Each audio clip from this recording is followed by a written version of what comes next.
on Alex Murdaugh. We'll take a break when we come back.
You may now be seated.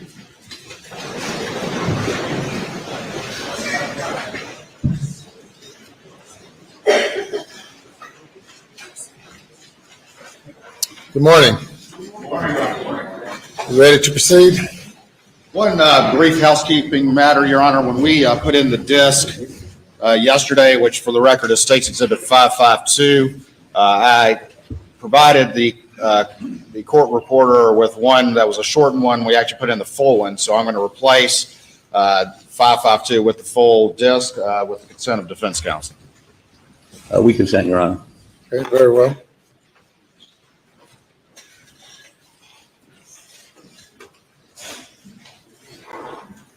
With that, State's ready to proceed, Your Honor. Defense ready to proceed, Your Honor. They bring the jury.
Very good. Good morning.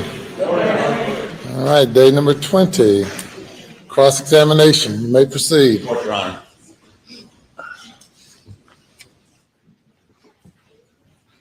Good morning, ladies and gentlemen. Good morning.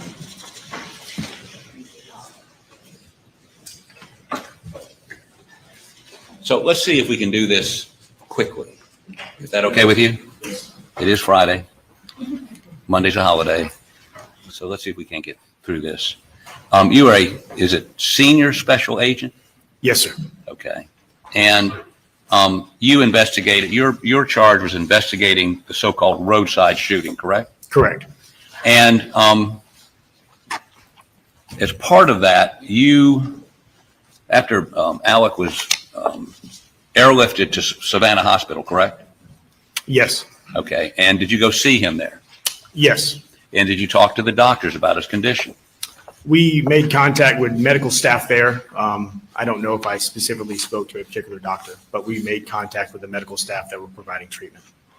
So did the medical staff tell you he had a shallow sort of trough wound in the back of his head, apparently caused by a bullet? Did they tell you that?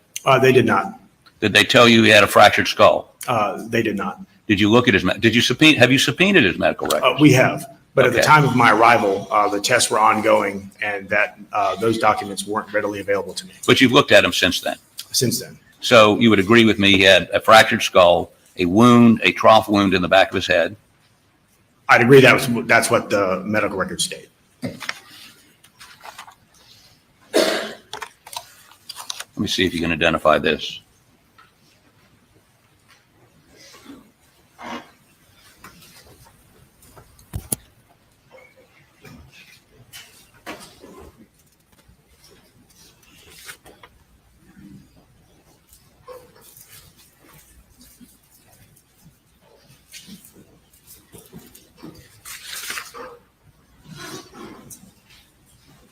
These appear to be a portion of Mr. Murdaugh's medical records. I understand it's a portion, Yes, sir.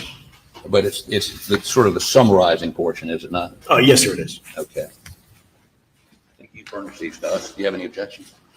Objection, Rule 801.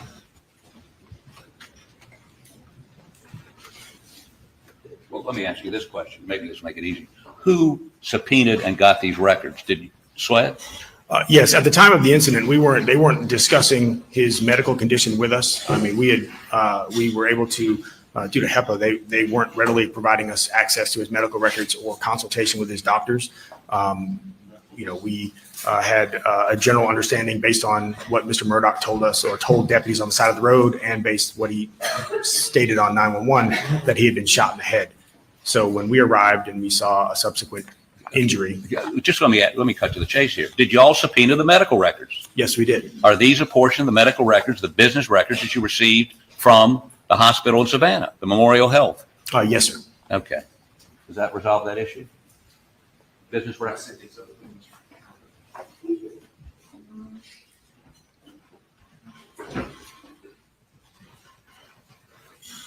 And for the record, I don't redacted any personal identifying matters. That's what's redacted. With redactions, no objection. Did it without objection. It's and that's number 124. So let me have you, if this will refresh your memory, look at page 1, what the medical staff says are his injuries.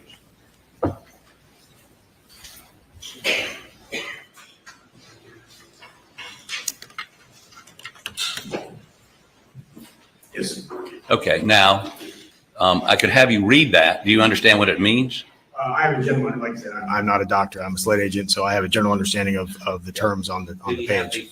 Does it indicate he had a furrow wound in his head?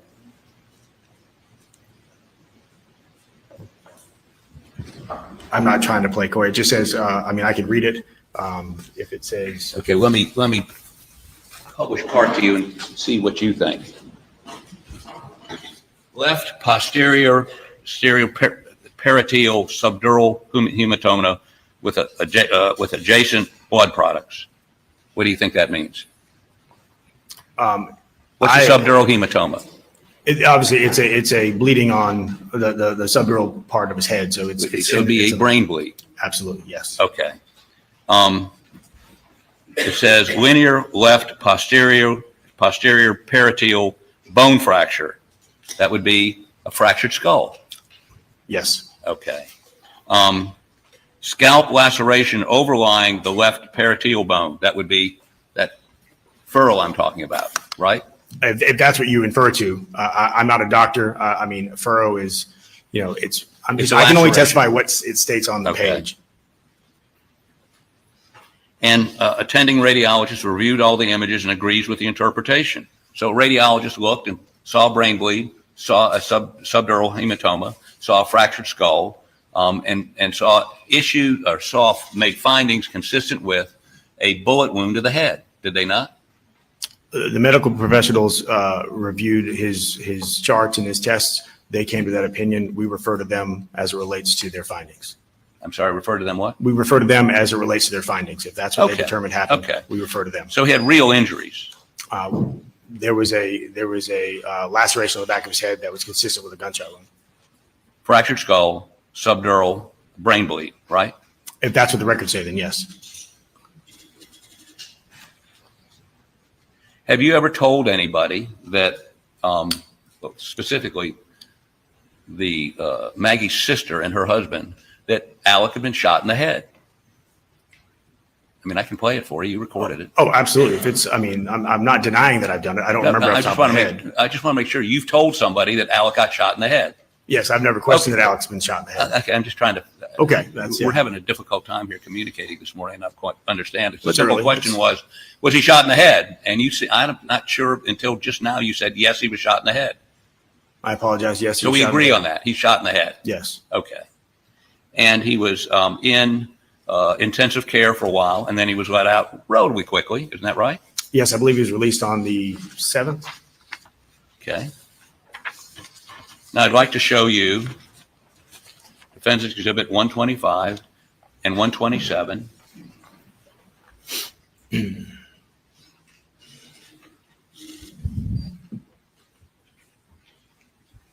Objection, Your Honor. Now these, let me show these to you so you can identify them.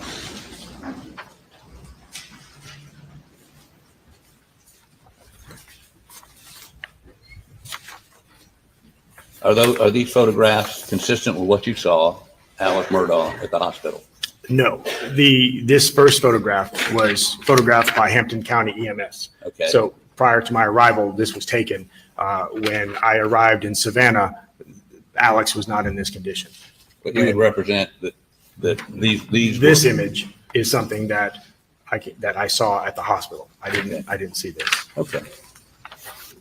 So, this was taken by who? Hampton County? I don't know who took the photo, but it was included with the Hampton County EMS records that we obtained. Okay. So, did I offer these? No objection, Your Honor. Okay. So let's look at. Do I have to go to the Elmo, or do you have these? Okay.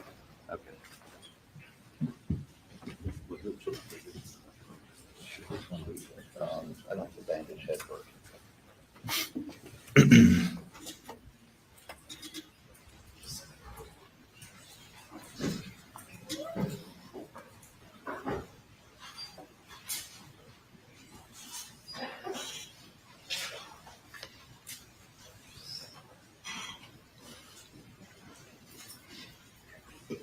Okay.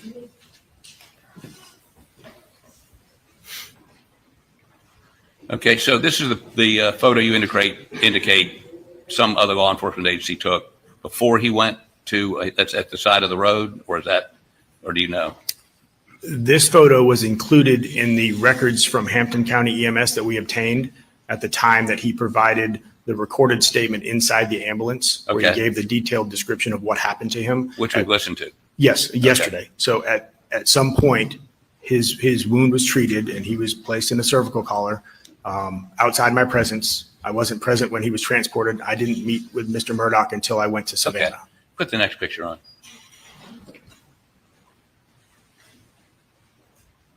And who took this picture? This picture I did not take any pictures, so I believe it may have been, it was Agent Rebecca Gregg who was accompanying me to Savannah. And is that an accurate depiction of what his skull looked like at the hospital? Correct. And you noticed blood there? Yes. Okay. Go ahead and kill the animal, please. Now, as I understand it, after he was released from the hospital, he went to detox in Atlanta. That's what y'all told us, yes. I'm sorry? That's what you told me. Okay. And we called you from a facility in Atlanta to give the statement we saw earlier, correct? You called me from a telephone. I don't know exactly what your location. I wasn't there with you, so I don't know where you called me from. You're telling me SLED can't tell where a phone is? Mr. Harpootlian. I mean, if you're going to tell me that SLED can't tell us where a phone is, Pose the question. You must give him an opportunity to answer. I apologize. Mr. Harpootlian, you called me. I don't know what number you called me from. My cell phone. Okay, so you called me from your cell phone. I have that number, so it identified as yours. Right.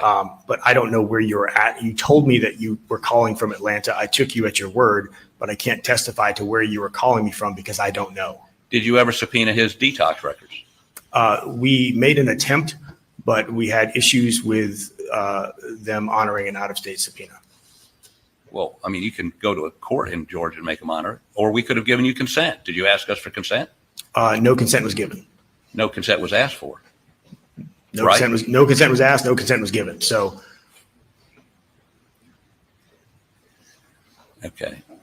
But we represented on that call that he was in a detox facility before, when we called you to set up the call in Atlanta, and he was now, and I think we've said on the recording that the doctors indicate he's coherent. He's been through the detox, which is a pretty tough process, and he would.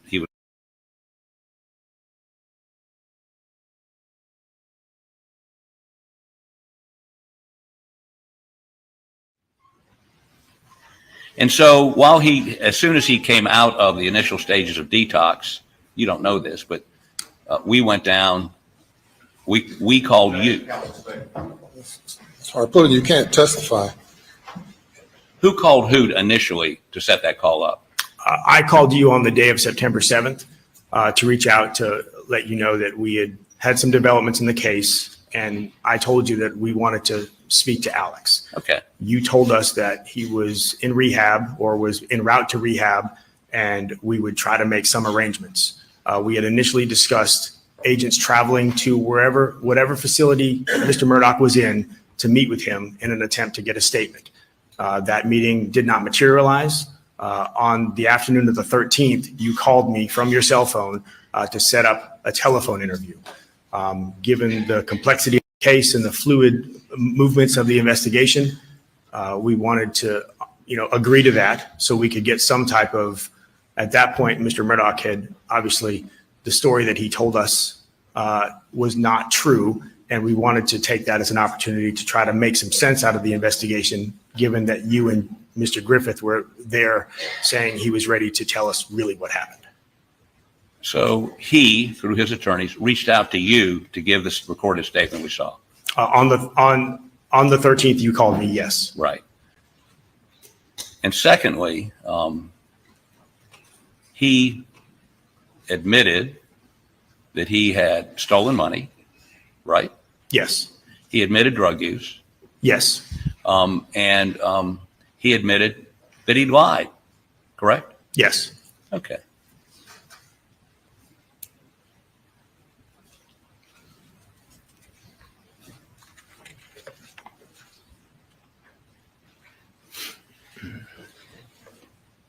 And as a result of that statement, he was charged with insurance fraud, conspiracy to commit insurance fraud, and filing a false police report. Is that correct? Yes, he was. And by that time, he had moved from the detox facility in Atlanta to a rehab facility in Orlando, correct? Correct. And you asked that he surrender himself, and he did that, did he not? Yes, he did. He had his son Buster drive him from Orlando to Hampton County, and I believe you all met him and by prearrangement, him and Buster at his mother's house. The agreement was for us to meet you and Mr. Griffith with Mr. Murdaugh, that no stops be taken from Orlando to Hampton. We encountered Mr. Murdaugh and Buster pulling into the driveway of the Almeida property. So outside of our agreement, so Mr. Murdaugh was taken into custody as soon as he arrived at Almeida. Well, so perhaps if we weren't going to Orlando, stopping to get his lawyers before he surrendered himself would have been a violation of our agreement? No, our agreement was that Mr. Murdaugh was to go from Orlando directly to your custody. Buster, I don't fault Buster. I don't think that he was doing anything that he thought was wrong. He was just listening to instructions. But, you know, we were supposed to meet him with you, and he showed up at his mom's house. So he was placed under arrest at his mom's house. Well, we showed up at Mom's house as y'all were taking him away, right? After he was arrested, yes. Right. But I mean, we were there minutes after you arrested him, right? Well, yes, because they called you. So, and I think I might have called you to tell you that we were arresting him as well. Right. He went to a bond hearing. Yes, he did. And he was granted bond. Yes. And one of the conditions of the bond allowed him to go back to Orlando to rehab, right?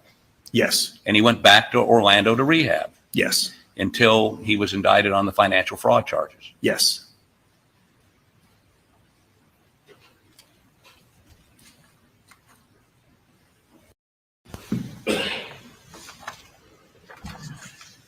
And his cooperation, when I say cooperation, the statements he made I understand you were only investigating the roadside shooting, right?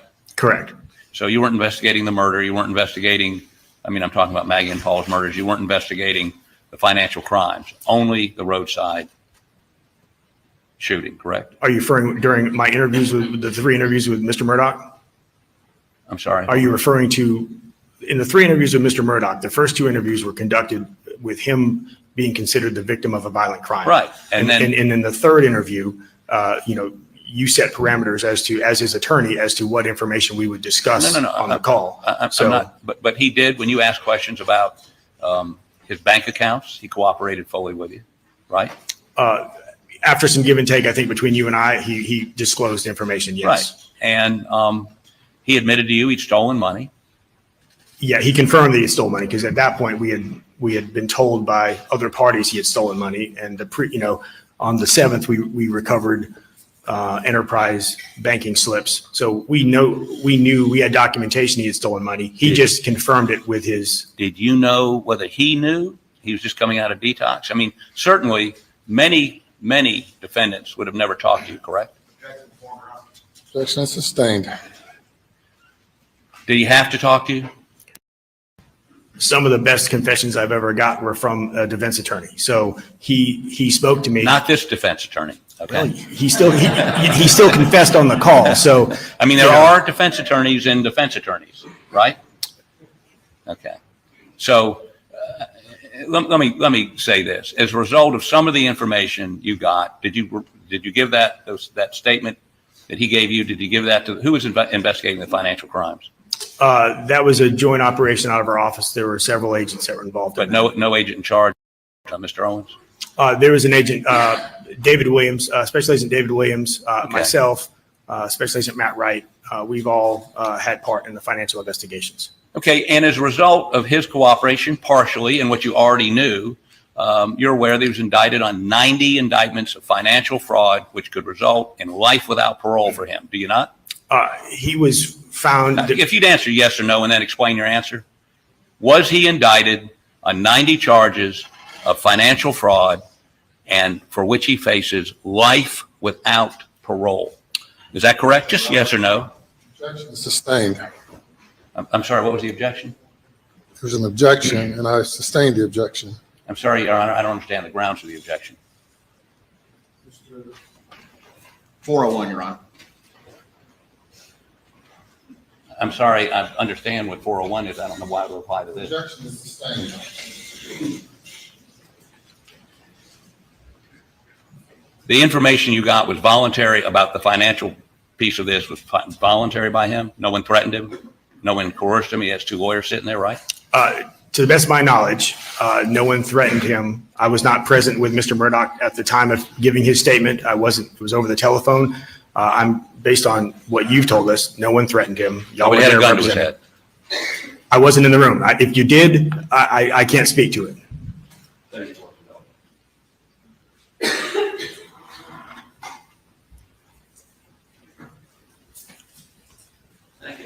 Appreciate it.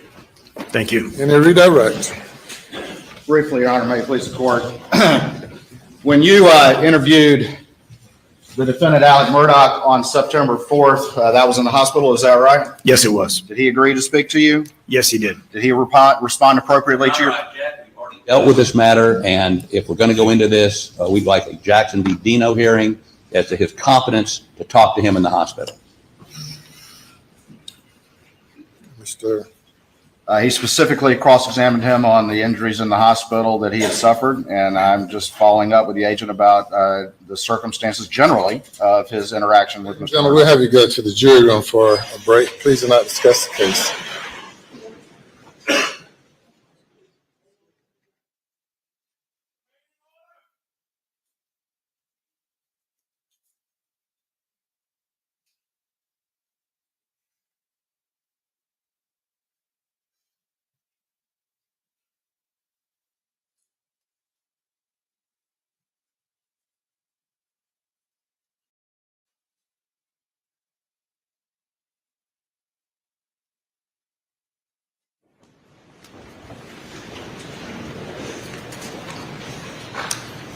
Everyone, be seated, please. What's the nature of the objection again, Mr. Harpootlian? Your Honor, there's several bases. One, that was a leading question, but if you get past that. Secondly, we had an agreement, which he complied with on direct examination, to have him say what happened there in summary fashion and not go into a quoting piece, even though we believe, and if you look at these medical records, he's showing positive for barbiturates and opioids, many of which were administered by the hospital. We believe the doctors will say he was not competent to give any sort of voluntary statement. And he was not advised with Miranda warnings. He wasn't in any way,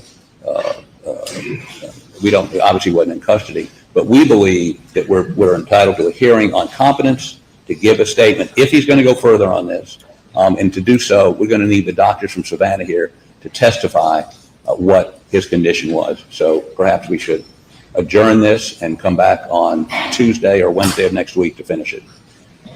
Your Honor, the sum total of my questions was specifically in response to the cross-examination. I was not going to ask him to go back to to relate what he related to Agent Kelly, which again, they had already agreed for us to do in summary fashion. It was simply going to be questions that he was not in custody. He was voluntarily agreed to talk, and his questions were subject matter appropriate, and he appeared to understand the questions. That was going to be the extent of it, and it was in direct response to their putting in the records and discussing the injuries that are reflected in those records. If that was the extent of my questioning, not to reiterate the summary to which, frankly, they had already agreed to allowing us to, which we did yesterday. If that's all he's going to ask, I withdraw my objection. All right, very good. Let's bring the jury in. Stand and get a stretch. Yes, sir.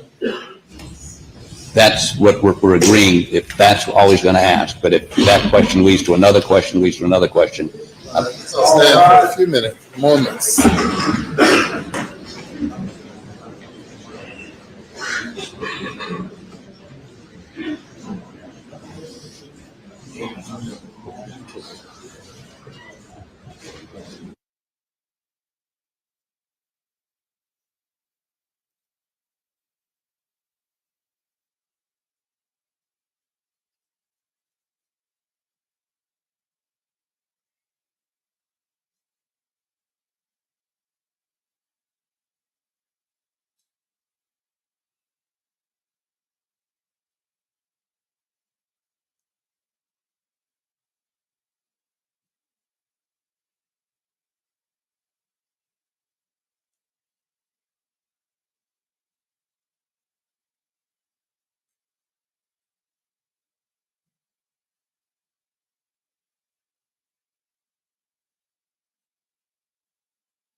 Thank you.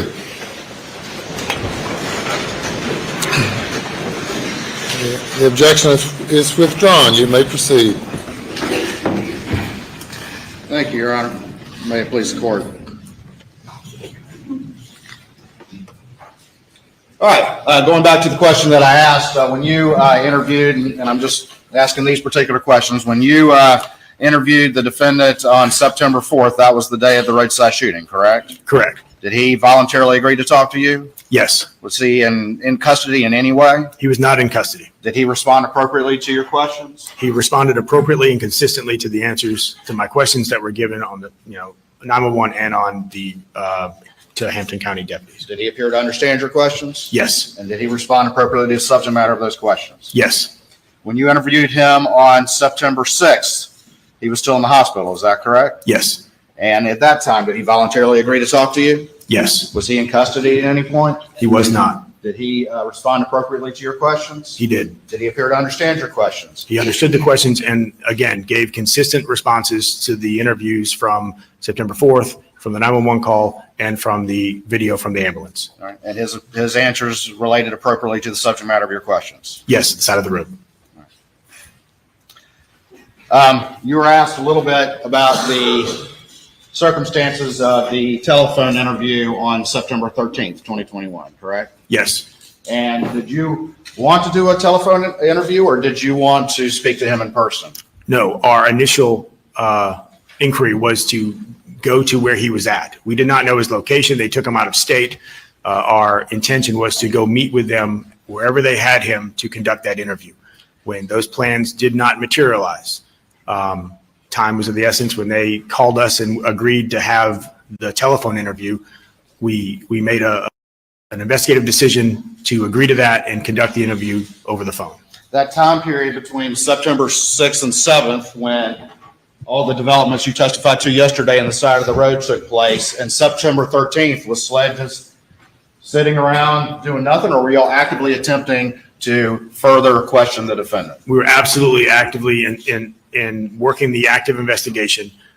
We were actively attempting to make contact to have that interview and make that take place. And it was September 13th that the defense agreed, but only through a telephone interview. Is that correct? Mr. Harpuli called me on the 13th, and he said, "Hey, we have a short amount of time. We can do this. Can we make it happen?" So we had to make it happen within about 30 minutes notice. So Agent Albayalde and I got to a place where we can conduct the interview, and the interview occurred. And when y'all had that phone interview that the jury heard yesterday, at the beginning, they put limitations on the subject matter of what could be discussed. Yes, they advised that they would only discuss the side of the road shooting, the Moselle incident, and the financial crimes were off limits. Ultimately, some financial information was discussed. Is that correct? That is correct. But Moselle never was. Is that right? Correct. You were asked about ultimately when he was taken into custody. Is that correct? Yes. Do you remember roughly what date that was? I don't have the booking paperwork. I don't remember what specific date. I took him into custody twice, so I don't know what date. And that was after he had finished that rehab stint. Is that correct, to your understanding? Yes, we took him in custody once on the Alameda property. We also took him in custody a second time when we went to Orlando to extradite. But what you were just asked about by Mr. Harpootlian, when he returned to South Carolina, that was the first time ever that he had been taken into custody. Is that correct? Yes. And that was for charges related to the side of the road. Yes.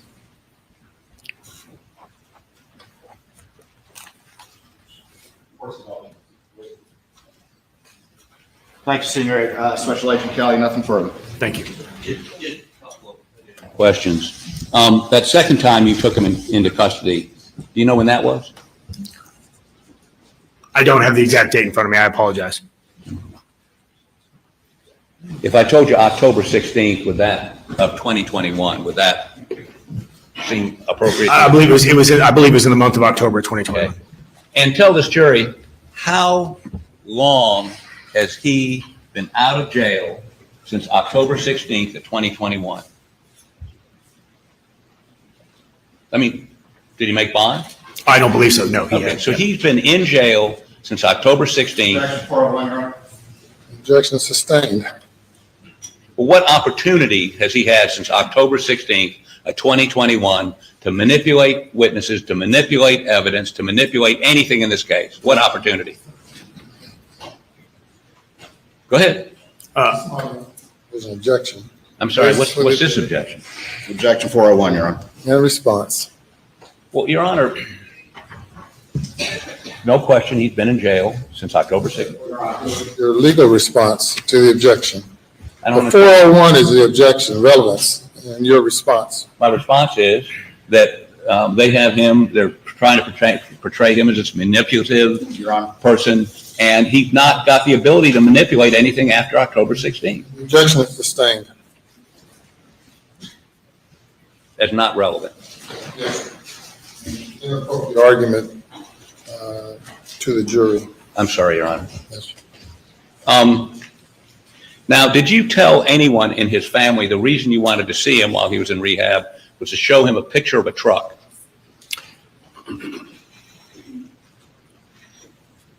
The conversations about the picture of the truck, we obtained the picture of the truck on and around. Excuse me, if you would just answer yes or no, and then you can explain your answer.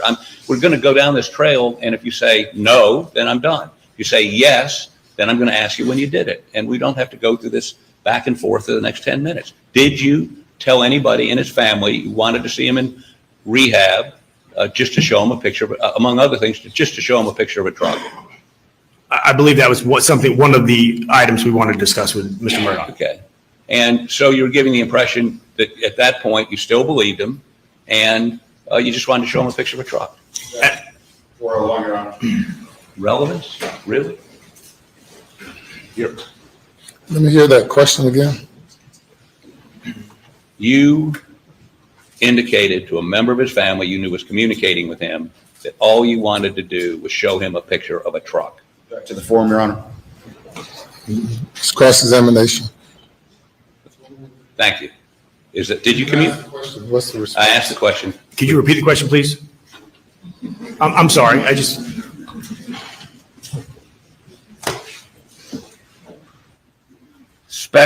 you a senior special agent? Yes, sir, I am. Senior Special Agent Kelly, did you communicate to a member of Mr. Murdaugh's family, Randy Murdaugh, that all you wanted to do was show him a picture of a truck? That was paramount to you, and that's what you communicated to Mr. Murdaugh. Objection 401, Your Honor. Objection's overruled. The question you just asked me is that, and I responded to, that was one of the things. That was not the only thing. You know, we knew the identity of Curtis Smith. We knew the truck that Mr. Smith. I didn't ask you what else you knew. I asked you. Ask the witness to be allowed to complete his answer, Your Honor. Okay. You may continue your response. We wanted to meet with Mr. Murdaugh to show him images of the truck. We wanted to show him to see. At this point, we suspected he was not telling the truth, and we wanted to see if he would continue to not tell it, to continue to lie to us about not knowing the existence of Curtis or the truck, or if he would, show some type of clarity. And So, and this goes to sort of the same issue. When you wanted to see him, with the exhibits I just introduced. Okay. When you wanted to see him and you contacted me, I indicated he was in detox, right? Objection to House Statement. Objection sustained. Were you aware that he was in detox in Atlanta? I was aware that he was out of state, and based on the information you told me, and I took you at your word, that he was seeking treatment in an out-of-state facility. Okay. And did I indicate to you, or did anybody indicate to you in detox, you need an uninterrupted period to get off the drug? I believe that is what you explained to me. Okay.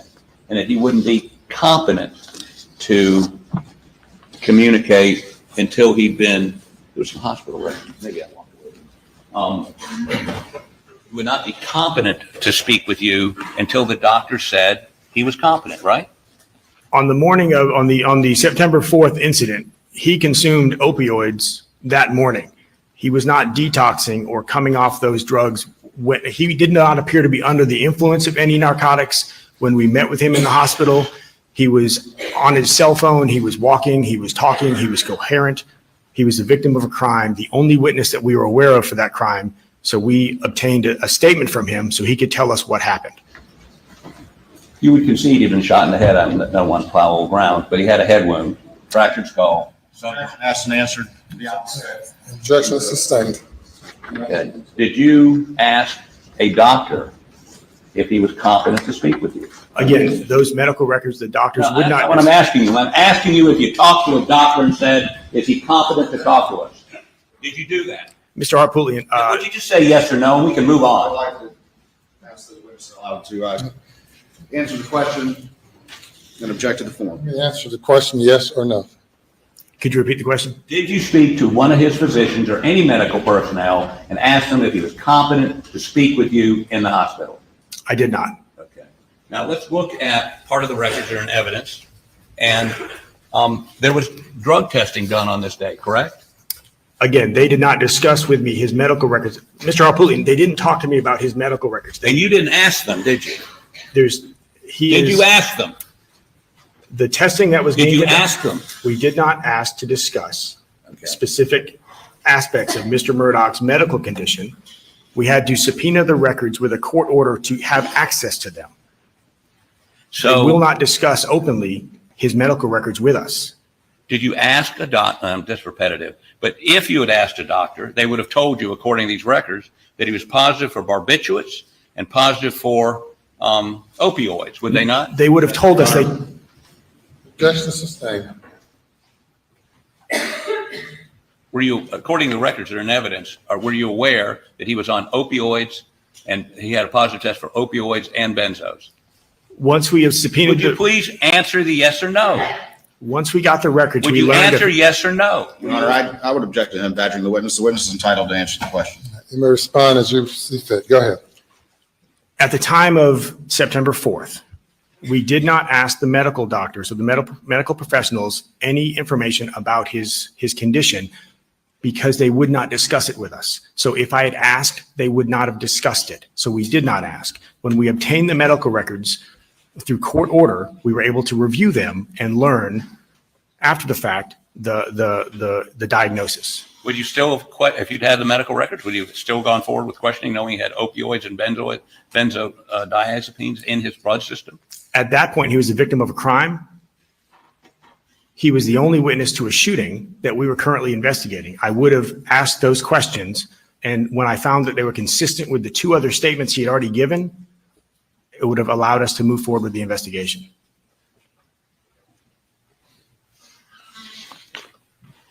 Beg the court's indulgence.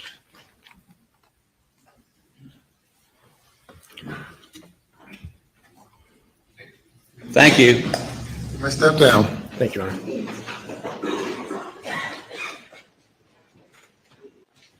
Let me call your next witness. May it please the court, Your Honor. State calls Special Agent Peter Rudofsky.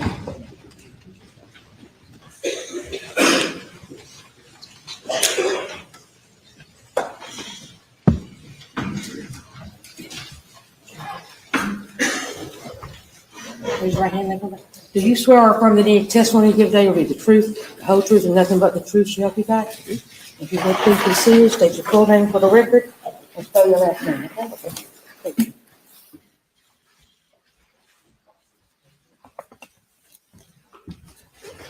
Special Agent Peter Rudofsky, that's Rudofski, and it's pronounced Rudolph and then Ski. All right, Special Agent Rudofsky, how you doing today? I'm doing good, how are you? I'm good. If you would, tell the jury just a little bit about yourself. Give us a little quick history of where you grew up, where you went to school, and how you ultimately ended up with your current position.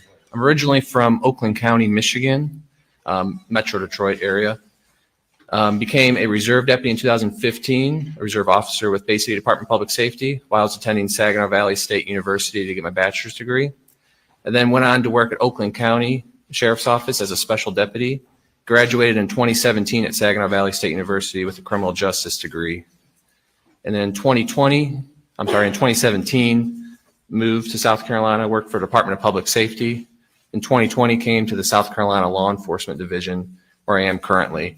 Began in the undercover vice unit, worked in the undercover vice unit until October of 22, where I currently am a special agent assigned to investigative services. All right, and that was when again? That was October of 22 is when I have my new position. At some point in that position in SLED Investigative Services, did you get involved in the investigation of the murders of Maggie and Paul Murdaugh at Moselle? I did. November of 21 is when I was brought on to assist the Low Country region with this case. November of 21 or November of 22? 21.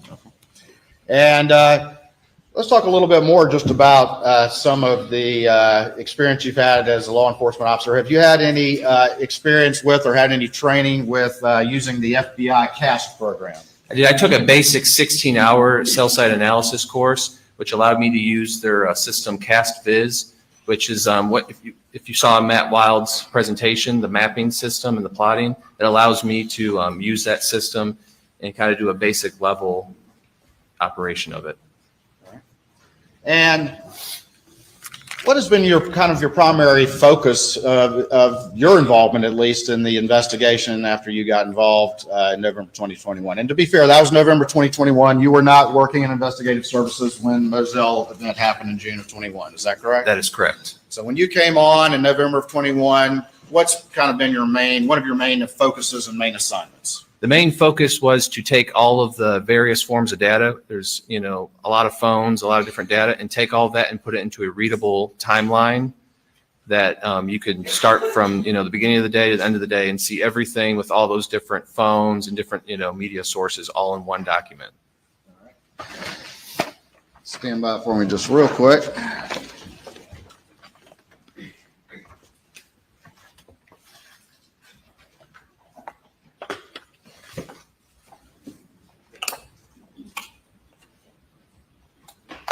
And I'm going to show you what's already been admitted into evidence as a defense exhibit 60 that was entered a long time ago in this trial. And do you recognize that? It's already in evidence. I do. All right. And what is that? Tell the jury what that is, please. This would have been a rough draft or working draft of my timeline. I have a date of 1/12/23 at 3 p.m. was an updated time on this. All right. And that was, who prepared that document though that was put in by the defense? This was prepared by myself. And was that provided to the defense that a week or so or sometime prior to trial? It was. All right. And on that particular document, does it say that it is a working draft? It does on the top here. It's going to have in yellow working draft. And then as you go through the document, it's going to have the same yellow on the top working draft and draft across the document. All right. And as you have, how long have you been working on this document right here? Roughly about a year on this document. And as new data came in, new data has been analyzed from various sources that have been put forward to this jury. Has that been incorporated into your timeline here? It has. All right. And since the time that this was initially prepared, has there been additional information added to it and that document continued to be worked on? There has. All right. And has that been provided to the defense as well? It has.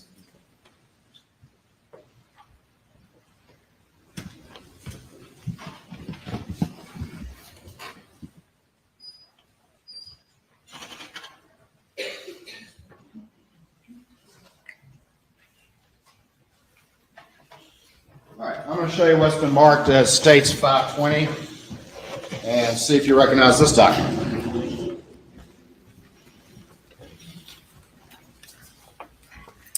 I do. This is going to be the full timeline. This is going to be the latest copy. And I'm going to show you what's been marked as 519, and do you recognize that document? I do. All right, and tell the jury what that is. This is going to be a condensed timeline of this document here. Instead of having the whole day, it's going to have roughly from 6 p.m. to 11 p.m. on June 7th, 2021? 2021. Your Honor, at this time I would offer States 519 and 520 into evidence. Okay. Yeah, I admit it. All right, we're going to get back to those in a second.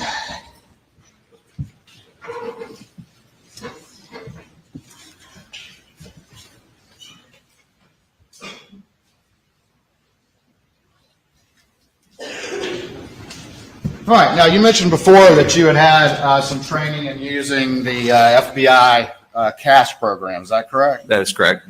And during the course of this investigation, actually fairly recently, did additional information come in related to what you've been working on? That is correct. And explain that to the jury. What information came in? So on Friday, I received a call. Which Friday? would have been last Friday, from Attorney General Conrad that GM discovered some new data. I initially did a search warrant back in March of last year. No data was returned to us from OnStar. We get a call saying that they have data and that they're going to be sending it to me. I received an email on this past Saturday with 3 Excel files of data from GM. All right, and tell the jury generally what was that data?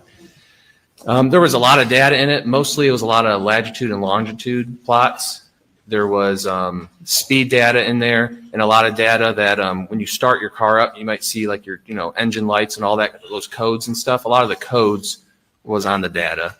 All right. And for what vehicle was this for? This is for the 2021 Suburban driven by Alex Murdaugh. Had GM previously responded to law enforcement inquiry that there was no such data? That is correct. All we got was basic subscriber data for OnStar. And when had they responded with that information? I believe it was March 18th Of of 2022. 2022. Yes. And then during the course of this trial, they contacted and said, oh, wait, we found something. That is correct. All right, and since that time, have you downloaded that data into the CAS program and analyzed it in that fashion? I have the CAS data is pretty much a tool that you can take different latitude, longitude, and different kind of data points, put it in the system in an Excel file, and it pretty much plots it and paints a nice picture for you. All right. And you have you worked in this case as you've been synthesizing the data from various sources? Have you worked or synthesized the data that came from engineer Falfusky with the FBI? Yes, sir. And remind the jury who Falfusky is again, please. He is a vehicle engineer from the FBI out of Washington, D.C., and he's the one that took the telemetry unit out of Alex Murdaugh Suburban, and he took all the data and recreated that, the year-long process to get all the data extracted that he previously testified on. All right, and is that telemetry data generally synthesized or summarized along with other data in your timelines that are admitted into evidence? Yes, it is. Can you compare for the jury the difference between what the telemetry that engineer Falfusky did and the OnStar data that GM recently provided?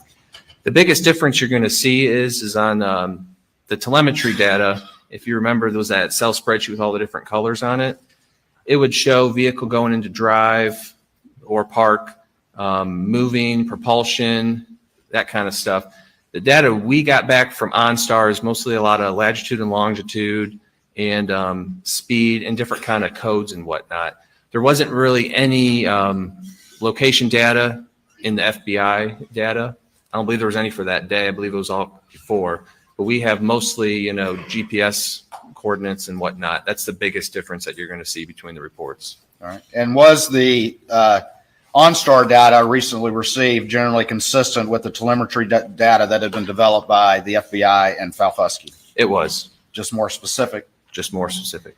All right. I'm going to show you what's been marked as States 524 to this trial and see if you recognize this document. I do. All right. And tell the jury what this is, please. This was a presentation I created that is based on the GM OnStar data that was received last week for 6/7 of 21 for a 2021 Chevrolet Suburban. Your Honor, at this time, I would offer in the evidence States 524. Submitted.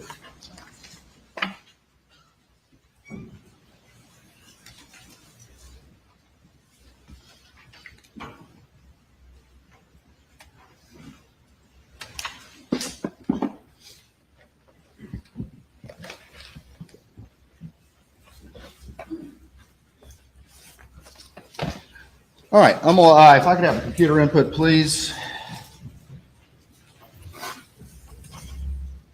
And I'm gonna go ahead and put Exhibit 524 up on the screen, the one we just admitted.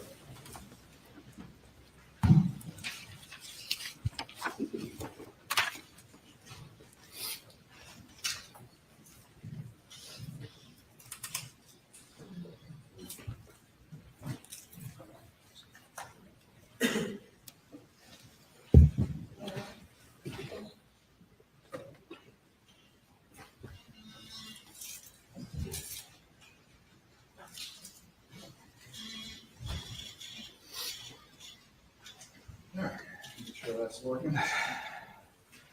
All right, is this the 524 exhibit we just put into evidence? That is correct.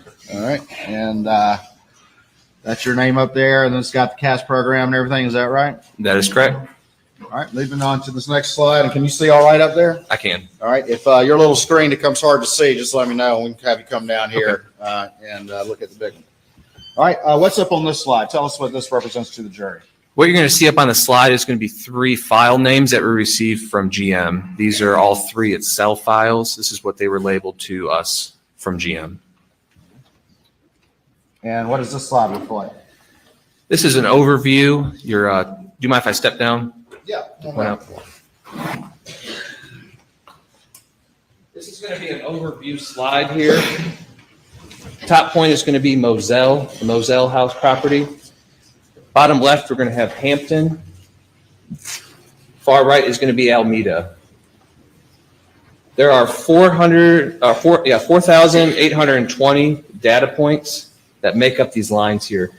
When you zoom in a couple more slides, you're going to see the individual dots. This is kind of like an overlay of all of those dots. Right. But just for reference, that's where we're at in the map. And just very quickly, tell the jury, when we're talking about these dots, is that what the CAS report did? Is plot the dots based on the data provided by GM OnStar? That is correct. Each dot is going to represent a latitude and longitude. Did you have to manually enter in all 4,820, or how does that work? I did not. The nice thing about the CAS system is it takes the Excel, you put it all in an Excel spreadsheet, and it does all that for you. Kind of like Google Earth would do in comparison.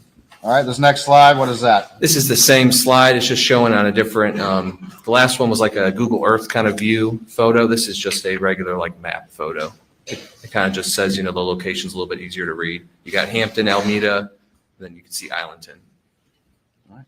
Go on to this slide. Is this just a general representation where you can see some of the individual dots? This is going to be the general overview of Moselle. Each little dot is going to either have a single set of data points or multiple set of data points.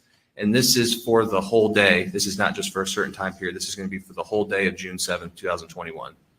All right. And then again, generally, what does this represent? This is going to represent in Hampton around the law firm. Each dot is either a single set of data points or multiple set of data points. It's just kind of zoomed in photo from what we saw previously. And that's the defendant's former law firm? That is correct. All right. And what does this represent? This is going to be the Alameda property that's been referred to previously. And this is just showing a overview of all the dots for that day.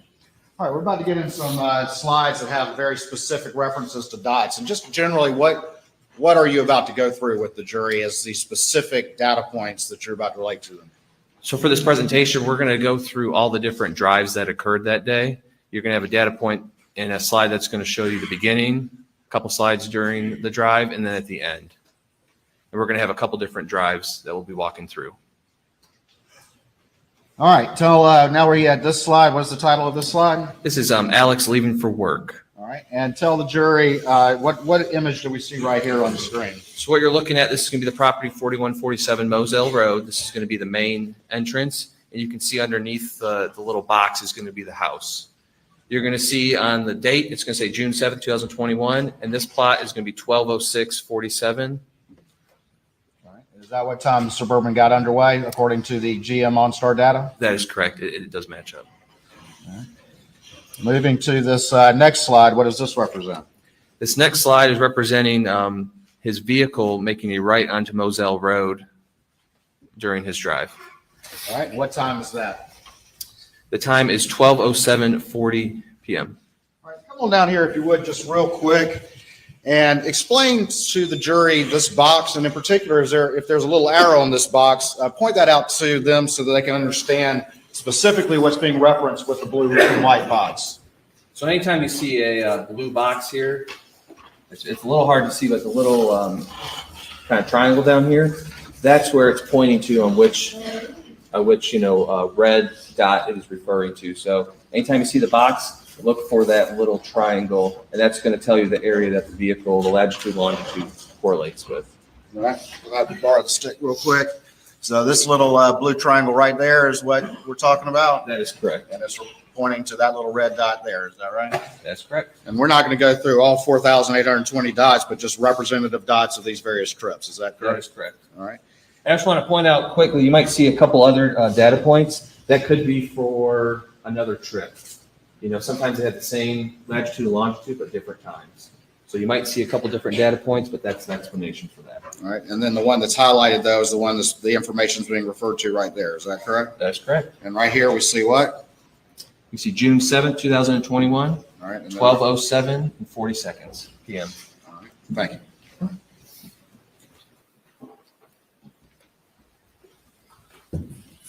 All right. Before we move on to the next slide, what's the car doing at this point in time? The car is moving. All right. And what location is it? Just generally an orientation to the property? Moselle Road coming out of that main gate, That driveway? main driveway. Moving on to the next one, what does this represent? This is 12:07:42, and this is representing, you're going to see a mile per hour is going to be the new line that just showed up. And this is showing 12 miles an hour the vehicle's traveling. Generally on these blue boxes is the little arrow at the bottom. Is that kind of in the center bottom in most of these little blue boxes, blue and white boxes? That is correct. All right. And some of the entries have a miles per hour reading. Is that correct? That is correct. And that's being recorded by the vehicle and by GM OnStar? And it's being uploaded to their servers. All right. And so what was the speed of the defendant's vehicle at this time? Approximately 12 miles an hour.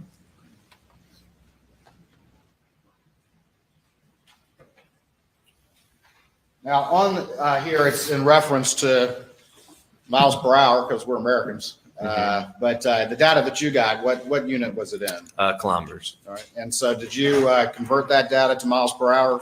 In an Excel spreadsheet, yes. All right. And just plugged in what the conversion is and it converted to miles per hour. Yep, you do the equal sign, then you do the conversion, and it converts for you. All right. All right, going on to this next slide. Is this still on the trip that morning to the law, or that afternoon to the law firm? That is correct. All right, and very quickly tell the jury where we're at. We are still on Moselle Road. We're past the Godly Farms Road, which would be another reference point. And that's the residence up here at the top. That is correct. All right, that's the kennels way up at the very top. That is correct. All right, what is the date and time of this reading? 12:08:30, and that is showing approximately 55 miles an hour. Okay.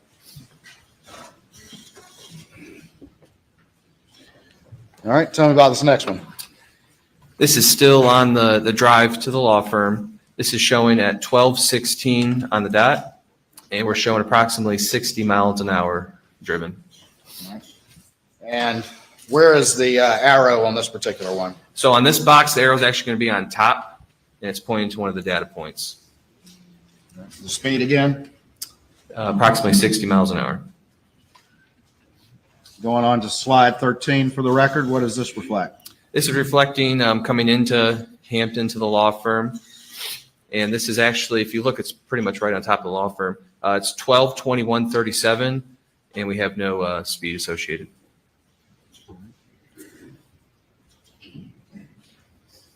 All right, and then the next slide, slide 14. This is 12:24:06 with no speed reported. This is when he's arriving. This is the last data point I could find. All right, so he's arrived at work at that time, correct? That is correct. 12:46. 12:24:06. Going to this next slide, explain to the jury what this is, and we're slide 15. For So after each drive, we're going to have a slide that's going to show a max speed from all the data sets on Excel. The max speed for his drive from Moselle to the law firm that morning was 12:13:19. The max speed was 65.8 miles per hour, and the average speed of that whole drive was 37.24 miles an hour, and that time was at 12:13:19 during his drive. All right, we're moving now to slide 16. Tell the jury what this represents. This one's going to represent Alex leaving work at the law firm, heading to his house. It shows at 6:24:18, and it shows him going 8 miles an hour, just starting to leave. All right, PM PM, and the speed. approximately 8 miles an hour. Going on slide 17. This one's showing at 6:26:54 PM, It's showing his Suburban going approximately 42 miles an hour on his drive home. The arrow is going to be on the top right. And It the might speed? be cut off a little bit. 42 miles an hour. All right, and then is that the arrow right there? That is correct. All right, at the top, The top of the screen. about 42 miles an hour. That is correct. Slide 18, what does this reflect? This is going to reflect at Alex arriving home at 6:42:54 with a miles per hour of 0. This is one of the last data points that without speed. 6:42 PM arriving back at the residence, That is correct. and the arrow is pointing to what? The residence, a little bit to the side, but it's the residence right there. All right, and tell the jury now on slide 19, what does this represent? So this is going to be from his drive home from the law firm to Moselle. It represents at 6:34:01 during his drive. The max speed obtained was 54.4 miles per hour. The average speed during this drive was 41.39 miles an hour. And you can see the location somewhere off of, I believe, 63. Driving home, what was his max speed? 54.4 miles per hour was the max speed driving home. All right, slide 20. All right, so now we're at where Alex is leaving for Alameda. This is going to be 9:07:06 p.m. Okay.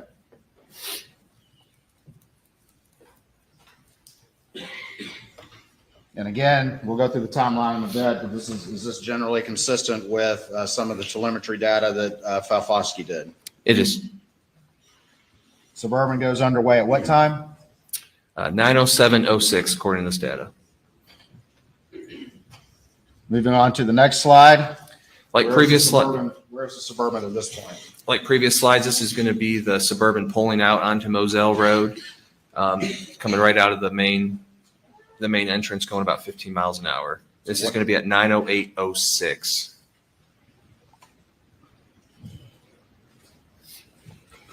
What do we have right here?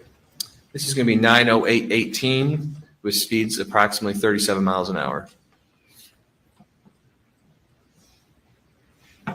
Where's the Suburban heading at this point? Towards Alameda. All right, slide 23. We have a reference point here. Can you explain what that is to the jury? So the orange dot, that's going to represent approximately where Maggie Murdaugh's phone was located the following day on June 8th, 2021. All right, and do we have a time reference for the Suburban at this time? We do. It's going to be 9:08:36 seconds, and it's showing a speed of 42 miles an hour.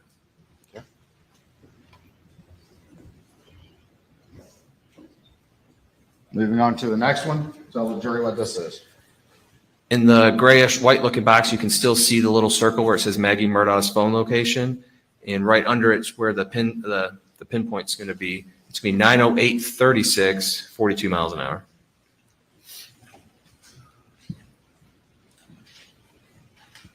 Next slide, 25. Slide 25. The upper halfway portion of that box, you're going to see the circle again, the orange circle. That's going to be Maggie Murdaugh's phone. And at 9:08:42, we have the Suburban traveling approximately 45 miles an hour. After passing that location, does the defendant's vehicle start to accelerate? It does. Going to slide 26. Tell us what this references. So we also have Maggie Murdaugh's phone location. This is just another data point. There's several throughout the road. This one is showing 9:08:54, 44 miles an hour. Slide 27. This is going to show you another overview of this data point in location to Maggie Murdaugh's phone. 9:08:54, 44 miles an hour. Slide 28. This one's further down the road past Godley Farms Road, just for a reference point. This is 9:09:06, traveling 48.6 miles per hour. Slide 29. This is another data point in reference to where the phone location is. 9:09:18 p.m., traveling 49 miles per hour. And slide 30. This is going to be another data point at 9:09:18, traveling approximately 52 miles an hour. Slide 31. This is also going to be another one on Moselle Road, coming up to Dobson Road. It's going to be 9:09:24 p.m., traveling approximately 52 miles an hour. And then slide 32. This is also going to be another data point on that road, 90942, traveling approximately 54 miles an hour on Moselle Road. All right, going to slide 33, has our sort of map orientation changed? It has, this is still on the drive to Alameda. I believe this is going to be 63 or Snyder's Highway or Walterboro Highway. This is at 9:13:30 p.m., showing a speed of 68 miles an hour on that drive to Alameda. All right.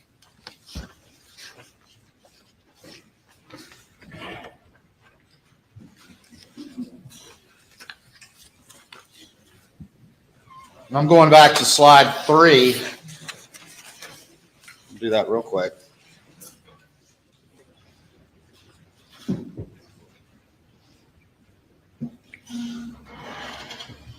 And the slide that we were just seeing when the orientation changes, can you come down real quick and kind of describe generally what we were looking at when we started and then the where we're at on that slide that we were just about to look at? All right, so where we started on this drive would have been right up here, 4147 Moselle Road. 4147 Moselle Road. This would have been Moselle Road that we just showed all those data points. Would have made a right onto Dobson Road and then a right onto 63 Snyder's Highway. It's approximately somewhere around here on Snyder's Highway where that data point we just looked at. All right, returning to slide 33. All right. And right there is going to be approximately where the data point is at. Okay. And what's the speed there? 68.7 miles per hour. Going on to slide 34. This is going to be at 9:14:36, showing an approximate speed of 69.4 miles per hour. It's going to be on the top portion. All right, moving on to slide 35. This is going to be at 9:16:48, showing approximately 70 miles an hour. It's going to be the top portion of your screen here, coming into Varnville. All right, and down at the bottom center of the screen, what is that? Right here. That is going to be the Alameda property, and just to reference, this is going to be coming into Varnville. All right here, what do we have on slide 36? This is going to be the Alameda property. You can kind of see it behind the other record part, but it's showing at 9:22:06. The Suburban's pulling, making a left into the Alameda property. Slide 37, what do we see here? First of all, orient the jury as to what the map image reflects and then describe the data point, please. So the map image is going to reflect, you're going to make a left into the driveway. There's a railroad track, I believe here. It's a curved driveway coming in, and then right here is going to be the house.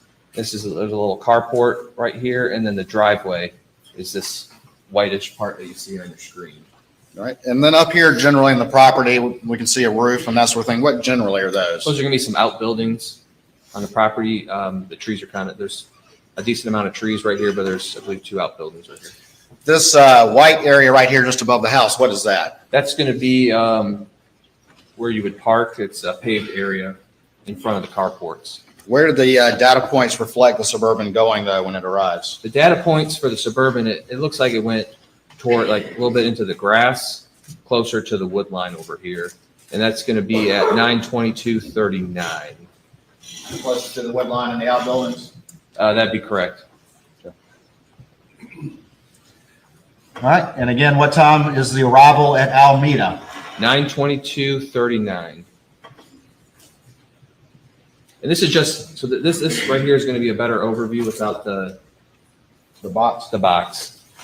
You can see right here is going to be the driveway leading in. This is where a carport would be, where the vehicles would be parked. And then this is the main house here. Then you have your outbuildings.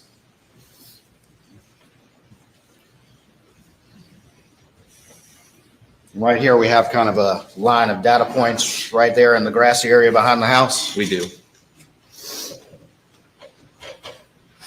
All right, going on to slide 39, tell the jury what those calculations represent, please.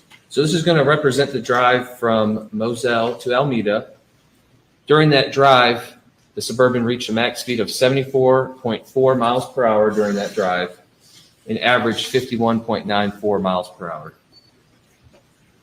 And this is the data point with the highest speed obtained. Was that top speed higher than any speed he achieved when he went to work over that day? That is correct. Is that average speed higher than any average speed he had when he went to work that day That is correct. or returned from work? That is correct. Let me stay down here. You can go back up. Back.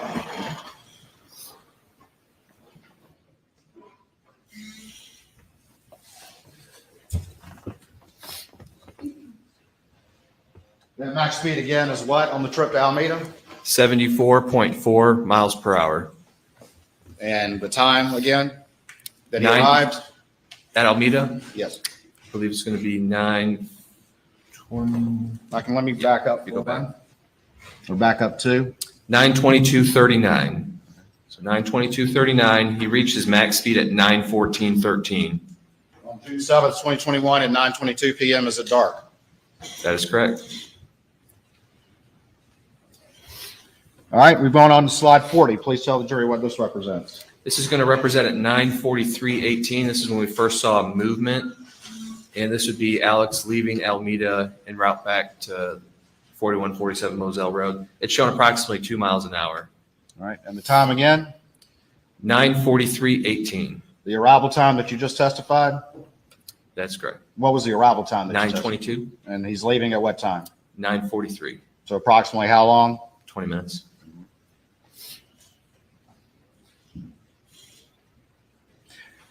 Going on to slide 41, let me ask you this. Does the data reflect that that the car pauses for a period of time while in that driveway area of Alameda?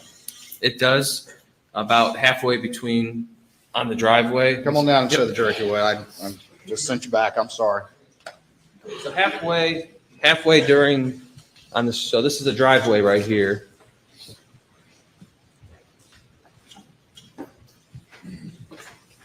So this is the driveway just for reference.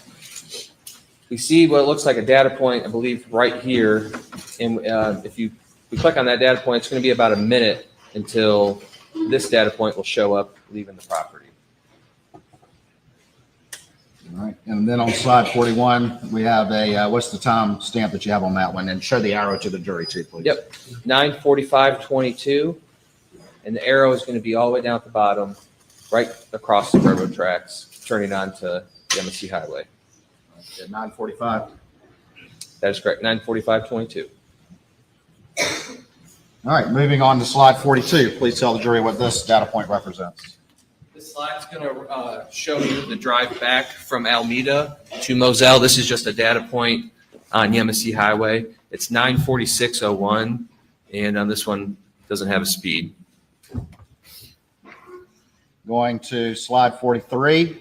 This is also good. Orient the jury and tell them the data point, please. So on the bottom, you have Alameda, going through Varnville, and then heading up to Moselle. This is at 9:51:30. This is showing approximate speed of 74 miles an hour. It's going to be the top portion of that box. That's the arrow at the top center. That's correct. Slide 44. Please tell the jury what this data point represents. Top of the map, you're going to see Moselle. This is going to be on 63. This is going to be at 9:54:24. We have approximately 70 miles an hour. And the arrow is located where? It's going to be on the bottom. Slide 45. What do you have right here? This is going to be at 9:59:18. This is Moselle Road coming up to Godley Farms Road for reference. Top portion on the left is going to be the Moselle property. This is at 9:59:18, showing a speed of 57 miles an hour.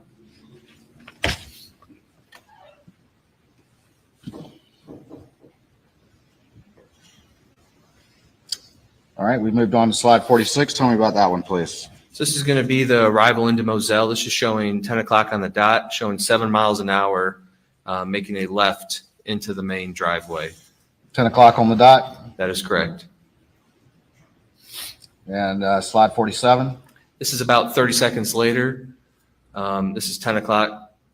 This is about halfway down the driveway of the main house, showing 22 miles an hour. All right. Slide 48, tell the jury about the calculations reflected on this slide. So this is going to be from his drive back from Alameda to Moselle Road. The max speed that was obtained during that drive was at 9:51, 43 seconds, was 80 miles an hour. The average speed was 46.52 miles an hour during that drive. Is that average speed going to also, though, include that minute where the car paused at the driveway in Alameda? That's correct. The top speed was what? 80.16 miles an hour. And at this time period, would it have been dark outside? It would. Let me ask you this. You're a law enforcement officer that works in this area of the state, correct? That is correct. And have you, during the course of your law enforcement career, have to respond to emergencies or call for services and that sort of thing? That is correct. All right. And this particular road that we've been talking about, these roads, have they recently been paved? They have. And was that after the murders occurred on June 7th, 2021? They were. Or were you familiar with the condition of the roads and what they were like on that route prior to them being repaved? I am. All right. And tell the jury what running code is. If you have an emergency or a call for service, an emergency, what is running code? Running code is where you activate your blue lights and siren, and you go above the posted speed limit at a safe fashion to get to your arrival in a safe manner. That's when the cops turn on the lights and they're heading to the scene. Yep, blue lights and sirens. All right. And you're traveling as fast as you possibly can and still be reasonably safe. Is that correct? That is correct. And have you had call prior to this road being paved to run code down that road? That's correct. All right. Would you at night, or did you ever at night, on the roads as they existed at the time of June 7th, 2021, run in code with your lights on, run 80 miles an hour down that road? I would not, no. And why not? Tell the jury why not. Due to the time of night, the heavy deer population out there, as everyone could probably see, I mean, deer will run out all the time. And especially with all your lights, it attracts the deer. So it's actually worse having your blue lights on sometimes. The deer actually are kind of attracted to that light. And then also the road conditions, the road was, was a lot of potholes. And was the defendant's top speeds on both the trip to and from Alameda in excess of any max speed in his trips previous in the day? That'd be correct. Posted speed limit is 55 on 63.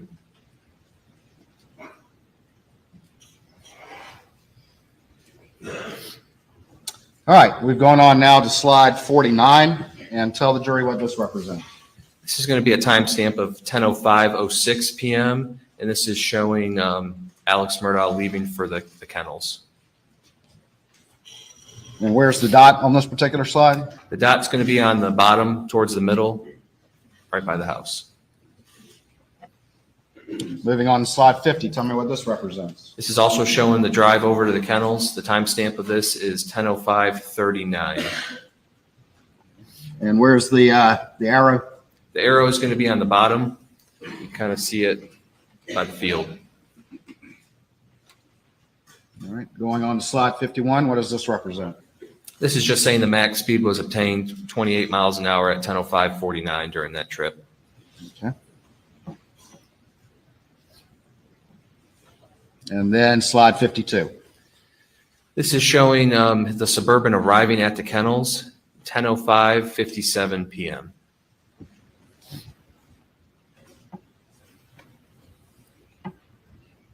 Backing up still on slide 52, can you remind the jury, and we'll talk more about this with the timeline in a minute, but generally what time was the 911 call? 10:06. I do not know the seconds. All right. And to your recollection, during the 911 call, did the defendant say he was returning back to the residence during that 911 call? He did. All right. And so we're on slide 53. What does this reflect? This would be him heading back to the house around 10:11:54. All right. Slide 54. This is just also showing him driving back to the house at 10:12:18 p.m.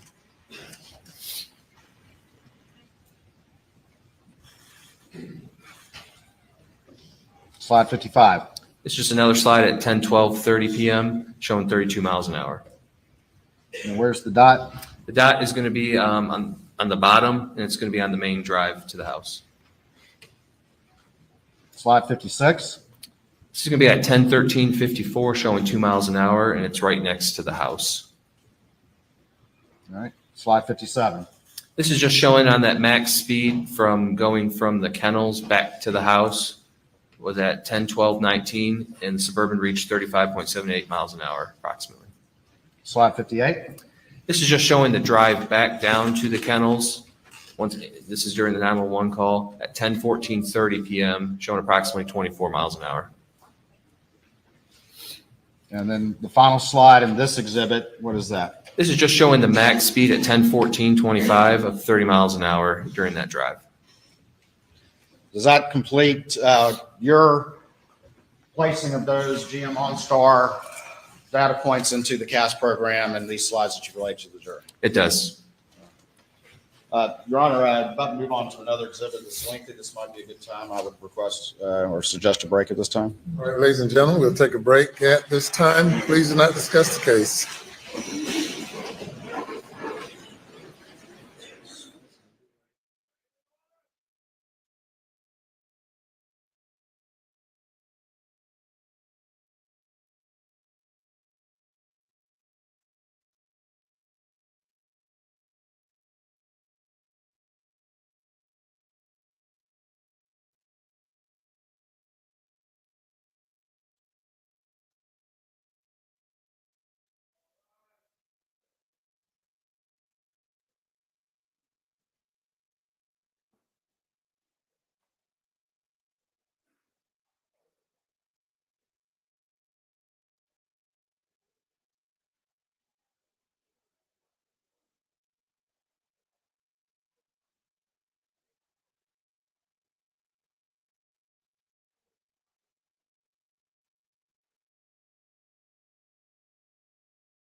All right, welcome back to Law and Crime, everybody. I'm Jesse Weber, and thanks for joining us. They're currently in a morning recess in the Alex Murdaugh murder trial, the man accused of killing his wife, Maggie, and son, Paul, back on June 7th, 2021.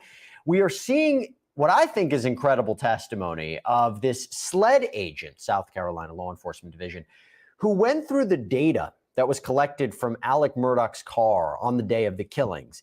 And through the GPS data, as well as the data of the speed data, we are basically tracking the movements of the car. You can say we're tracking the movements of Alex Murdaugh because, again, who else would be driving the car? Now, some very interesting tidbits came out, and I want to show you a portion of it, and we'll break it down on the other side. All right. And again, what time is the arrival at Alameda? 9:22:39. And this is just, so that this right here is going to be a better overview without the box. You can see right here is going to be the driveway leading in. And this is where a carport would be, where the vehicles would be parked. And then this is the main house here. Then you have your outbuildings.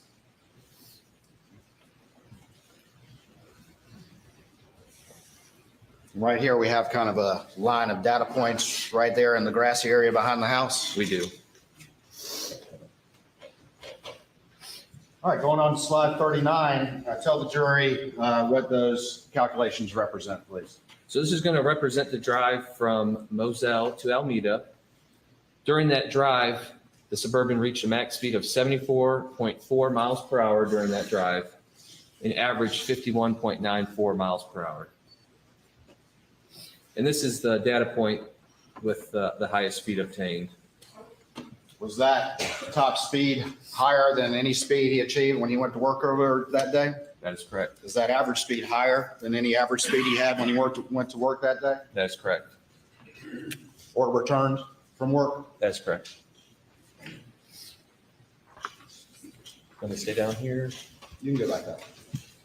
Thank you.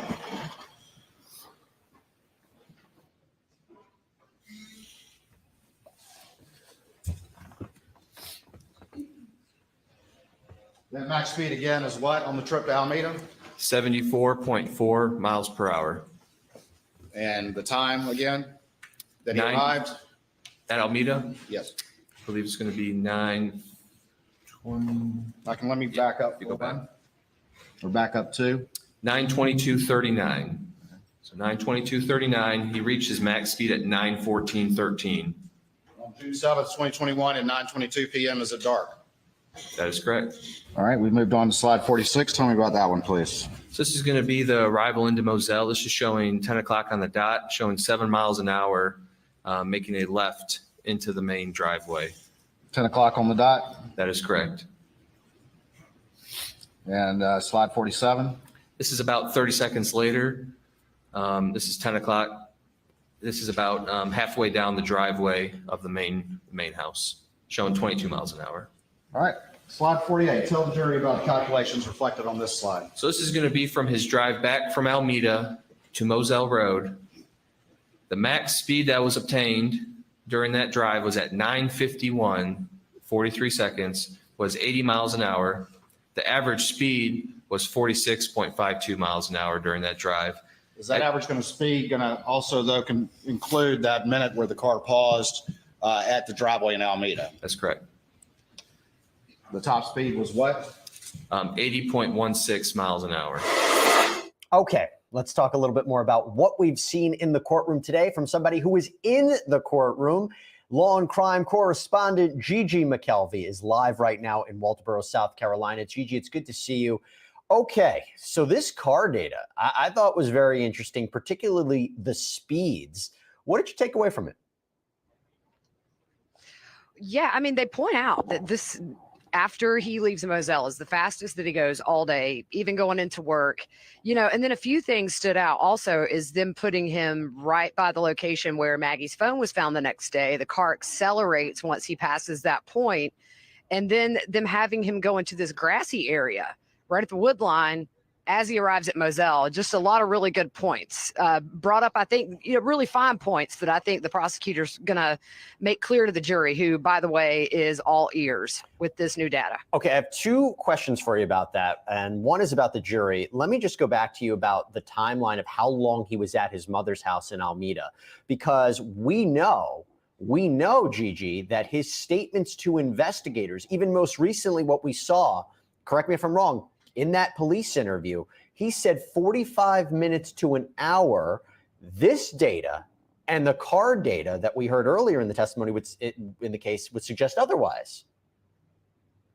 Yes, just 20 minutes, maybe a few seconds more, but it really validates Miss Shelley's testimony, the caregiver for his mom, Libby, who said 15 to 20 minutes was about how long he was there. And it looks like now this is confirmed what we know from the previous data from the stop-start times or when the car was put in park and drive. Now, you said the jury's paying attention. I want to ask you about this. So I've heard mixed reporting from other outlets that would suggest the jury maybe is a little checked out, that they're not really listening to certain points that are being made, maybe by the prosecution. I don't know. You told me, I think it was yesterday, that when it came to, it was yesterday, when it came to the data about the trajectory of the bullets that hit Paul and Maggie, the jury was attentive. They're listening closely to this too? Oh, yeah. Yeah, everybody. You could hear a pin drop in that courtroom right now. They are super invested in this. And I think it just getting this on Friday and it just now coming in, I think it validates some things. But at the same time, for me, one of the biggest discrepancies is that he gets to the kennels and right at a minute, that would give him to go find Paul, pull him over, check for the pulse, go 30 yards, check on Maggie, get back in his car and call 911. I think that is going to be something hopefully the prosecution really lays into. Okay, let's talk about that for a second, because you know this backwards and forwards. To me, I think one of the defense's strongest points is saying, okay, prosecution, you want to say this timeline of when the killings happened starting at 8:50, right? Does it give him enough time to kill both people, to change clothes, to dispose of the weapons, and get to his mother's house when he did? You tell me if it makes sense, because I think the defense was making a good point. That's a lot for him to do. It's a lot for him to do, but on the other hand, how much did he prepare for what he is alleged to have done? So if he had his ducks in a row prior and had everything lined up, then yeah, I think it's definitely possible that it fits within this timeline. All he had to do was commit the murders and really however he cleaned up and then hop in the car and then, you know, make his way to his mom's for his alibi. I do think it's possible, especially with strategic planning. And look, he's a smart guy. He's book smart, not street smart, though. He made some bad mistakes. Yeah, and look, there's a sloppy nature to everything that was going on. I am curious about this, though. So yesterday was all about the roadside shooting, right? Was the jury paying attention to that? Did they look confused at any point? Because we know this case backwards and forwards, but if you're sitting in that jury and you supposedly don't know anything about it, they might be having a hard time trying to connect that back to Maggie and Paul. Were they taking notes? Were they looking confused? Were they checked out? Walk me through it. It was a mixture of both. When I came on for the afternoon update yesterday, there were times where they seemed a little checked out. They really did pay attention to that video and the phone call more than anything. But I think it's just one of those things where we're deep into this trial now. And I think a little trial fatigue setting in for everybody. You see it more in the afternoon, but they were a little checked out. And then, you know, they would perk up when things would come in that was new. But just, I think at this point, when's the defense going to get up? I think everybody's just starting to get a little tired. But this jury is on it, though, Jesse. I mean, they can't take notes, but they are just doing their jobs. I have to say, I'm very impressed. Not easy sitting on a jury, let alone the complexities of this case and how long it's going to go for, which that's my question to you. How long is this trial going to go for? Do we anticipate the defense to begin their case today? Yeah, from what I'm hearing, the defense does have a witness that is in town. So even if the state doesn't rest, I think they're expected to call a witness. But I would imagine that this is probably going to be their last witness that they're going to call for the state. I haven't heard of anybody else. So yeah, we do anticipate at least hearing from one defense witness today. And by the way, what was the jury's reaction as we showed Dick Harpootlian in there? He had an intense cross-examination session with the SLED agent earlier this morning. What was the jury reacting to that? They were just watching. There wasn't really any visible reactions that anybody gave. It was just kind of watching back and forth. I call it like a tennis match where they're looking at him, looking at the witness. But yeah, just nothing that made anything obvious about what they might be thinking. Okay, so I want to ask you, as we kind of finish out this week and we recap the week, what would you say were the strongest points for the prosecution and the strongest points for the defense? I think yesterday for the prosecution, having the visual of the witness that showed the shooter's position, I mean, that brings the crime scene to life where they've kind of had to picture it in their heads. I think that was a really strong point for the prosecution. For the defense, I don't know. I mean, I really can't just, I think the biggest thing for Harpootlian to me is he's wanting to make clear that everybody knows Alec had documented injuries. But as far as a strong point, I think on cross-exam for the lead agent, by the way, who had lost his mom just the day before and just was so brave to get up there and do his job, I think that cross-exam was a very strong point for the defense because it was very thorough and poked some holes. Yes, particularly since he consented that he acknowledged that he provided inaccurate information to the grand jury, suggested the timeline for the killings and the cleanup would have to be kind of limited. And there were missteps. It looked like there were missteps in the investigation or things could have been looked at in a greater way. I'm sorry to hear that news, but in the trial, the trial setting, it was important points that the defense made. Gigi McKelvey, I know you have to jump back into the courtroom. I appreciate it. Thank you for giving us the insight. As always, great reporting. Thanks, Jesse. All right, I think we have to hit a quick break. When we come back, we'll see when we can jump live into court. Again, they're in a short recess. We'll be back.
Welcome back, everybody. So we're waiting to jump back live into Walterboro, South Carolina, where disgraced attorney Alex Murdaugh stands trial in the double murder of his wife and son. And as we wait for them to wrap their morning recess, which, again, could happen any moment, might be able to jump in early, we do want to talk a little bit about what we saw earlier today from Agent Peter Radofsky. He is the one who reviewed data of the defendant's Suburban from the night of the murders. And let's hear what he had to say about the timeline that night.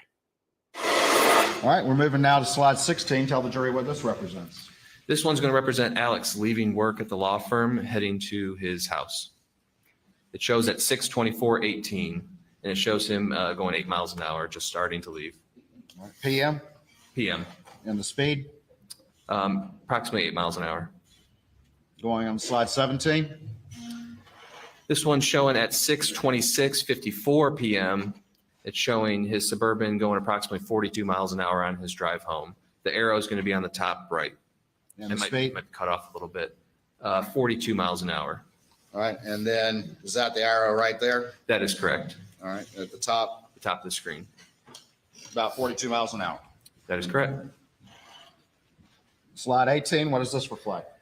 This is going to reflect at Alex arriving home at 6:42:54 with a miles per hour of 0. This is one of the last data points that without speed. 6:42 PM arriving back at the residence, That is correct. and the arrow is pointing to what? The residence, a little bit to the side, but it's the residence right there.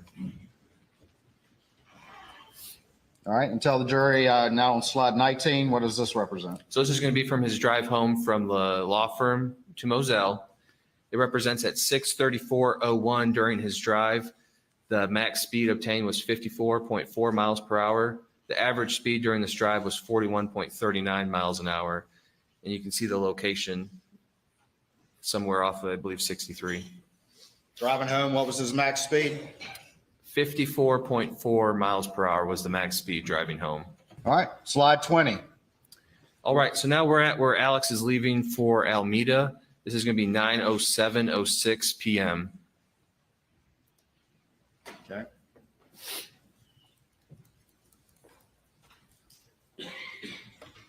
And again, we'll go through the timeline in a bit, but is this generally consistent with some of the telemetry data that Falfosky did? It is Suburban goes underway at what time? 9:07:06 according to this data. Moving on to the next slide. Like previously.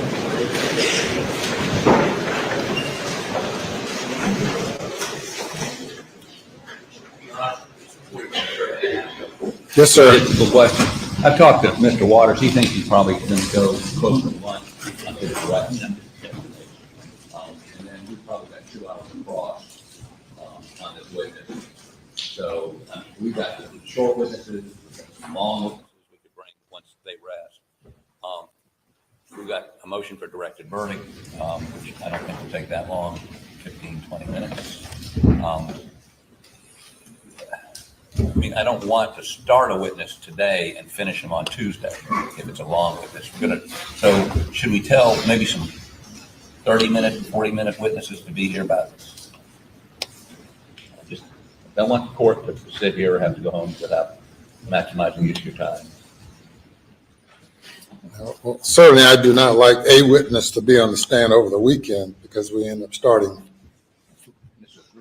back at the beginning. Pardon? It's a 3-day weekend. It's not just a weekend. I mean, Yeah, it's, right. We have to be flexible. I don't know how long all this is going to go. Is this your last witness, Mr. Waters? Barring some need for an audible, yes, sir. So you should be ready to do some witnesses today, I would think, yes, sir. assuming the case proceeds beyond directed verdict. Yes, sir. Okay. Well, I think you've answered. You don't want to start a 3 or 4 hour witness this afternoon. No. Yeah, okay, well, that answers the question. We may come up a little bit short, sort of hard to gauge, but we've got some relatively short witnesses, and then we've got a rather long witness. I understand. Thank you, Your Honor. I want to put on the record that I received a note from the jury after returning from lunch yesterday. The jury somehow thought that they would elect their own foreperson. And asked me if whether there's a reason for appointing someone else or if we could keep the same foreperson. I don't know who gave them the the notion that they would select their own foreperson. And I know, as I told them, that it's done differently in different places. I appoint forepersons, and I did not change. I did not accede to them saying we already have a foreperson. But that was the reason I gave an explanation right after lunch, explaining to them that the fact that you are a foreperson doesn't give you any more authority than any other juror. But I want to make this note a part of the record. If I could also, if we conclude this witness, and obviously I would request at the conclusion of that witness that there be at least a brief recess just to do an exhibit check and any housekeeping. If we are going to rest at that time, if I could have an opportunity quickly to do that outside of the presence of the jury. Okay. 2 short witnesses, it sounds like, at best this afternoon. Thank you, Your Honor. Very good. Bring the jury.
Very well. You may continue.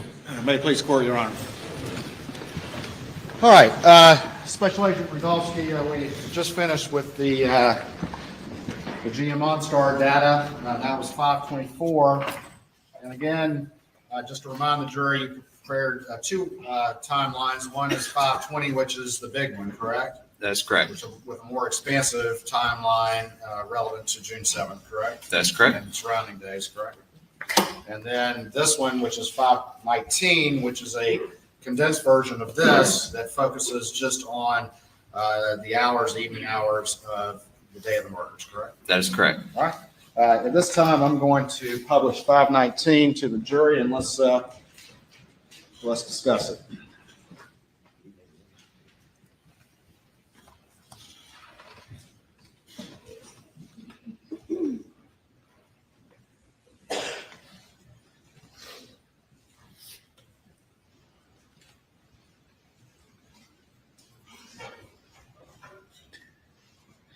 All right, just real quick, I want to go through this opening page, and this is the condensed one, 519. Is that correct? Up on the screen? That is correct. All right, and has your name on it, correct? That's correct. All right, and then we have a reference guide right here, and if you would just explain just some of the various sources of information that have been admitted before this jury that you ultimately synthesize into this summary timeline. Okay. What we have here is we're going to have cell bright extraction report. It's going to be for Paul Murdaugh, which as you go through this timeline, PM is going to refer to Paul Murdaugh. We're going to have AM, which is going to be Alex Murdaugh's cell phone extraction, and then MM, which is going to be Maggie Murdaugh. So anytime you see the abbreviations, that's what it's going to refer to. We have their cell phone extractions here. We also have the FBI telemetry report. We have the FBI CAS data. We also have different reports from the phones, like the Axiom reports. We have an ALPR report in here, which is actually probably not in the condensed one. That's going to be automated license plate reader data for Maggie Murdaugh's Mercedes. We're also going to have some Snapchat data and then data from Rogan Gibson, Paul Murdaugh, Alex Murdaugh, Maggie Murdaugh, and Buster Murdaugh's CDRs, which is the call data records from Verizon. Let me pause you real quick. So we have extractions. Mhm. Tell the difference to the jury, and I don't mean to point out with the stick, between an extraction and then CDRs or still data records, please. So the extraction is going to be what, like Britt Dove testified, what he actually extract out of the phone. And then the CDRs is going to be what Verizon testified, which is going to be their records of phone calls and text messages. So two separate data sources from two separate entities. All right, and continue on, please, with the remainder of the data in your summary timeline. We have referenced here a couple different like Knowledge C database. That's kind of like the Axiom database. It's just another database that was, records were provided to me from. We also have a PMPED building access log. And then in the big timeline, we have the 911 recordings. And then just want to point out a Dylan Hightower extraction. That would have been the first phone extraction of Alex's phone 2 days after the 7th. All right. And then we have the GM OnStar data. Okay. All right, and then down at the bottom here, we have some color-coded things on the left of the screen and then a box on the right. So quickly explain to the jury what those reference points mean, please. On the right of the screen, you're going to see the 2021 Suburban log file excerpt. Frykowski from FBI had that Excel sheet with all the different colors and everything. This is going to be a reference guide, so when you're going through this, what the colors actually mean on the data. All right, And give then- an example of what you mean by that. So you're going to see kind of that reddish, pinkish color. That's going to mean that the infotainment center is booting up. So when we go through this timeline, you're going to see that data section highlighted with that color. That's what you'll know is happening with the data. If you see pink, it's going to be a propulsion. When you see blue, it means that it's either in and out of park.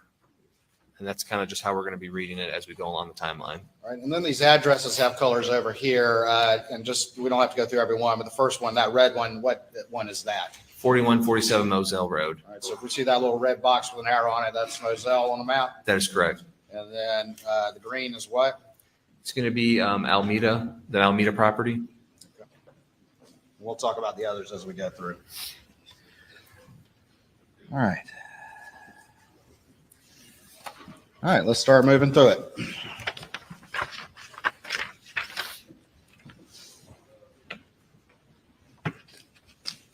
Just give me 1 second.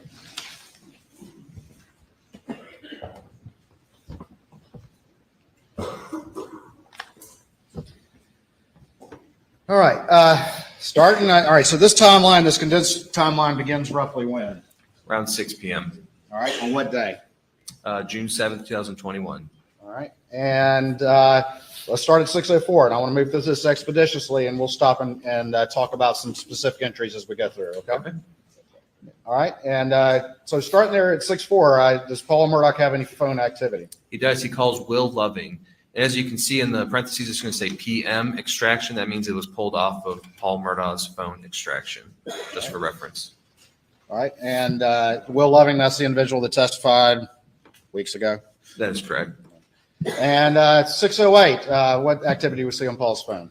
He makes an outgoing call to Dad, which is identified as Alex Murdaugh. It shows answered, but 1 second long. All right, and what was the source of that information?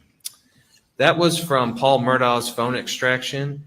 It does not show up in Alex Murdaugh's original logical dump or the second one from Britt Dove, but it does show up on his CDRs from Verizon. So that'd be the records that Verizon actually keeps for the phone. All right, and can a user of a phone affect the CDRs that are with the Verizon phone company? They cannot, Or no. can the user affect what data remains on their phone? Yes. And frequently throughout this timeline, do we see instances in which there was a call logged on on Alex Murdaugh's CDRs, but was missing from his phone from the extraction? That is correct.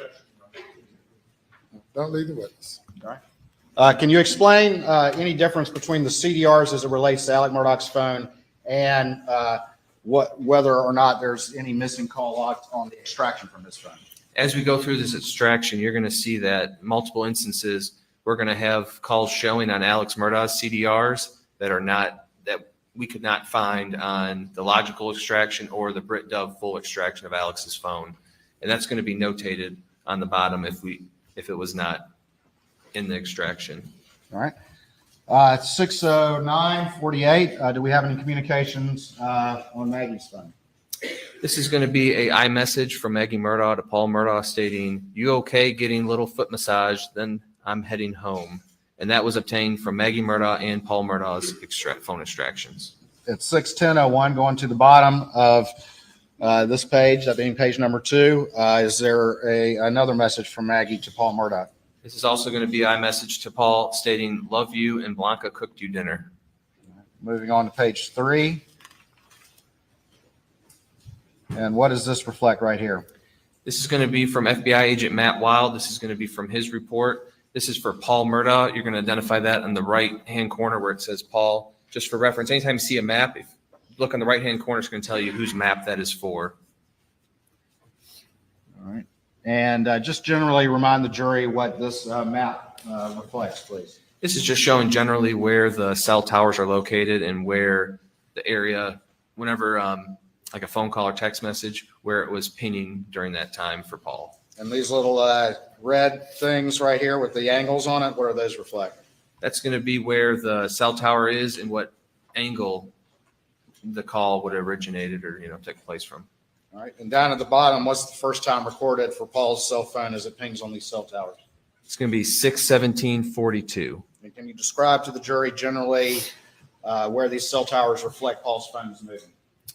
So it'd be at the Beaufort area down the right-hand side, moving up towards Moselle, which you can see in the far right corner, that little badge-looking red dot.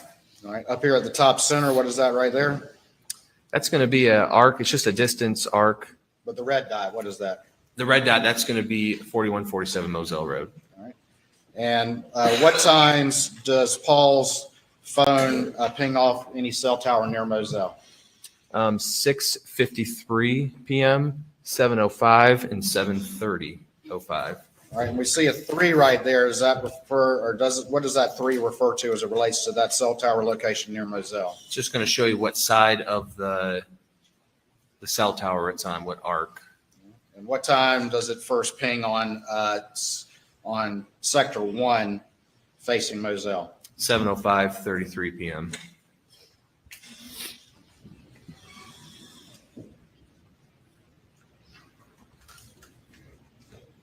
All right, moving to continue on page 3. We have a time reference at 6:20:53. Can you explain to the jury what, if anything, that indicates?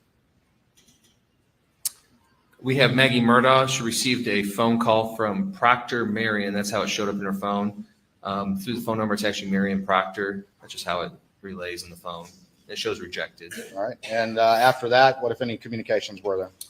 Right after that, at 6:21:28, Maggie Murdaugh sends a text message to Marion stating, "Can't talk, getting food massage. We'll call you back." That was from her phone extraction. Moving on to 6:23, are there any communications with Maggie and Paul? There are. Paul sends a message to his mom at 6:23:27 stating, "What did she make?"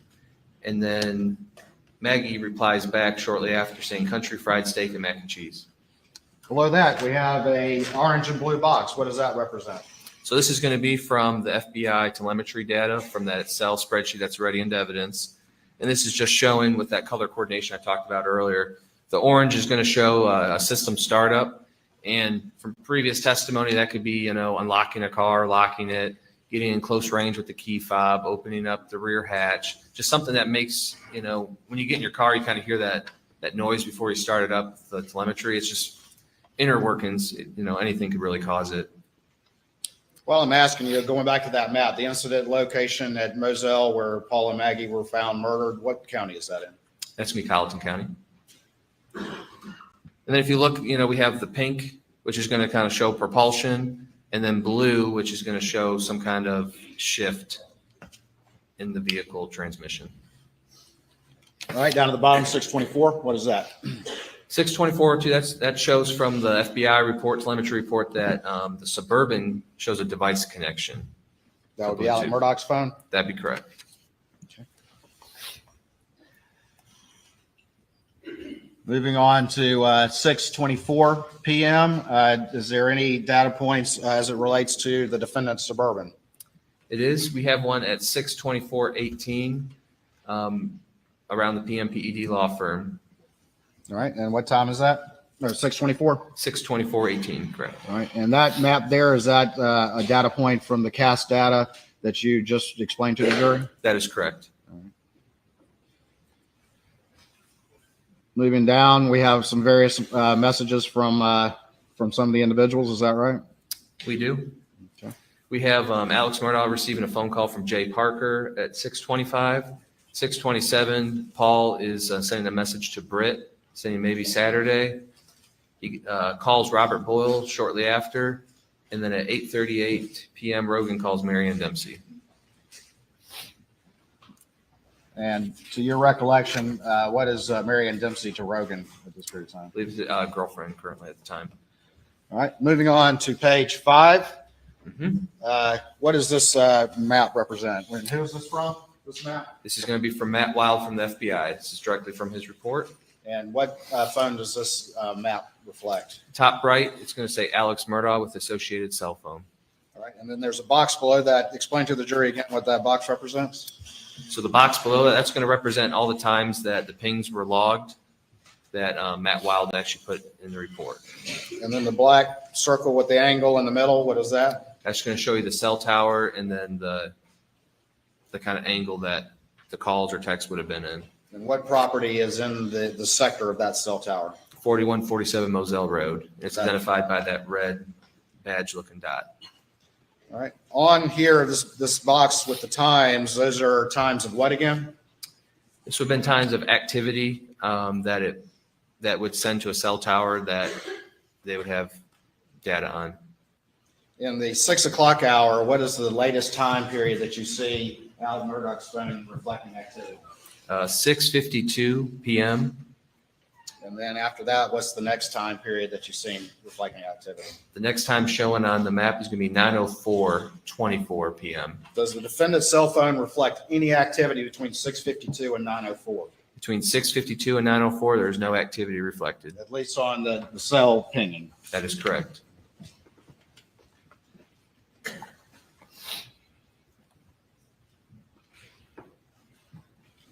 All right, at 6:40:01, what activity, if any, is reflected? Paul calls, it's going to show up as PA in the extraction, which is Alex Murdaugh based on the phone number. It shows it was answered. It was 2 minutes and 29 seconds long. This call also does not show up in the phone extractions for Alex Murdaugh, just on his CDRs. It was in the defendant's CDRs? That is correct. All right. And it was also in Paul's phone. It shows the phone call. 6:42, and what if anything's reflected? We have a Suburban device connection to iPhone from the FBI report at 6:42:48, and at 6:42:54, we show the Suburban arrives at 4147 Moselle Road based on the GM OnStar data. All right, and going on to page 6, is that your CAS map reflecting that data point you just described? That is correct. It's going to be the 6:42:54 data point. And what happens at that moment? That's when Alex Murdaugh is going to arrive back from the PMPED law firm from work that day.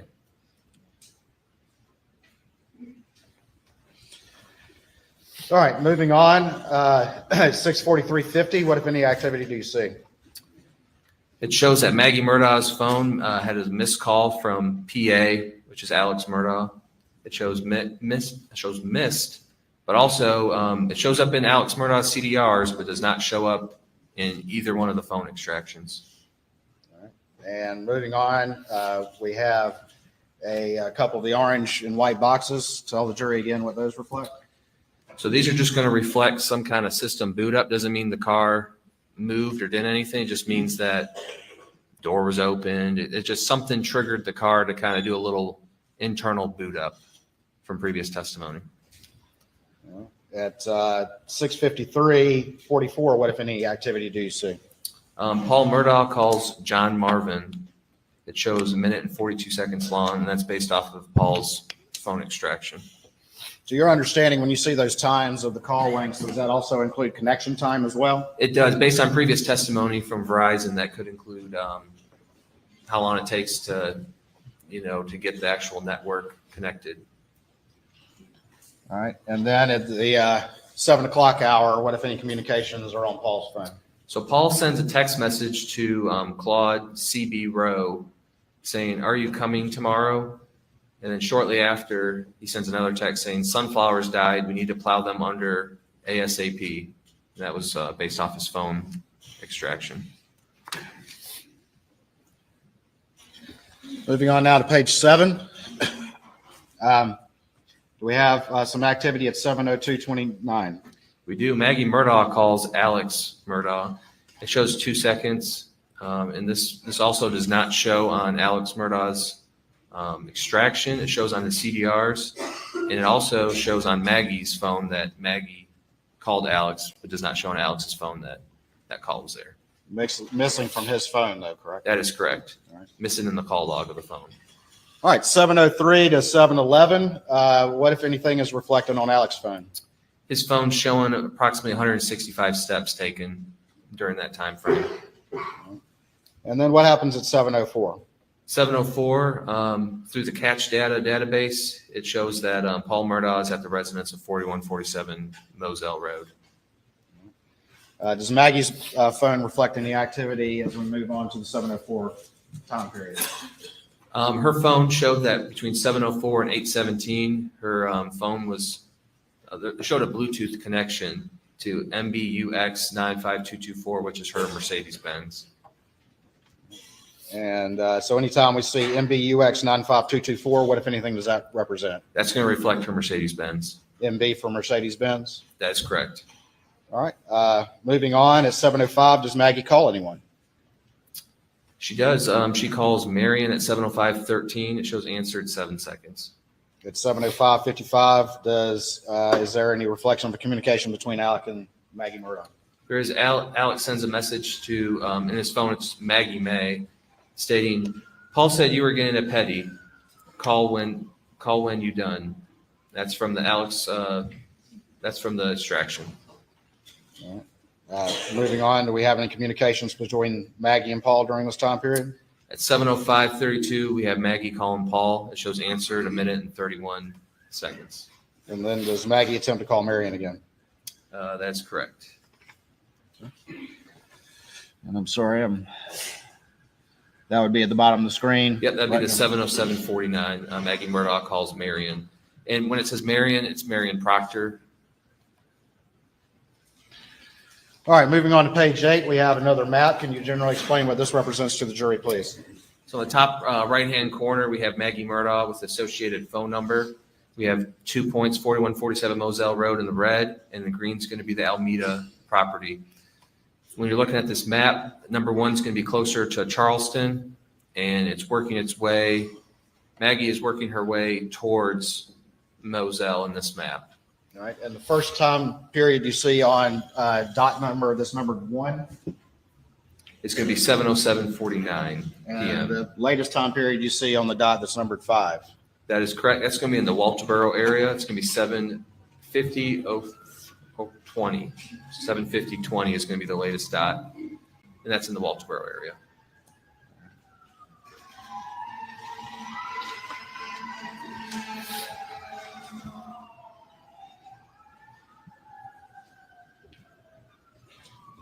All right, moving on, looking down at 7:09:43, what, if any, activity do we see on Maggie's phone?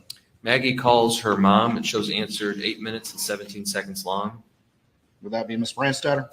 That is correct. We have an orange box. Tell the jury that quickly, please. So that's just showing a system boot up. Could have been getting close to the Suburban, unlocking it, locking it, opening up a door, or it could just be some kind of internal components based on previous testimony from the FBI. After that, we have 2 entries. Can you tell the jury what those 2 entries are, the time periods, and what they represent, please? Yep. So the next 2 entries is going to be 7:14:13 to 7:22:19. It's going to be Paul Murdaugh's iPhone showing approximately 208 steps traveled during that time period. And the one below it's going to be 7:15:35 to 7:21:52. This is going to be from Alex's phone, showing that approximately 200 steps were taken during that time frame. So we have 208 steps taken from Paul during his time frame, and then Alex is around 200 steps traveled. And both those time periods for those steps for Alex and Paul, are those generally roughly the same? Generally the same. Consistent? That's correct. 7/18/44, what if any activity do you see? Alex Murdaugh sends a text message to CB Rowe saying, "Call me, please." Going now to page 9. At the top, those two entries, again, explain those two entries to the jury. So the first entry is going to be Paul Murdaugh's iPhone from 7:25:03 to 7:34:47, and it's showing 139 steps taken during that time period. It's an approximate. 7:28:35 to 7:37:11 is going to be Alex Murdaugh's iPhone, showing approximately 47 steps traveled during that time period. All right, 7:30 p.m., we have another data point indicating Maggie's trip home to Moselle. That is correct. All right, we got another map. Tell the jury what this one is, please. This map's just showing that, her phone was pinging at starting at 7:30. Whose phone is this? This is going to be Paul Murdaugh. It's going to be in the right-hand corner. It's going to say Paul Murdaugh with the phone number on top. This is just showing where his phone was pinging on June 7, 2021, starting at 7:30 and then all the way to 8:40 p.m. All right, we see two cell towers there and then some arcs. Where do those arcs intersect? The arcs intersect close to the property at Moselle Road. And if you would, just tell the jury the earliest time that's reflected here and the latest time that's reflected here. The earliest time reflected is going to be 7:30:05, and the latest time reflected is going to be 7:40:21 p.m. on June 7, 2021. So Paul's phone is at the Moselle location according to this data. That is correct. All right.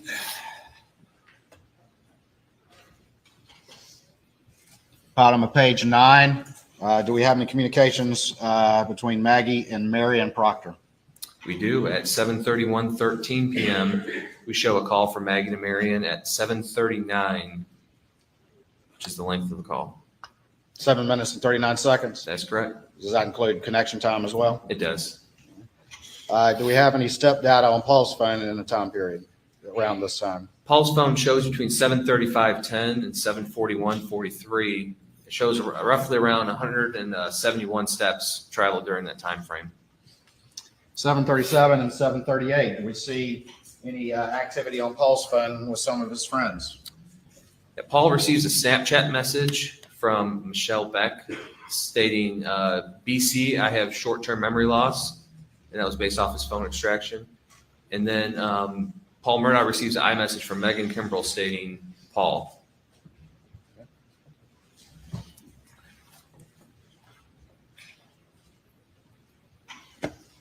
All right, moving now to page 10. Going to 7:39:55. Can you tell the jury what that data point reflects on your summary timeline? So from earlier testimony, you've seen this this video. This is just a thumbnail picture, and this is when it's showing it was created in Paul Murdaugh's phone. And we have a little screenshot of the creation time. It's going to show 7:39:55 is when this thumbnail was created in Paul's phone. And remind the jury what video that is. I see we got a thumbnail there, but Yep. what video is that? This is going to be that Snapchat video that was sent to a few friends of the tree. You have Alex Murdaugh on the tree that's leaning over. All right, and again, this is when that video, at least the timestamp, was its creation. That's correct, based on previous testimony, yes. All right. 7:41 to 7:48. What, if anything, is reflected on Alex's phone? We show that 29 steps were traveled on his phone, approximately between 7:41 and 7:48. All right, and just talked about the Snapchat video. Looking at this map, whose phone is this? And explain these data points to the jury, if you would, please. Or whose phone is this first, if you would, please? So this is going to be Paul Murdaugh's iPhone, and below it, it's going to be his iPhone location data. So this is not going to be Verizon location. This is going to be location data directly off of his phone. So this is GPS data that's more specific. That is correct. All right, and we see a number of dots up here. What is this area up here generally, sort of in the center of this image? That's going to be the kennel area, and then there's that little house, The cabin? the cabin. All right, and what time periods in that upper box do we see GPS data on Paul's phone up there in the kennel cabin area? We're seeing between 7:45 and 7:54 is location data for that So area. 754, 756. 7:56, sorry, it's hard to see. All right. And then we have two data points at the bottom. Mhm. Is that, where is generally that on the property?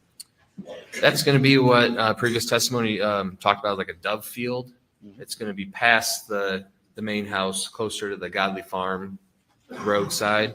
And that's going to be a data point at 8 and 42 seconds and 8 and 44 seconds. 8 p.m.? That's correct, 8 p.m., June 7th. Oh, darn it.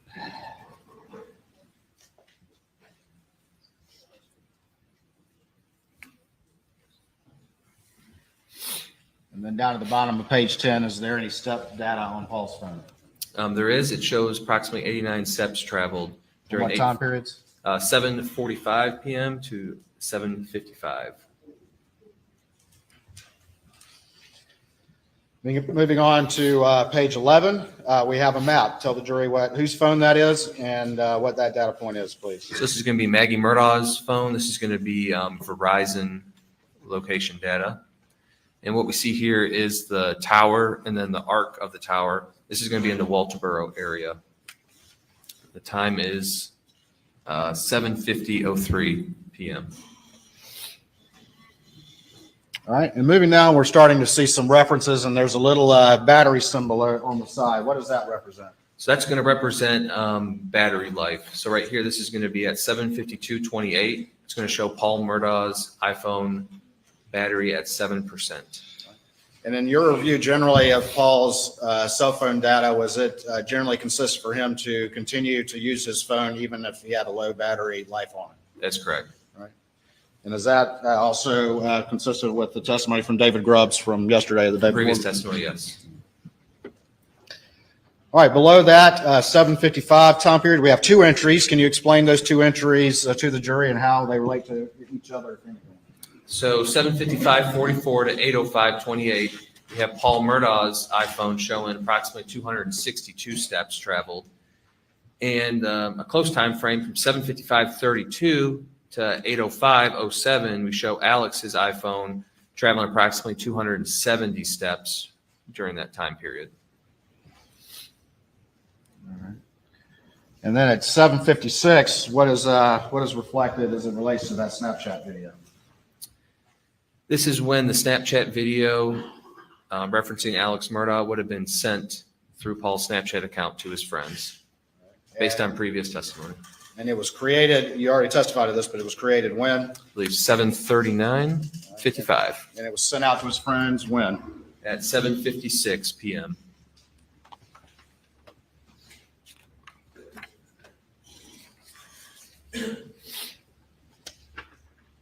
Moving on to page 12 at 7:57, does one of his friends respond?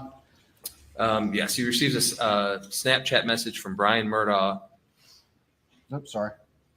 stating, "Damn, man, needs some straps. Oh, it." All right. Now we're moving into the 8 p.m. hour on June 7th, 2021. Is that correct? That is correct. All right. We have a map here. First of all, in the right corner, whose phone is this? This is going to be Paul Murdaugh's phone. This is going to be his iPhone location data. And starting up at the, it's sort of the top center, more to the right. Where does that location generally? That's going to be the little cabin on the property. All right. And what is the data point? What's the time on that data point up there? I believe it says 8:06:20 p.m. All right. And then we see the dots sort of moving down. And in what direction are they generally moving? That's moving towards the main house on the property. All All right, and then down at the bottom of the screen, at what time do we see that data point stop at the main residence? 8:14, What's the first data point? 8:08:45, and then 8:14. Paul's at the main PM. residence at what time? First? 8:08:45 p.m.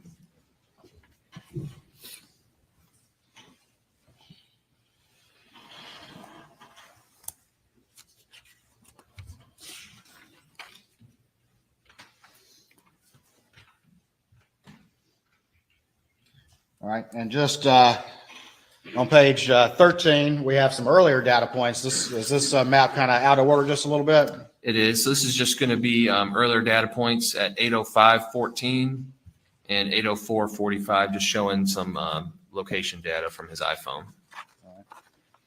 So that one should have gone before this one, the one at the bottom of page 12, That is correct. which reflects Paul again getting back to the main residence at what time? 8:08:45 p.m.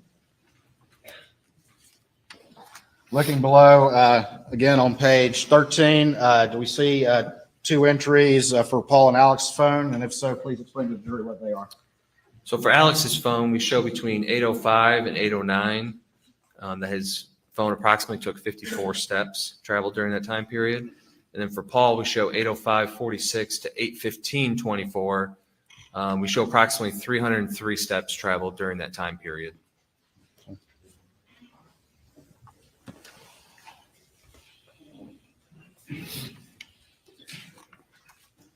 Moving on to page 14, do we see that same map again of Paul's phone reflecting him arriving at the residence at 8:08? 8:08:45, correct? And then still pinging there at what time, at the bottom time? 8:14 p.m.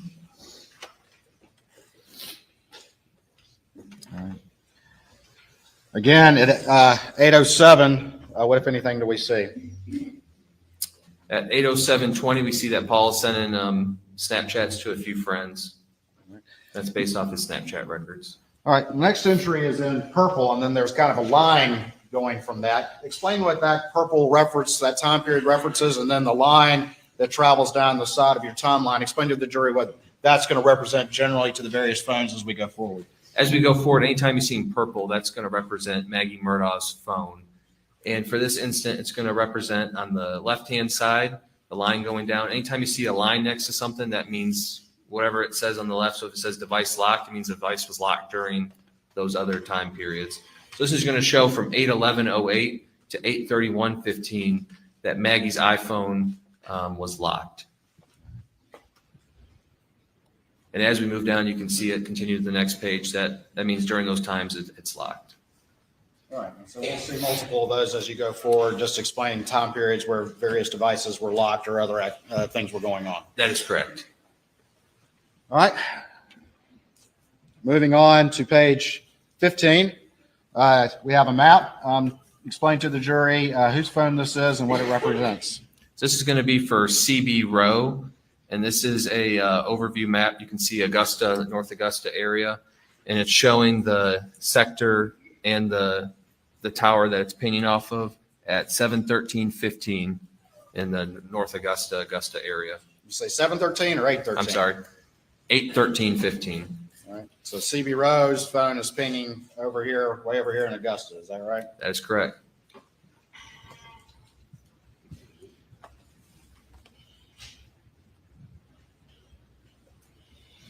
All right, moving to the next map. Whose phone is this? If you could tell whose phone this is, and then what data points you see on this particular map. So this is going to be Paul Murdaugh's iPhone location data. So it's going to be separate from like Verizon location data. And this is showing at the area of the main house, bottom left. And the data starts at 8:14 and goes all the way to 8:35:07. 8:35. Paul's phone is located where? At the main house, 4147 Moselle Road. And down at the bottom of page 15, do we have any step reference for Paul? We do from 8:15:55 to 8:21:45. We're showing approximately 140 steps traveled.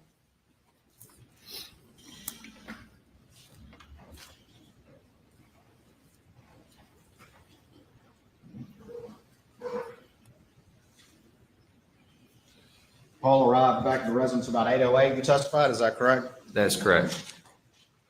At 8:17 and 14 seconds, what, if anything, do you see on Maggie's phone?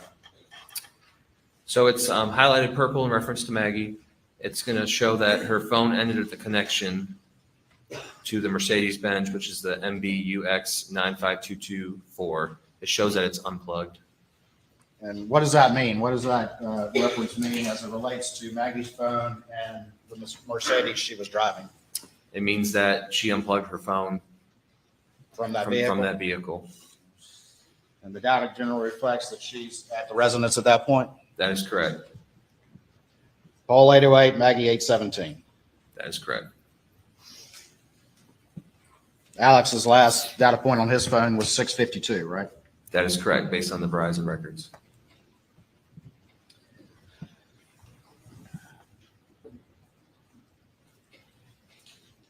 We have at 8:17:44 p.m., do we have a battery reference for Paul? We do. It shows that his iPhone was at 4% battery life at that time. As we continue forward, do we see Paul continue to use his phone? We do.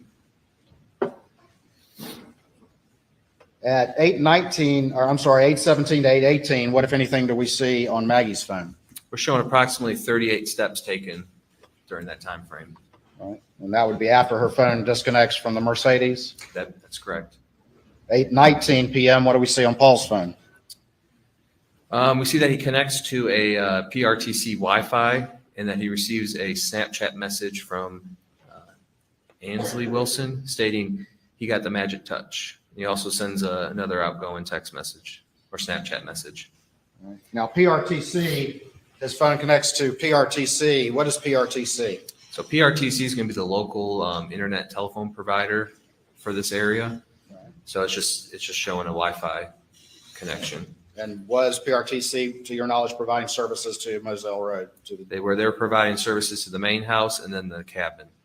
All right, going below that, we have a series of communications. And whose communications are these going sort of back and forth, a series of communications? This is going to be Paul Murdaugh's series of communications.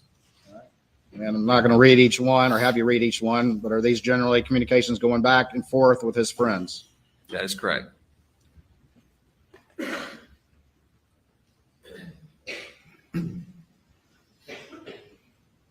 And on this page, they start about what time and continue through about what time? Start around 8:23 and go all the way to 8:29. Well, I think we keep on going down. Yeah, about 8:30. It's about 8:23 to 8:30. all right, at 8:30 to 8:33 p.m., what, if anything, do we see on Maggie's phone? We're showing that her phone took approximately 42 steps traveled during that time period. All right.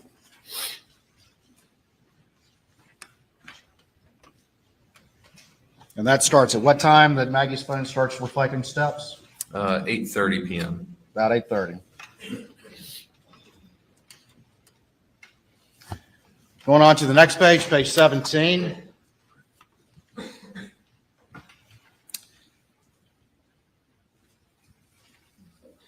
Going back just real quick on page 16, generally that series of communications with Paul and his friends, is he generally responding fairly quickly to the communications back and forth? He is either, it's their Snapchat and iMessages. He's responding and using those two applications very frequently.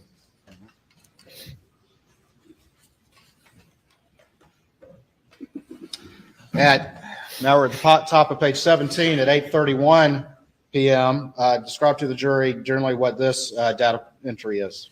So this is going to be a group message from John Marvin Murdaugh. He's talking about how they're planning to go visit their dad tomorrow and asking if anyone else is going.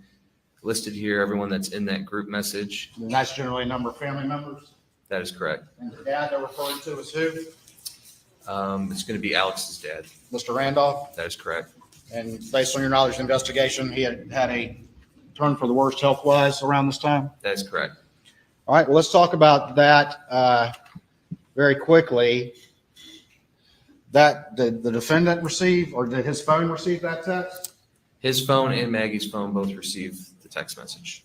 And did the defendant ever read that text according to the phone at least? According to the phone, it was not read until the following day, 6/8 of 21 at 1:44:49 p.m. And that text came in at what time? 8:31 on the dot. And did Maggie read that text right away, at least according to the phone, her phone? She did not. Right. And when did her phone finally read that text? Around 8:49:26. What time? 8:49:26 is when Maggie read that text. 8:49. 8:49.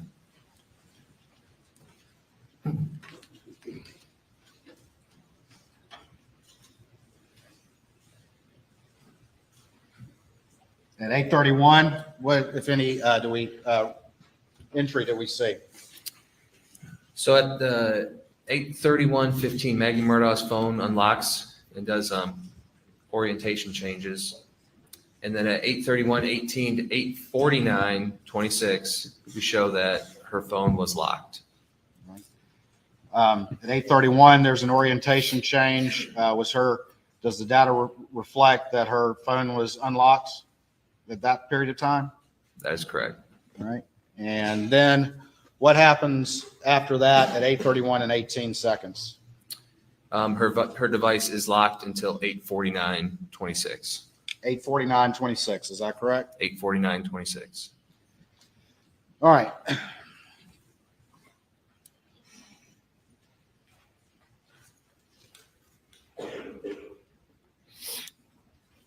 At 8:32:25, we have an entry in green and then a line going down. Can you explain to the jury those time periods and what, if any, significance they have? So green is going to reflect Paul Murdaugh. Anytime you see green, it's going to be Paul, and purple is going to be Maggie. That's reflecting that his iPhone moved approximately 283 steps during that time period. So on the left-hand side, as we go down, and you're going to see other data entry points. If you see the green next to it, that means that those steps are being traveled during that time frame. And now we have a map. Whose phone is that? This is also going to be Paul Murdaugh's, and this is going to be his iPhone location data. All right. And where is that iPhone location data located? That's going to be at the kennel area of the property. All right. And tell me the time periods that he is at the kennels at this point in time. At this point in time, he's at the kennels at 8:38:07 p.m., 8:44:53, 8:44:55, and 8:44:56.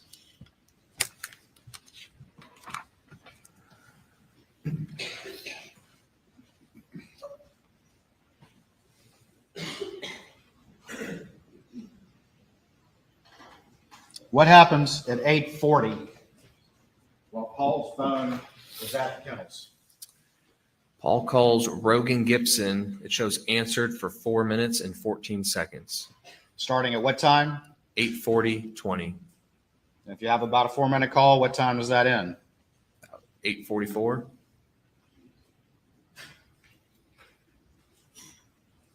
At 8:44:34, what, if anything, does Paul's phone indicate? So at 8:44:34, Paul Murdaugh initiates a FaceTime video call with Rogan Gibson. It shows answered 11 seconds long. And that's based off of Paul and Rogan's information. And then at 8:44:55, what does it reflect on Paul's phone? This is when this video was extracted and created through Paul's phone, which shows Alex, Maggie, and, well, you can hear Alex, Maggie, and Paul in the background. That's the kennel video at 8:44. That's a kennel video that's been in previous testimony, correct?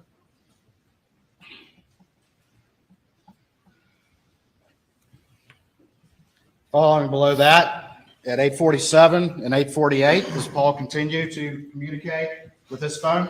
He does. He uses the iMessage feature in his phone to send a couple messages to Megan Kimbrell.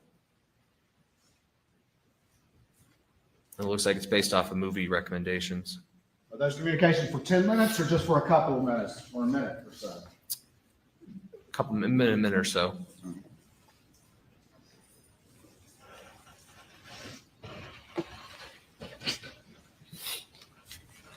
Going to the top of page 19. Mhm.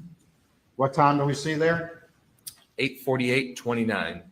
All right. And what's going on? What's Paul doing?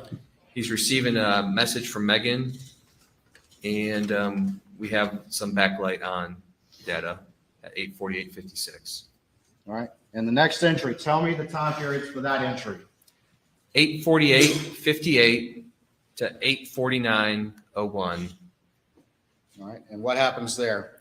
Paul Murdaugh's phone that's the last time that it was unlocked, Ever? ever.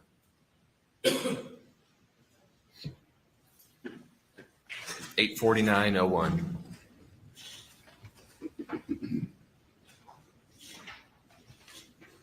And the next activity that we'll see on Paul's phone occurred when? We have a backlight off from 8:49 to, Going back to 8:48 to 8:49:01, you said that was when Paul's phone was last unlocked? that is correct. And continue on with that data entry, what does it indicate? What's the next time ever that Paul's phone shows any activity? 10:18. That's when, And the 8:48 to 8:49 PM? oh, I'm sorry, next activity notification is going to be the Rogan Gibson call at 9:58:35.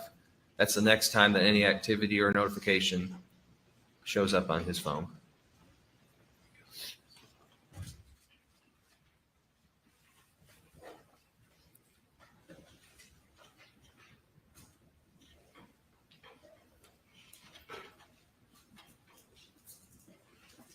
Looking at this entry with the green line on the right side, what are those time periods there and what do they represent starting at 8:49:01? Starting at 8:49:01 to 10:34:23, Paul's phone shows device locked. And was it ever open again until it died at 10:34:23? It was not. 8:49:01 is the last time before that Paul had ever unlocked his phone. That is correct.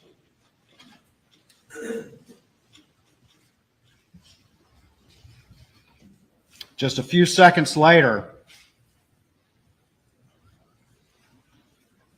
does Maggie's phone reflect any activity?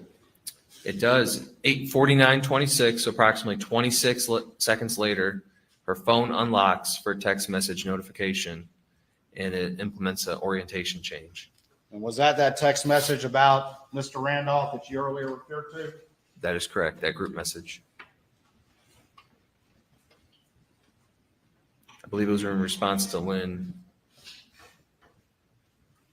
And at 8:49:31, here in red, what happens to Maggie's phone? Just seconds later. Maggie Murdaugh's phone locks forever Forever. Until when? until it's recovered the next day at 1:10 p.m. On June 8th. on June 8th by law enforcement. Do both Maggie and Paul's phone lock forever around 8:49? They do.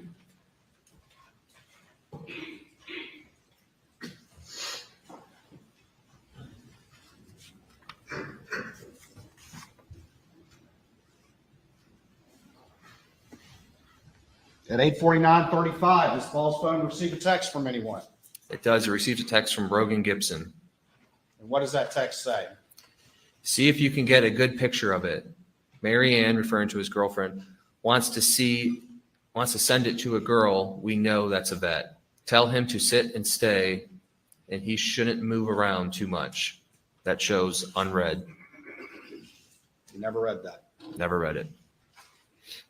According to the investigation, is that the conversation that Paul and Rogan were actively engaged in starting at 8:40? That is correct. The kennel video was at what time? 8:44. And then the defendant repeatedly denied that he was ever at those kennels with the victims just minutes before their phones go silent forever. Objection. Basis for the objection. It's leading. Don't leave the witness. Restate the question. Did the defendant repeatedly deny ever being at the kennels at that Yes. time period? Yes, he did. various interviews with law enforcement.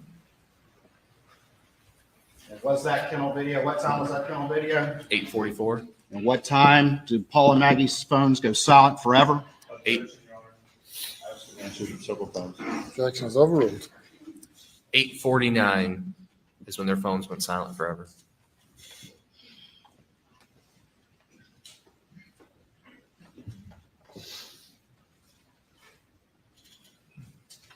At 8:53, do we see any activity on Maggie's phone?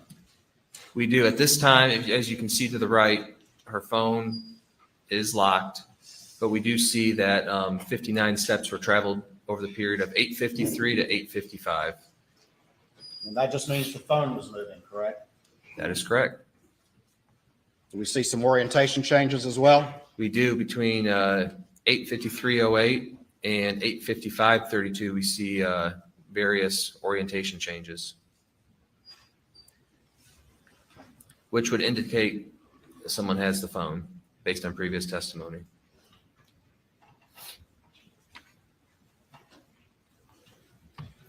Moving on to page 20. At the top, we have 8:55, and we have a reference to a data point. Can you explain that to the jury, whose phone that is, and just generally what that is based on information gathered in the investigation? 8:55:48.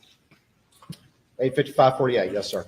That's just a internal application running in the background for Maggie Murdaugh's phone. It's just the iPhones will take a random snapshot of what's going on in the phone. So that's just reflecting that there was some, behind the scenes stuff happening in her phone. It's not saying that someone was actively using it.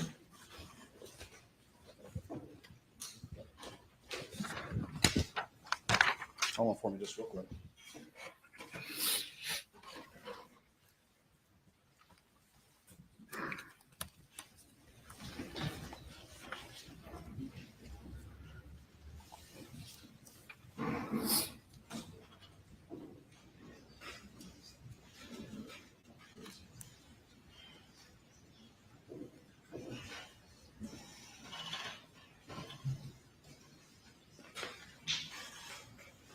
Right here at the bottom of page 13, we have a reference to step data on Alex's phone. That's correct. And what are those time periods? 8:05:35 to 8:09:52. It's showing 54 steps traveled. All right. Turning to page 20.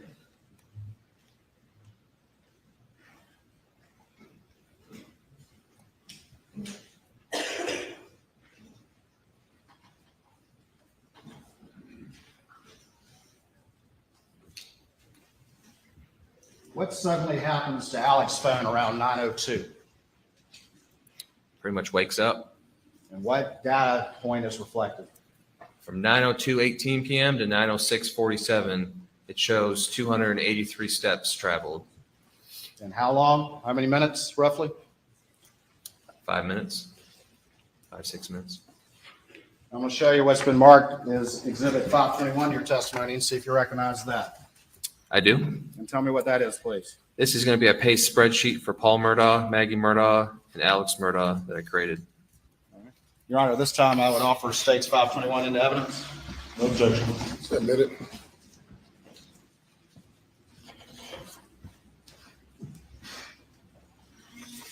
I have the element, please?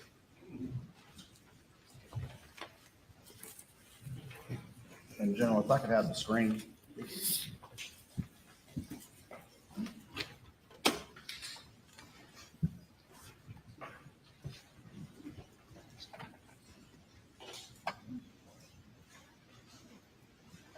All right, tell the jury real quick as we look at this exhibit just admitted, just generally we have at the top, tell them quickly what this is and what these columns represent. Explain this chart if you would.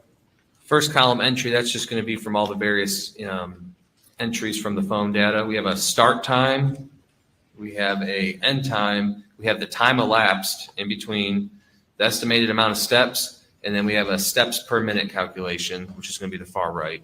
And the steps, those are the data entries in this timeline that you've been testifying to as reflected from the phone data. That is correct.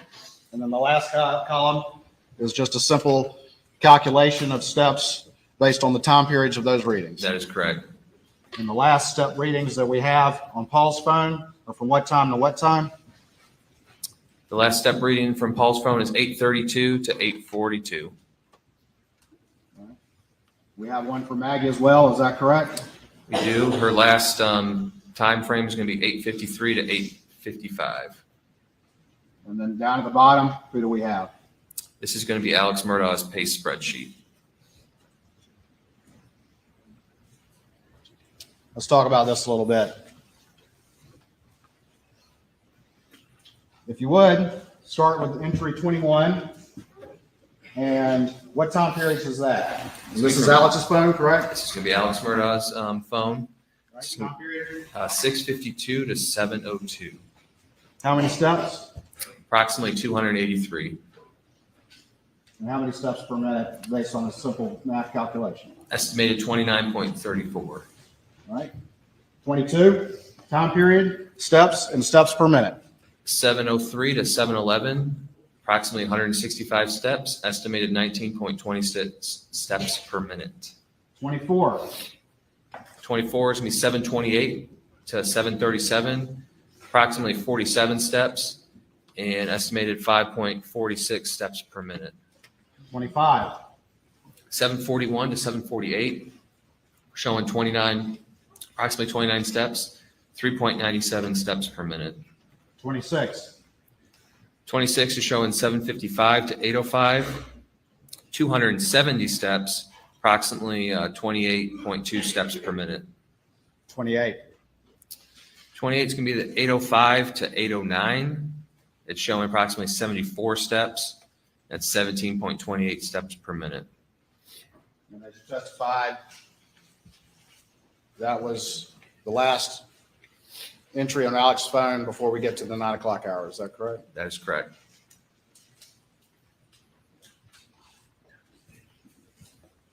And what time was the video again? 8:44 p.m. Let's talk about 27. What's the time period there? Time period to be 9:02 to 9:06.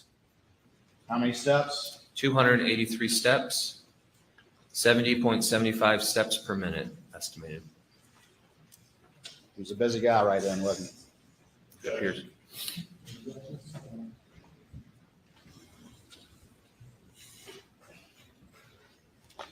What was the average steps per minute from 9:02 to 9:06? 70.75.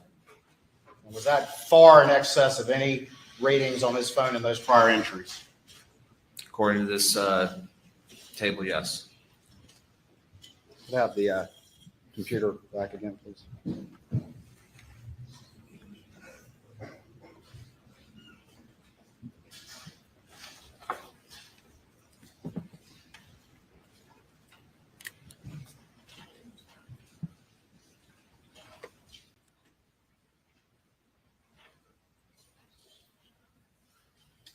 We have a map here on Paul's phone. Tell me very quickly what that represents. We do. This is going to be based off of Verizon records for Paul Murdaugh, and it's showing 903.22 and 903.30, just showing what cell towers it was pinging off of. Again, is his phone still locked during this time? That is correct. Paul and Maggie's phones are still locked this time. Bottom of page 20, we got a pink box. What does that reflect? That's from the FBI telemetry data, just showing a system startup with the telemetry system. On which To be, vehicle? Alex Murdaugh's 2021 Suburban.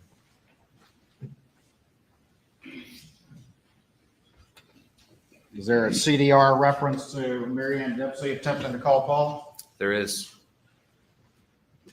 Mary Ann Dempsey again is who? Rogan Gibson's girlfriend at the time.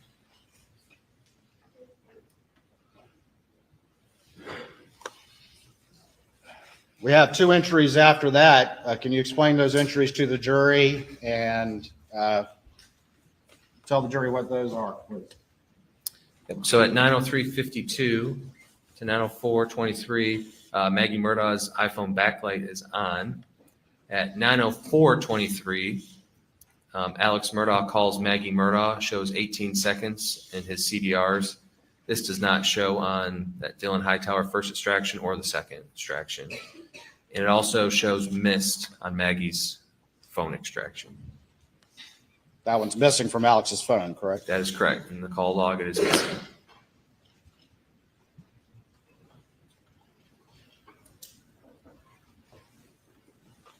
At 9:05:15, is there any activity on Alex's phone? It shows that Alex Murdaugh calls Randolph Murdaugh, 18 seconds.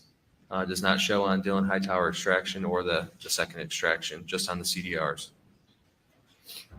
We have a pinkish box. What does that represent? Pinkish box can represent that system startup for the telemetry data for the 21 Suburban. At 9:06:12, what happens? Between 9:06:12 and 9:06:20, Maggie Murdaugh's phone implements orientation change from portrait to orientation sideways. That starts at 9:06:12. Yes, and it goes to 9:06:20. The orientation starts to change. What happens 2 seconds after that orientation starts to change? At 9:06:14, so that's 2 seconds afterwards, the phone receives an incoming call from Alex. Was that call on the call log when Dylan Hightower downloaded the defendant's phone? It was not. –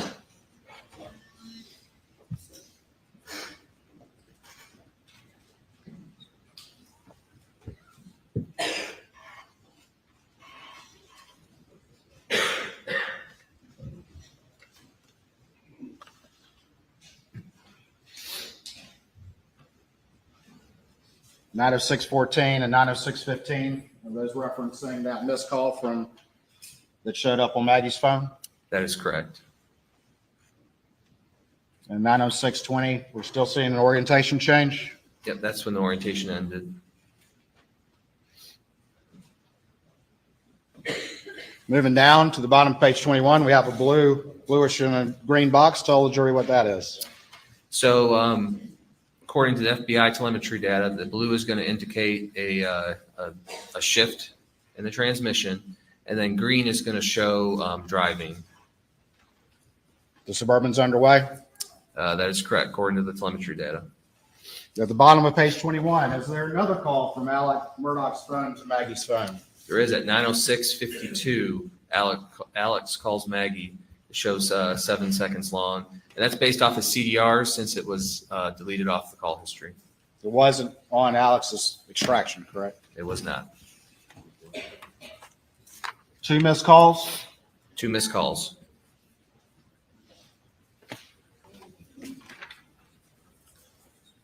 Moving to page 22, at the top, what, if anything, does Alex Murdaugh's phone show in relation to the Suburban? So it's just showing that the device connected to the car. When you get in your car, your phone will pair. It's just showing a device connection to iPhone.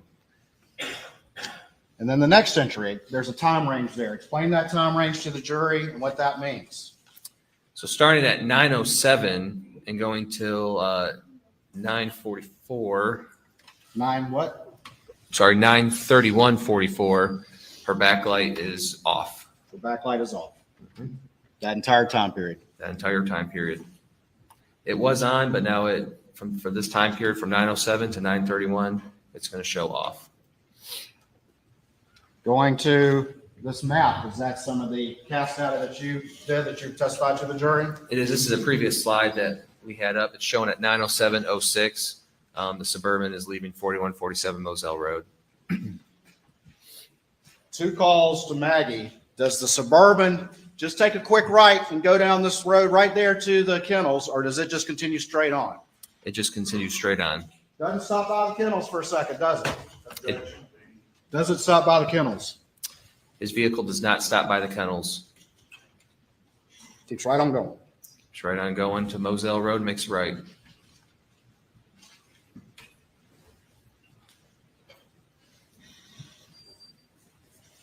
Going down to the bottom of page 22.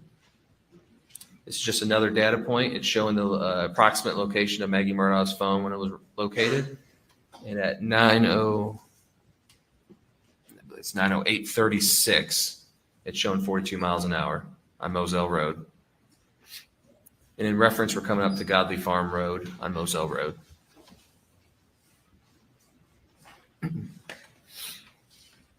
This is at 9:08:36.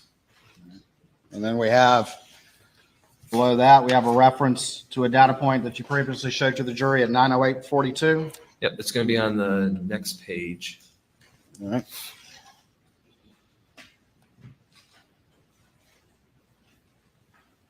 It's going to be at 9:08:42. It's showing approximate miles per hour 45 in reference to where the phone was found the next day. And what's the speed on the defendant's vehicle at that point? 45 miles an hour. And is Maggie's backlight off during this time period, this entire time period? Her phone is locked, yes. And the backlight is off.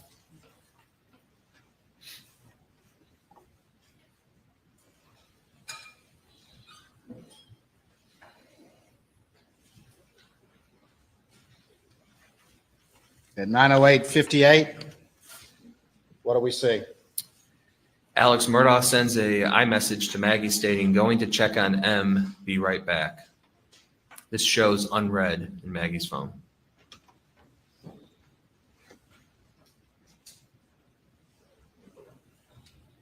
Moving on, does Alex's phone reflect a series of calls being made? It does. Tell me about the first one. First one's gonna be at 9:10:47. Alex calls Buster. It shows 60 seconds long. That's based off of CDR since it's not in his phone extractions. And that's again also missing from that entire series of events around the time of the murders that was not on Alex's extraction when it was downloaded. That is correct. It's not in the call log. I'll move on now. Been asked and answered.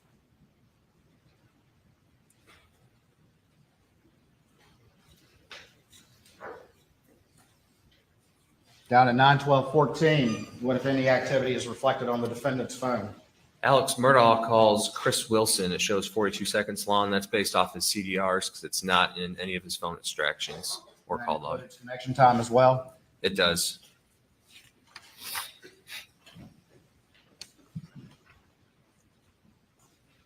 Moving on to page 24, we have a map. Tell the jury quickly what this map reflects. This is going to be an Alex Murdaugh location map from Verizon. It's going to show at 9:12:14 what tower and what sector it's pinging off of, and then at 9:18:46 what tower it's pinging off of. The red dot's going to be Moselle. Green one is going to be the Alameda property. Moving on to the next map, is that similar information of the defendant's trip from Moselle to Alameda? It's similar. It's just going to show you the coverage areas for each tower.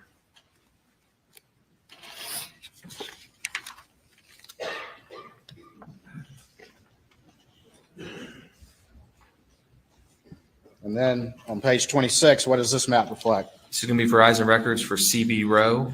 Far right, the little red dot, that's going to be Moselle. Blue dot is going to be CB Row's home in Brunson. This is just showing the cell tower data at the time frame of 9:14, 9:20, and 9:21. And?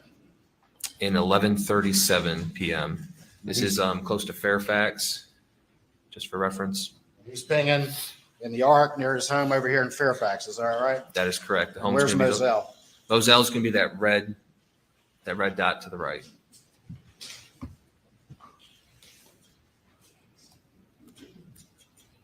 At 9:18:46, what if any activity is reflected on the defendant's phone? At 9:18:46, Alex Murdaugh calls John Marvin Murdaugh. It shows 106 seconds, and that's from his CDR since it's not on either phone extraction call log.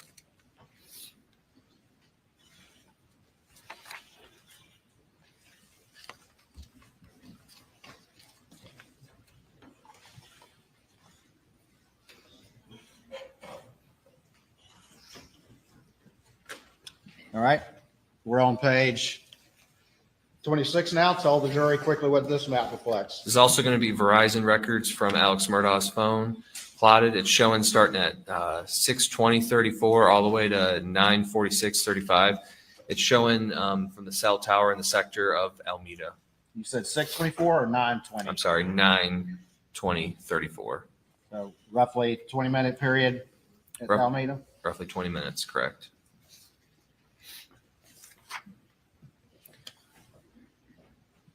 Moving over to page 27, what is this map? This is just going to be a zoomed in picture from the previous one. Just showing the same time frame, just showing a little bit more zoomed in from the cell tower in proximity to Almeda. At 9:20:34, what if anything happens on the defendant's phone? At this time, Chris Wilson calls Alex at 9:20:34. It shows for 131 seconds, and we got this data from his CDR since it does not show on either one of his extractions. And during that time, Claude CB row at 9:21:36 calls, but Alex does not answer it. And again, his phone was pinging back at his house in Fairfax at that time period, correct? That is correct. We see the blue and green box. Tell the jury what's happening with Alex's Suburban at this point. So at 21:22, which that's military time, it's going to be 9:22. Green is going to show vehicle movement, and blue is going to show transmission shifting. And is that consistent with the OnStar data at 9:22:49 of him arriving in Alameda? It is.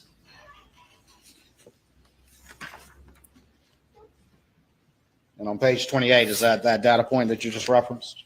That is correct, 9:22:39. Starting about 9:22, does Alex's phone reflect any step activity? It does 9:22:39 to 9:32:14.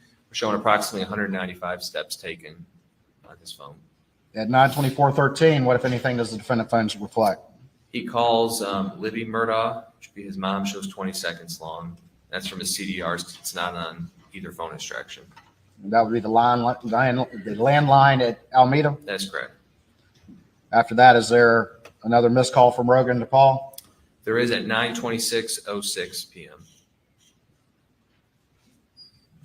And then at 9:31:44, is that the first backlight activity on Maggie's phone since that time period you touched about earlier, about 9:07?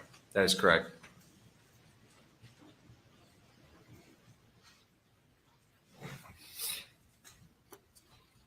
At 9:34, around that same time, is there any communication on Maggie's phone around the time of that backlight activity? There is at 9:34:14. Rogan Gibson sends an iMessage to Maggie Murdaugh saying, tell Paul to call me. And that shows unread. Never read? Never read.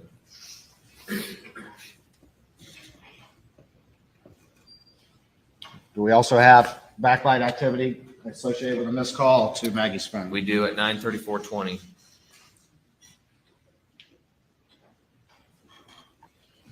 Up here at 9:34 to 9:36:20, it says Maggie Murdaugh's iPhone backlight. Is that backlight off? That's going to be backlight off.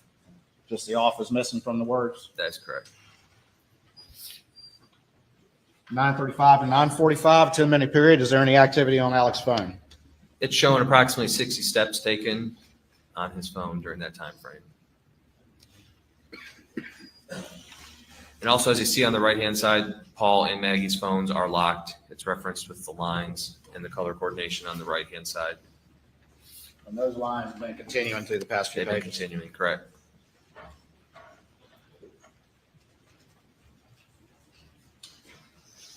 We have some orange and purple boxes. Quickly tell the jury what those are.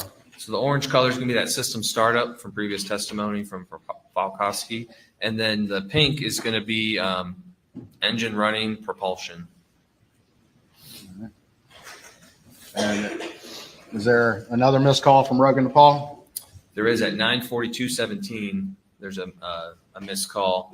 And then we have Alex's Suburban showing a device connection at 9:42:49, which is consistent with the data All right. telemetry. Suburban's leaving Alameda around this time. That is correct. 9:43:18. We show it starting at 2 miles an hour.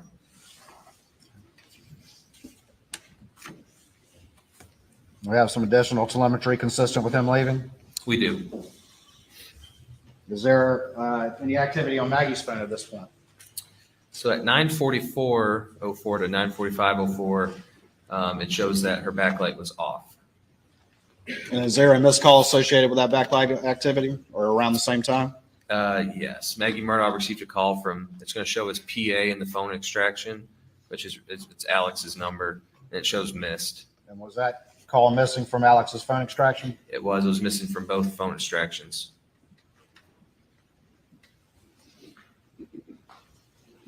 Going down to 94635, what if any activity do you see? It shows that Alex Murdaugh called Paul Murdaugh, shows 18 seconds long. That's with the connection time. And that is based off of Alex's CDRs. It does not show in either extractions. 94723, what do we see, if anything?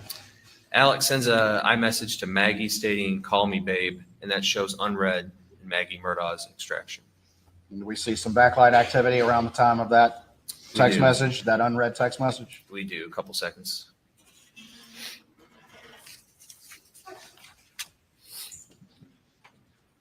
We have a map here. Just generally, what does this reflect? We do. This is going to reflect the coverage area of the cell tower between Moselle and Alameda. And this is whose phone?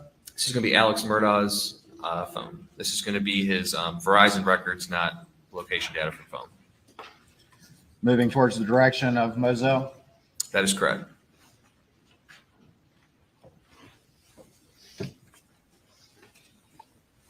Additional maps consistent with that as testified to by Matt Wild. That is correct, just showing coverage area. At 952:15, what the activity is on Alex's phone? So at 9:52:15, Alex Murdaugh sends an iMessage to Chris Wilson saying, "Call me if up." Just around the time where he's running 80 miles an hour. That's correct. 9:51:43 is when we have the 80.16 mile per hour. All right, moving over to the next page. Is there any further activity? Alex ends up receiving a call from Chris Wilson at 9:52:59. Shows 42 seconds long with connection. That is also not on either extraction. And at 9:53:55, he receives another call from Chris Wilson. Shows 123 seconds. And that is on his CDRs, but not on either phone extraction.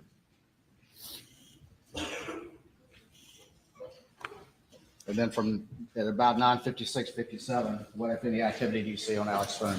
So from 9:56:57 to 10:06:57, it shows that Alex Murdaugh traveled approximately 231 steps traveled during that time. Starting at what time? 9:56:57 to 10:06:57. Remind the jury what time the 911 call was. It was 10:06:14.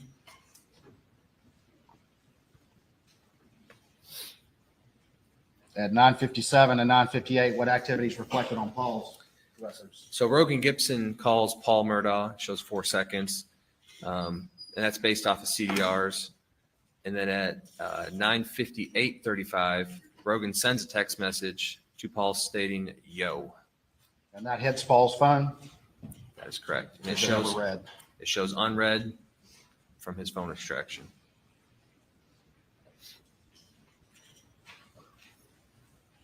We have a bunch of green and blue boxes. Is this more telemetry data from the Suburban? This is, the green's going to represent drives and blue is going to represent some kind of gear shifting with the vehicle.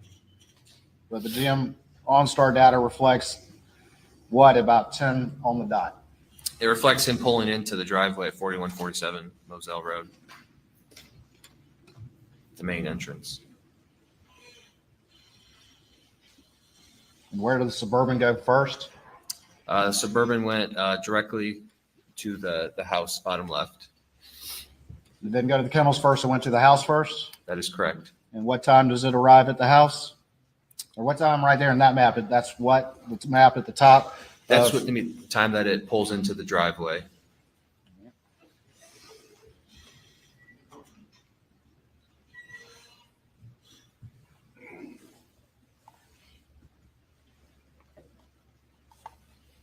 I'm sorry.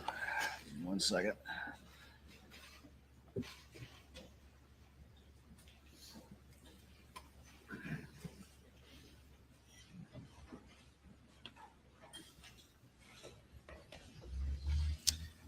At 10:03:36 p.m., there's two entries around that time. Can you tell the jury what any activity you see as it relates to Maggie's phone?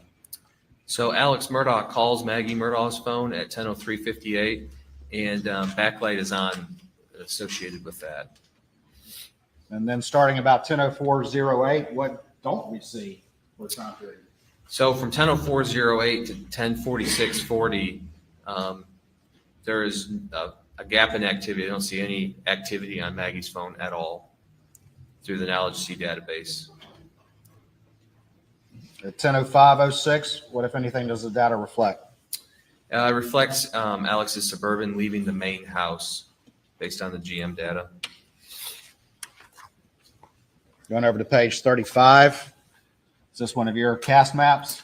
Yes, it is. It's 10:05:06, and it's showing the time the Suburban starts to leave down to the kennels. And going to the next map, what time is that? Next map's going to be 10:05:57. That's the arrival time at the kennels. According to that GPS location data. Yes, sir, from GM and OnStar. What's that time again? It's going to be 10:05:57. Down at the bottom of the page, what time is the 911 call? 10:06:14. How many seconds is that from the time the Suburban arrives at the kennels and he calls 911? Roughly 20 seconds. 20 seconds. That's correct.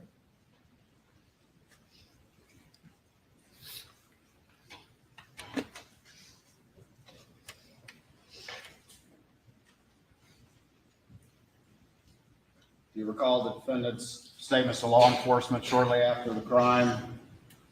That he went over and checked the bodies and that sort of thing? I do. What, if anything, in his statements to law enforcement did the defendant say about what he did when he arrived at the scene?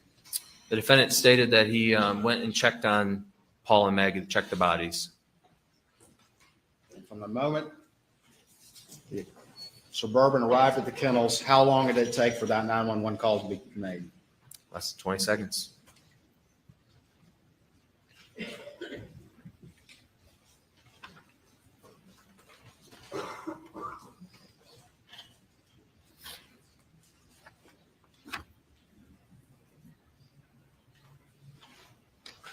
Another call from Rogan to Paul that never be answered.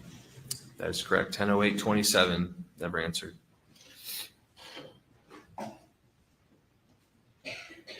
At 10:11:54, what happens? This is when Alex Murdaugh was on the 911 call, stated he was going to go get a gun. This was at 10:11:54. This is when the Suburban is showing leaving the kennels.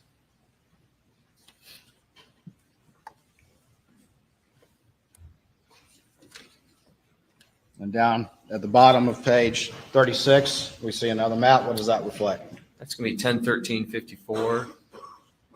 And on the next page, it's going to show the map. That's when his Suburban left the main house going back to the kennels. And what time does the location data reflect that the Suburban arrived back at the kennels? 10:14:30 is when it's going to reflect driving back to the kennels. Or approximately. This is when he's coming into the view of the kennels. And then what time does the 911 call end? So the 911 call is going to end at 10:17. And then the step data is what the 10:16:37 p.m. is referring to. That's going to be when his step data ended. I believe it was 594 steps taken. After the 911 call, does the defendant's phone reflect any activity? It does. It shows him calling Randy Murdaugh. Shows 16 seconds long with the connectivity time. And that's based off his CDRs. It was not found on either extraction.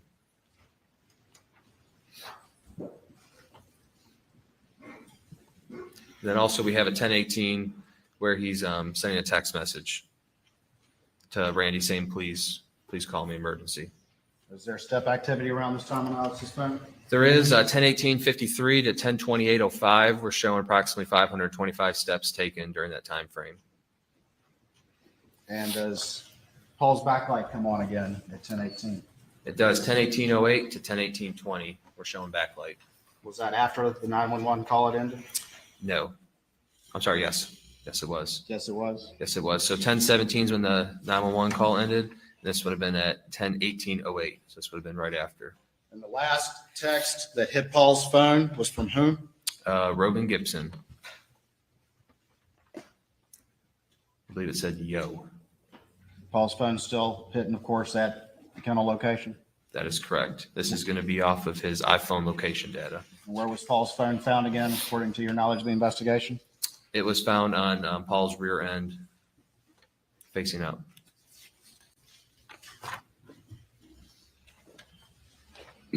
Top of page 39, we have a map.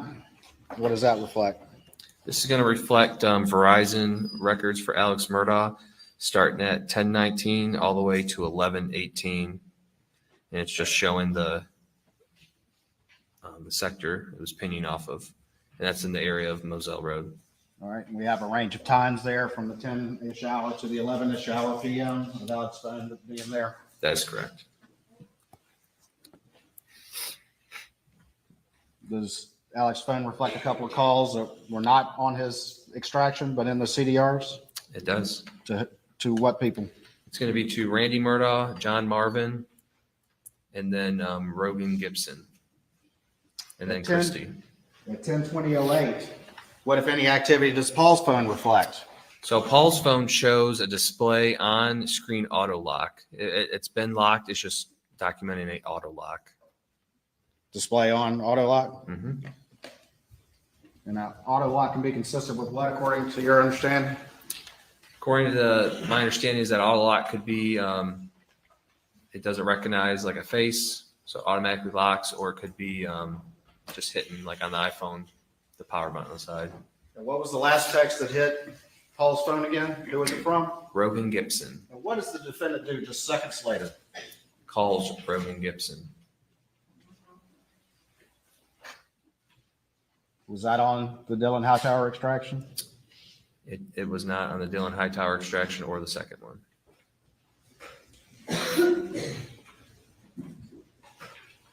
You mentioned before that there was a group text about Mr. Randolph's health.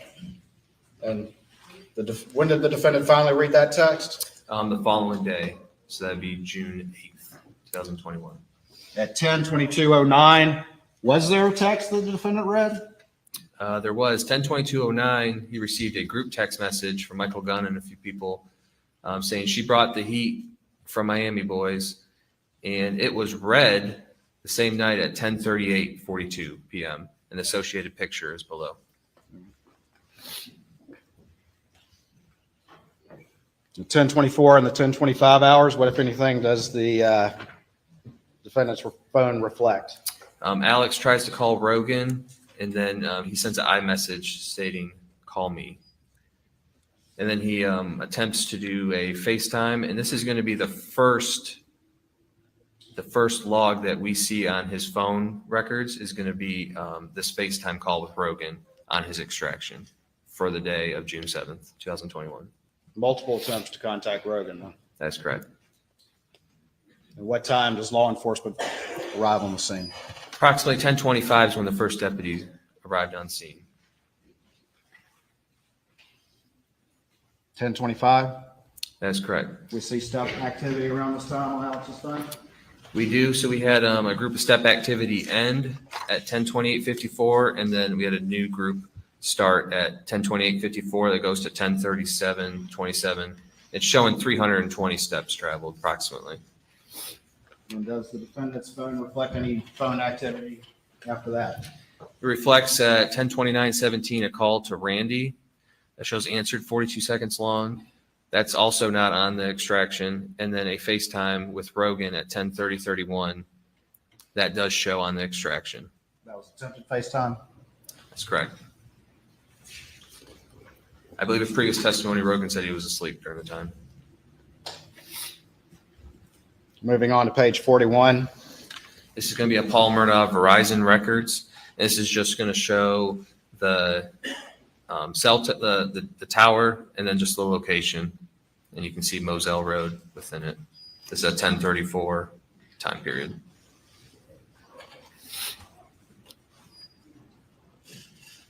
Is there a display on activity on Paul's phone, but also a phone call from Nolan Tootin around that time? That is correct. Correct. Around 10:34, it's showing display on, and then a Nolan Tootin phone call. And then finally, what time does Paul's phone finally die? Paul's phone finally dies at 10:24 p.m. on June 7th, 2021. Almost 2 hours after the killing video. That is correct.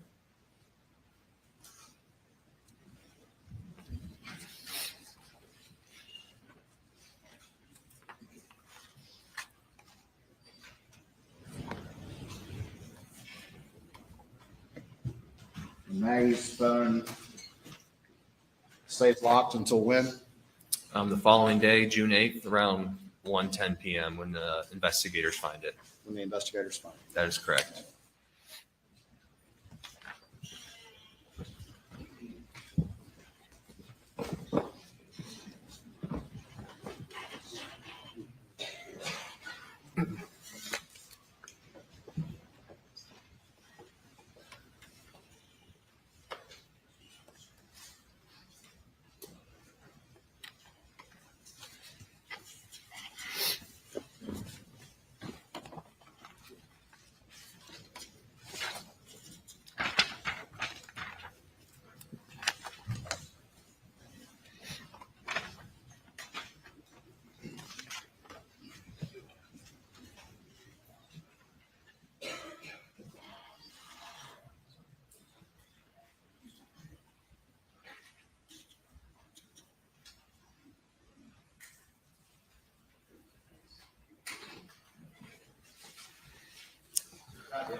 I'm going to show you a couple of exhibits. We're almost done, and everybody's hungry. Show you what's been marked as 523 to this trial. States 523. Do you recognize that? I do. And tell the jury just where that's from, please. This is going to be a text message I retrieved from one of the Cellbrite extraction reports. It's me from Paul to Alex. Your Honor, this time I'd offer states 523 into evidence. Your Honor, we would renew the previous objections, have no additional objections. Or 403. I see the exhibit.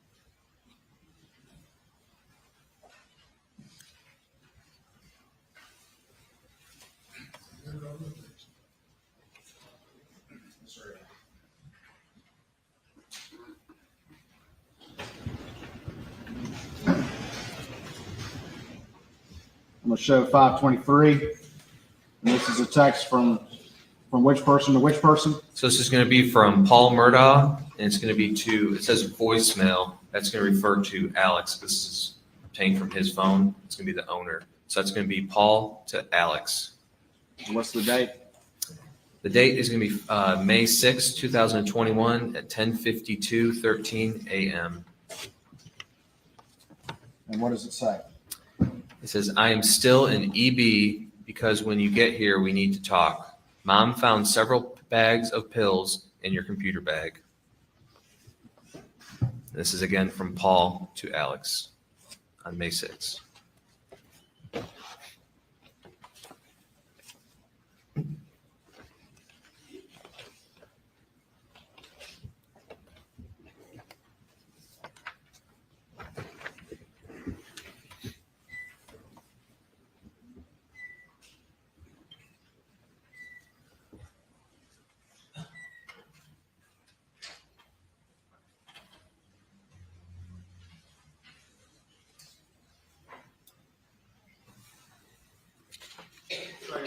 Next is States 553. Let's see if you recognize this exhibit. Okay. I do. Tell me what that is. This is going to be some searched items that I obtained from Maggie Murdaugh's extraction report. Your Honor, this time I'd offer States 553, I believe, without additional objection. No additional objections, Your Honor. Admit it. And tell the jury what this exhibit is, please. So this is going to be Google searches. Far left, you're going to have a timestamp. The source, which is going to be Safari, that's for Apple. And then the value is going to be the searched item.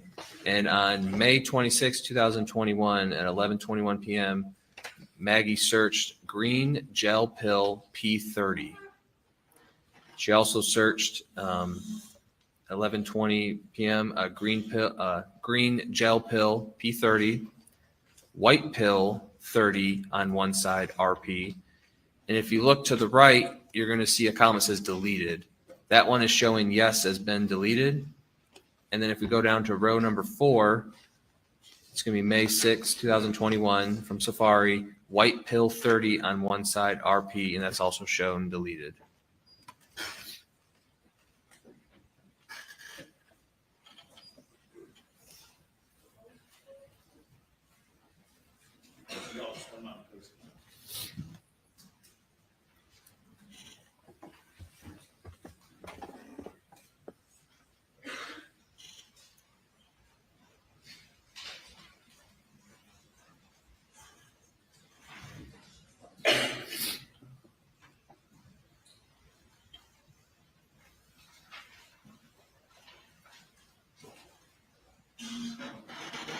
Could you slide it down just a little bit? I just want to make sure there's not another entry.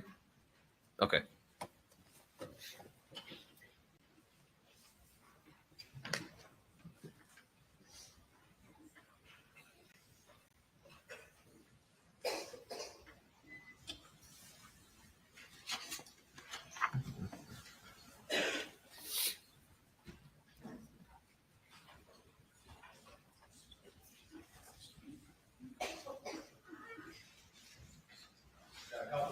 Show you what's been marked as States 556 and see if you recognize this exhibit. I do. And tell just generally what is this? This is going to be a text message thread between Alex Murdaugh and Russell Lafitte. And at the time, where did Russell Lafitte work again, to your understanding? Palmetto State Bank.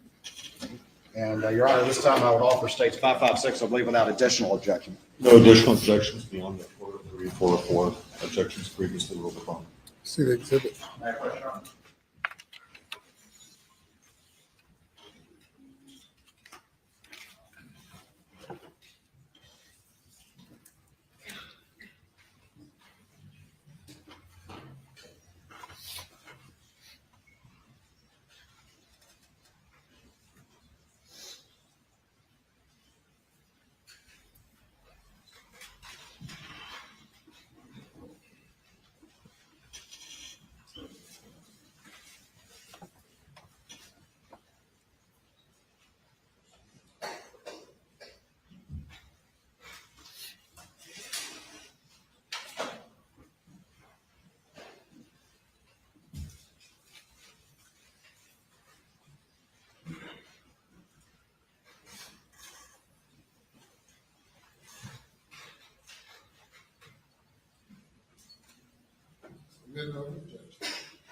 I'm gonna put States 556 up on the screen. And again, tell the people on this text and the time and what it says. So this is going to be a text from voicemail, which is going to be Alex Murdaugh's phone, to Russell Lafitte. It was sent on June 3rd, 2021 at 3:22 p.m. This is from Alex stating, "I need to extend farm credit line another $600,000. My dad will sign also if needed. How much turnaround will that take?" And again, that's from Alex to Russell Lafitte on June 3rd, 2021. show you two final exhibits, states 554 and 555, and you recognize those. I do. And where were those found? These are found from Maggie Murdaugh's iPhone extraction. Your Honor, at this time I don't offer 554 and 555 into evidence, I believe without objection. Okay. They're admitted.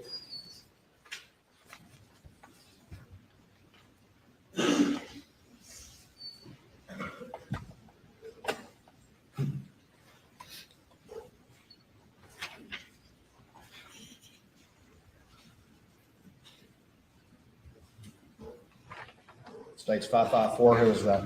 It's going to be Maggie Murdaugh and her sister.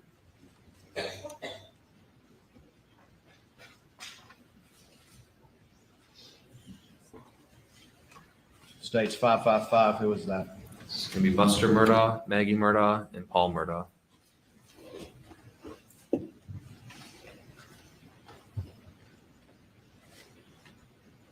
Thank you, Special Agent. Please answer any questions the defense may have. Ladies and gentlemen, we break for lunch now. For an hour and 15 minutes. Please do not discuss the case.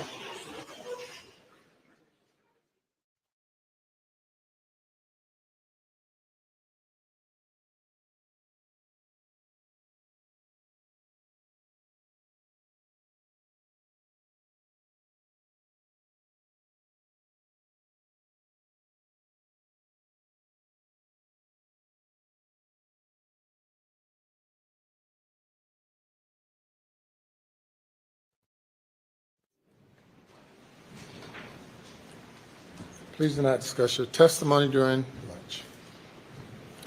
And we'll be in recess. All right.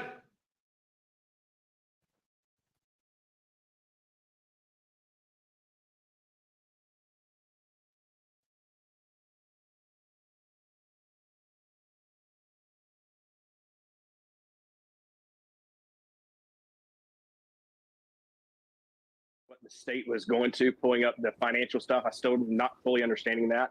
But like you said, probably the most crucial thing I heard this morning was the aspect of this new data of when the car arrived down at the kennels and when that 911 tape was placed.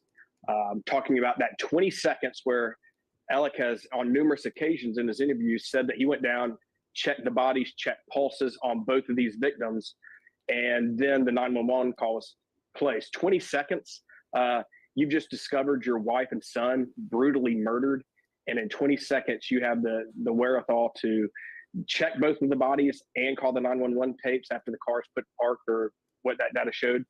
That was probably the most damning piece I heard so far this morning. Yeah, and is that, people put themselves through that position. He's come on this for the first time, right? He doesn't know what's going on. And so that 20 seconds is ridiculous. So my question becomes, because I'm skeptical, how unassailable is that information about not the 911 call? I'll give them that. That's well recorded and well documented. But the arrival of the car based on the GM records. Yeah, I mean, like we said, I mean, we're talking about a short time frame. You just discovered the most horrific thing you've ever seen. There's going to be that period, most people would assume, of absolute shock and awe, where you're processing what in the world is going on. And again, 20 seconds is just a short amount of time. But what if, that assumes the car info is correct. What if it's wrong? What if it's off by a minute? I'm just looking for something that corroborates that, because at this point, it's the only information that pinpoints the arrival at the kennels. No, you're right. And again, so the state has based this, we've got a completely circumstantial case here that we all know.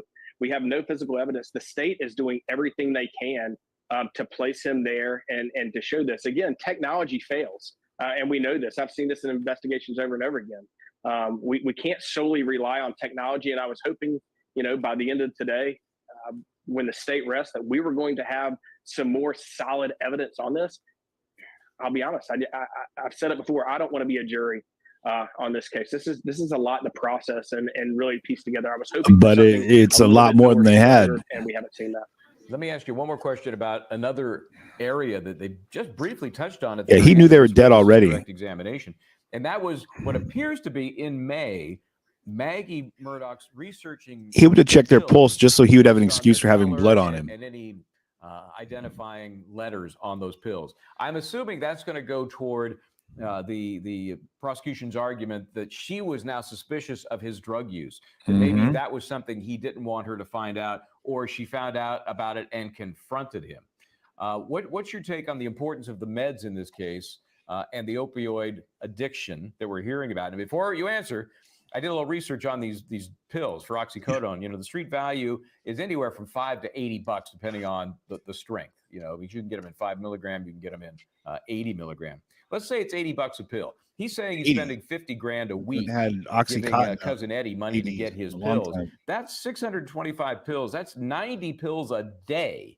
So, in your experience, is that even realistic that somebody addicted to opioids is taking 90 pills a day?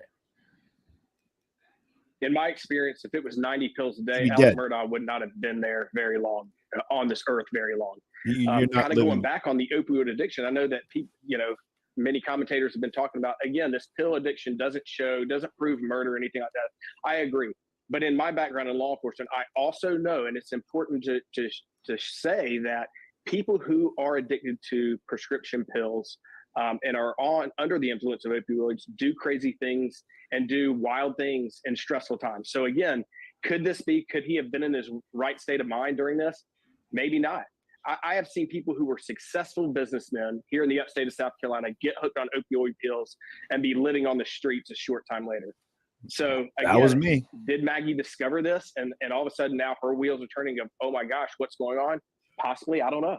Yeah, and there really isn't much evidence that he was debilitated to the degree you might expect if he has an opioid addiction to the degree you would have to spend that kind of money. Or, to your point, could he even survive if he's really taken that many pills? It's fascinating. One of the many reasons we are engrossed in this case here. Once you Chad, get good dialed stuff. into the Stand pill by. We're gonna game, you take a start break. selling them as I well. do believe that Anjanette Levy is queuing up to take us into the world of the lunchtime Q&A. So stay where you are. We will be right back.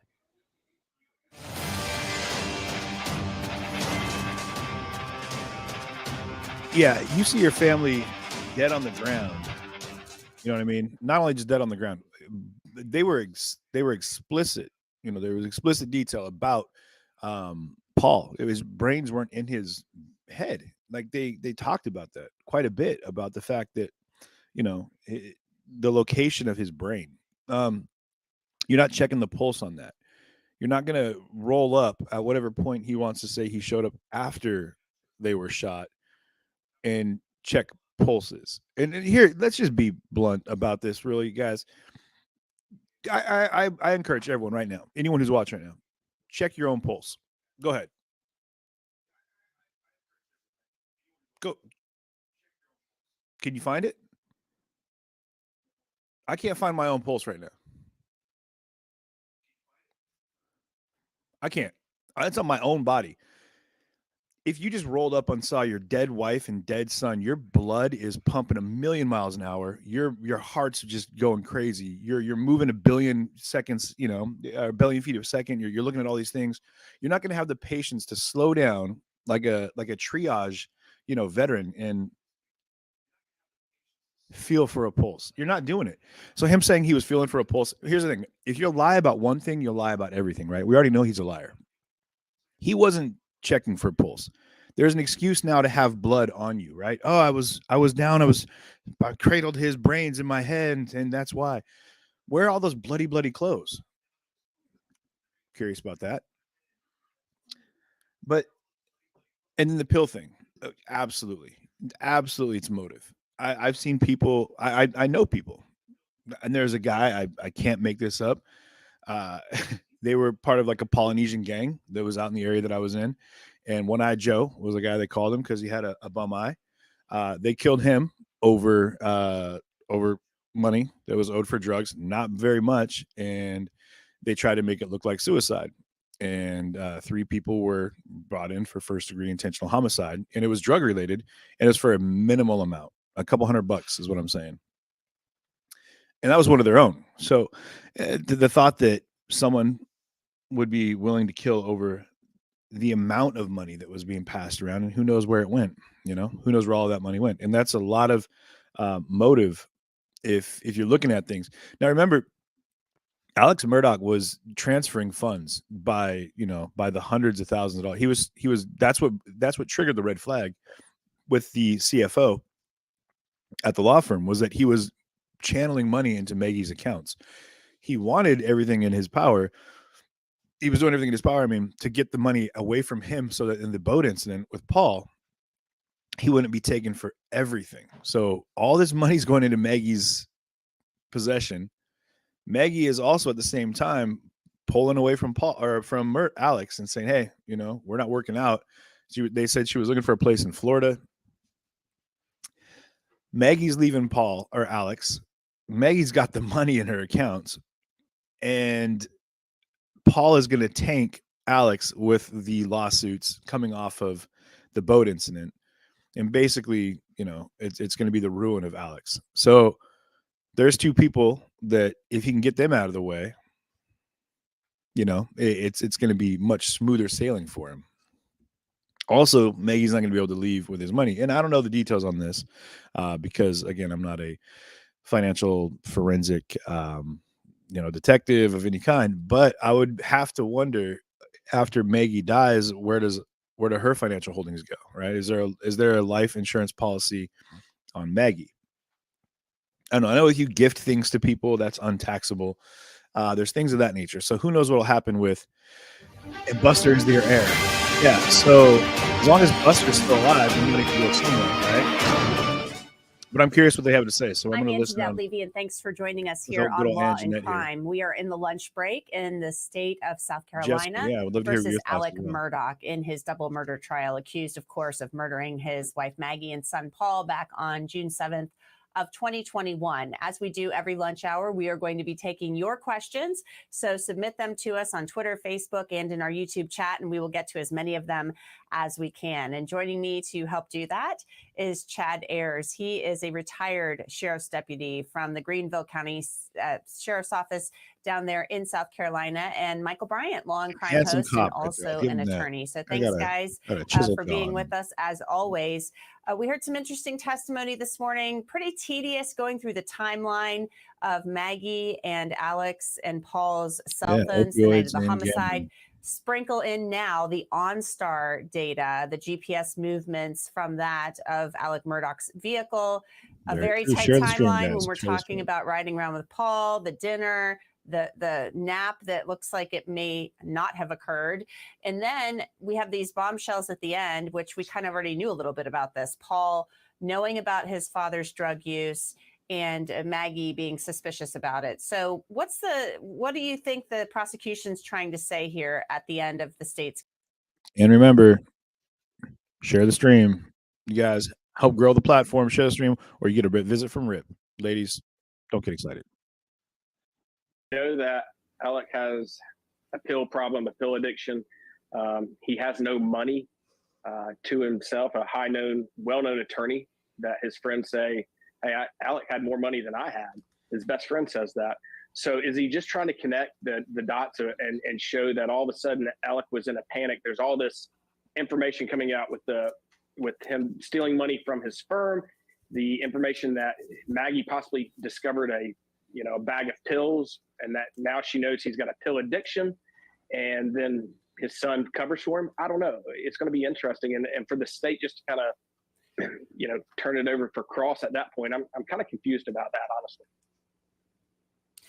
Michael, what do you think Creighton Waters is doing here? Where is he going with this? We've already heard testimony that Paul was the little detective. It was his job to kind of keep on Alec to make sure he was behaving. This is what his aunt said in her testimony. We know he didn't have any money. We know that was happening. So are they trying to say it's this combination of everything? His drug use, his wife knowing about it, being on his case about it. He doesn't have any money. I mean, where do you think they're heading with this? I think this witness was kind of a catch-all witness. They could get a little from column A, a little from column B, a little column C, and then they'll be able to weave that into the closing argument. I don't know if it's going to work, but I think that's the concept. Use this guy as much as they can for as many bits and pieces as they can, and that'll help them tell the jury the narrative that they want to tell. And I think the most important stuff this guy had to talk about was the pills and the timeline of the car, the SUV, the 2021 Suburban being driven from the kennels where Alex Murdaugh never was at about 9:06. And then to the return about an hour later, 10:06. And what happened along the way? Slowed down about where they found Maggie's phone and was hitting the road at a pretty good clip, 80. Come on, that's not really all that much in a rural area, but I guess based on his average travel time, hell yeah, it is. It was a lot. So I'm in a rural area, and those bits and pieces are all going to be woven together to support the two motives. I see two motives now. One is the financial crush of this family caused by Alex Murdaugh, and the drugs. If he can, I think that's even a better motive, Anjanette, that if he can show, the prosecution can show that Maggie and the family were so upset about this drug use, and he needed to keep that quiet. I think that's a little better motive than just the money that was not a direct connection to the family. That's just my thought, and I think they're going to use it.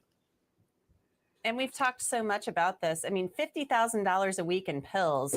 I just don't see that he's using all those pills. No, Chad. you're selling. I'm really you're sorry. I just don't. 100% hustling. That is not, recreational or dependent drug use. I mean, what do you think of this? I mean, do you think there was more to what was going on with him and cousin Eddie than just, oh, this is the guy who I get pills from?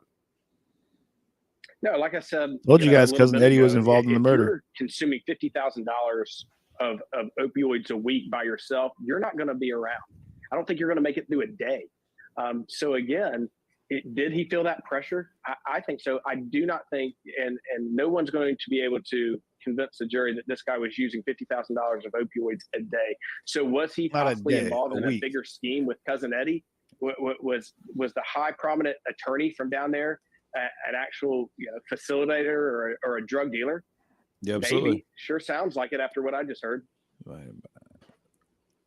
Yeah, it really does. And, I've kind of gotten some messages for people. I don't want to go into the detail of what these messages say, but there's a lot going on there. And he owned an island and some property with somebody who I guess was a drug dealer at one point in time. That was kind of testified to in court. So we already knew that part.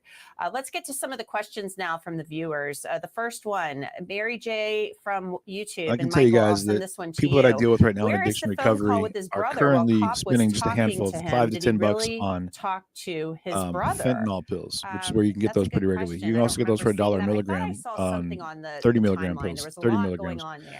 That's Michael, did you recall seeing this per day at text or the 50,000 a phone call week. with Randy You're looking at Murdaugh? almost His leader is on 250 body camera pills video a saying, day. "Oh, it's There's really bad. You got to come here." not happening. That's at 30 I milligrams. know they talked It's about a impossible. couple of those different calls, and you're right. It's a lot that they've been laying out for us. So he did have a conversation with him. I'm not sure if this witness pinpointed it on the timeline, but certainly the jury has heard about it. And all of this happened after the fact. So what's it important for? Primarily the demeanor of Alex Murdaugh. Did he act on that interruption call, I will call it, like you would expect that he would under the circumstances? Yeah, I don't know, but there was something too about an emergency text, like, hey, there's an emergency, call me too. So I recall hearing that specifically. This is a good one, Chad, because people like you and I, we know what all these terms mean, because we cover this stuff, and obviously you're a retired law enforcement officer, so you used to do this stuff. Jill Bean 10 from YouTube asks, "What's extraction?" So just really rudimentary stuff here. Explain what an extraction is when it comes to all of this data. Sure. So and on any of these devices, your iPad, your computer, your cell phone, the OnStar, the vehicle information, anything with that technology, they are able to hook to a computer system, extract the data from that. And that's where we are getting the estimated speeds, when the car was turned on, the location changes on the phone, steps, things like that. So again, there's a lot of programs out there that available to law enforcement that they use to pull data and information off of any of these types of electronic devices.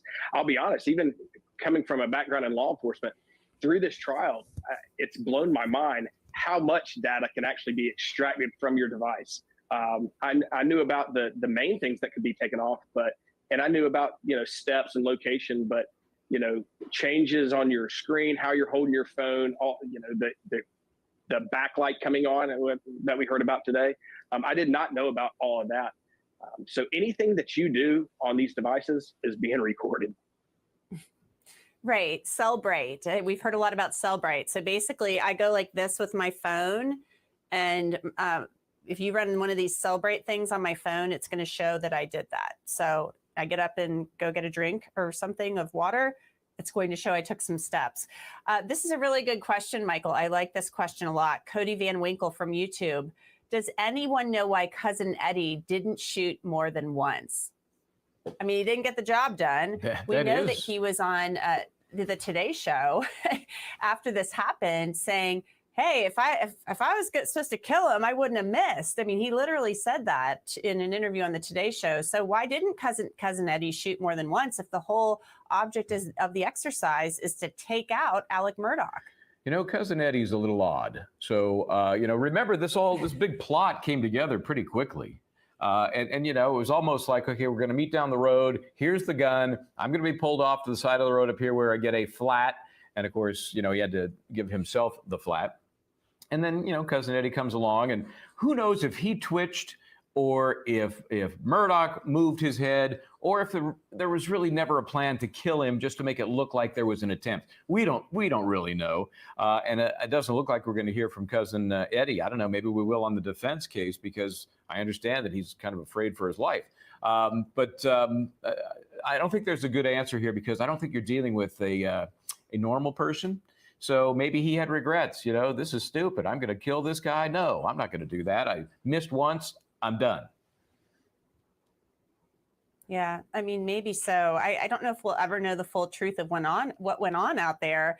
Obviously, the prosecution didn't want to call him because they haven't called him. Will the defense call him? It'll come out, you guys. It always comes out in the wash. You know what I mean? Will. We just don't know. I actually was talking to somebody, a lawyer who knows Dick Harpootlian pretty well last night, and he's like, maybe we'll see Cousin Eddie. I'm like, okay, so I'll be waiting here to see. And yes, you're right. Amy Zimmerchek, the lawyer for Cousin Eddie, told me yesterday morning she was at the jail with him because she feared for his safety, and he's in protective custody. So there's a lot going on there.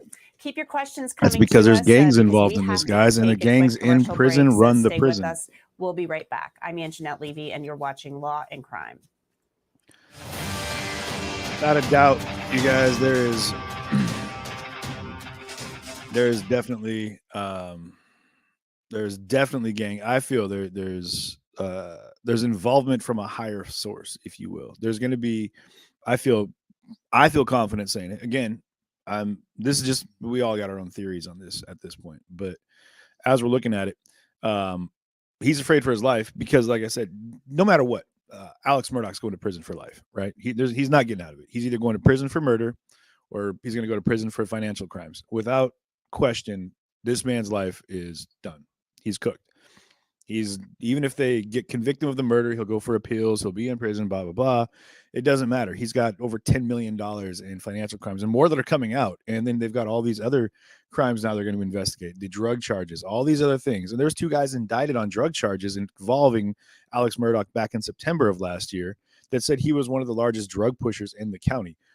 There's no way he's not going to prison for the rest of his life. Now, that being said, if you know you're going to prison, the things you can do, keep to yourself. And if you've got a clean record, like you've done nothing other than maybe I'm not saying this is nothing, but let's say you got in a drunk driving accident, and they're like, all right, man, that's your last one. You're 5 years in prison, whatever. Mind your business, stay to yourself, maintain your lane, shut up, and just be as respectful as possible. You might be okay. You're going to get in there, though, and people that end up in prison for a long time end up being in there for a longer time because they do things that they have to do to maintain survival in prison. A guy like him, who's got his associations with gangs, they're going to say one of 2 things to him. Either, hey, man, you can come to prison for life and have it be a very short one here because we're going to put a mark out on you, and then you're going to get your face cut off in your cell in the middle of the night. Or you might have some protection. One way or another, you're going to be in prison forever, and you can either work with us or against us. That's how it's going to be. So you start hedging your bets, if you so to speak. If you're a betting man, maybe that's exactly what he's been doing, is hedging his bets this whole time. When he starts like doing this crazy shuffle, all this madness is happening. He's doing what he can to possibly get money into the right hands so that he's going to have as much comfort as he can for the rest of his life in prison, which he knows is going to happen. the CFO's investigating his dealings at the bank. The CEO has already been brought in of the Palmetto State Bank on 6 counts. He's looking at 30 years, I believe, is what he's looking at. Alex Murdaugh has no opportunities of walking free. His kid, though, Buster, is out there. His sister is out there. His mom is on her last leg, but she's out there. There's people that they could still put the screws on if they want. You know, the Sand Hill Gang, Walterboro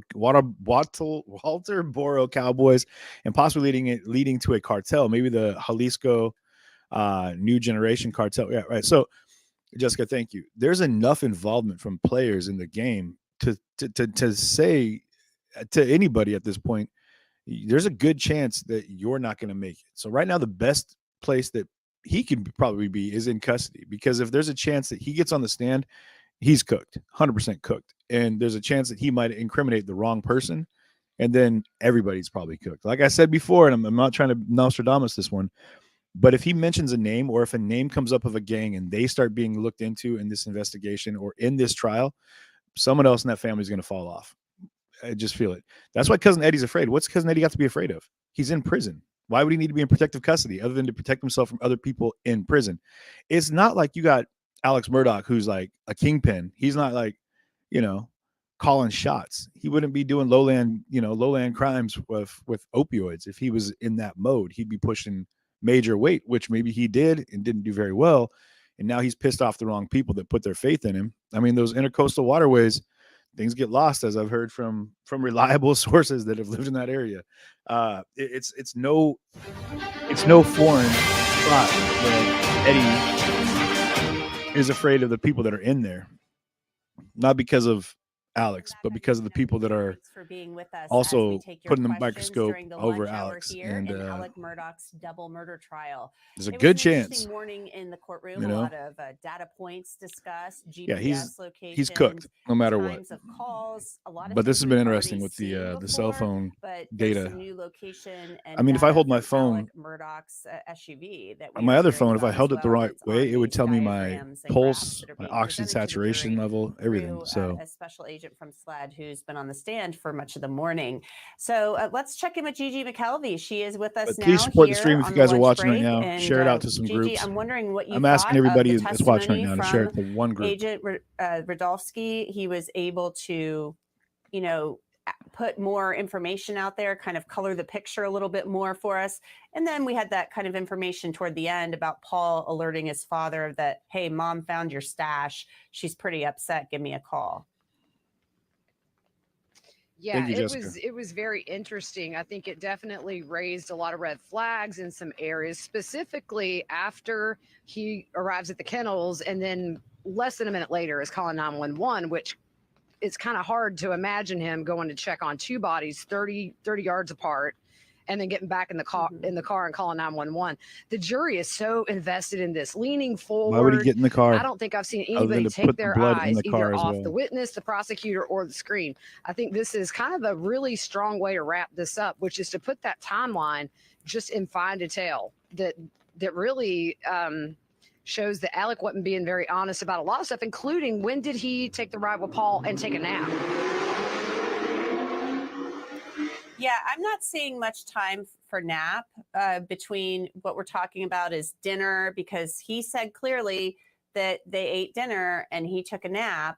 He stayed at the house. So I'm putting all those times together and I'm like, okay, where's dinner? Because we know the coroner said, the pathologist said that Paul and Maggie ate the same food, according, it looked like similar contents from what she could tell.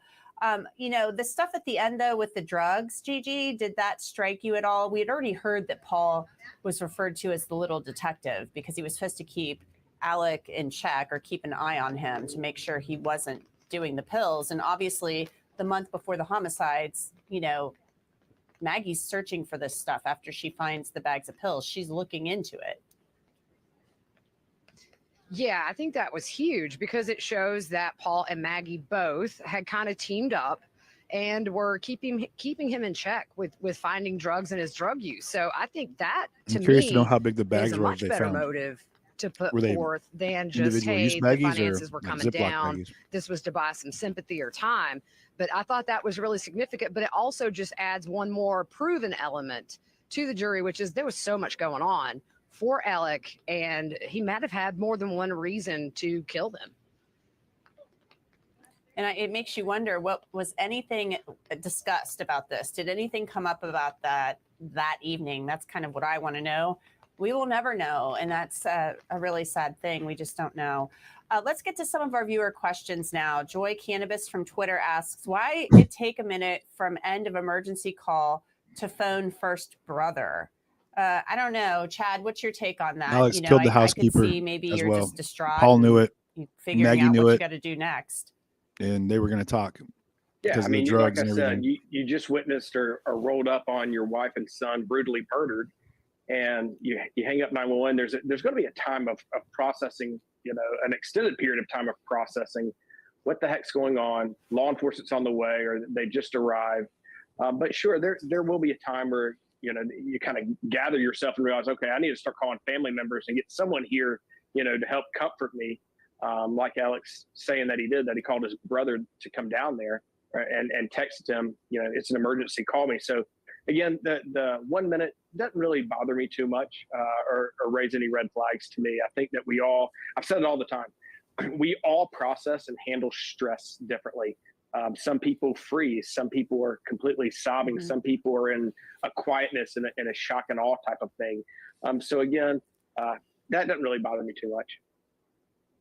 I think the more bothersome amount of time is the fact of, when he arrived back at Moselle, the time from, pulling up and arriving, having to go check and find. You would think you would have to actually find, there was some lights on, but you'd have to find Paul and Maggie. You'd have to figure out where they were, and then trying to check both of their pulses, trying to turn Paul over, all that stuff. So that to me is the more concerning time frame.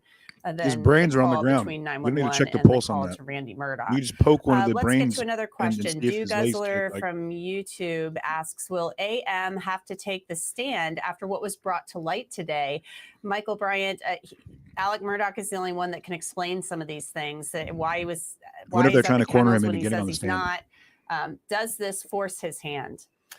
Every time we hear something that makes it sound worse for the defendant, you start to rethink that question. Well, it's going to be better if he takes the stand and tries to explain those things. The dumbest thing they could do is put him on the stand. Sit on him. Obviously, the ultimate decision is Alec Murdaugh's. He wants to take the stand. He's going to take the stand. And the real question becomes, in his mind, does he have to get up there to clarify these things? Or is he so arrogant that he's like, they got nothing on me. I'm Teflon. Nothing sticks to me. I'm good.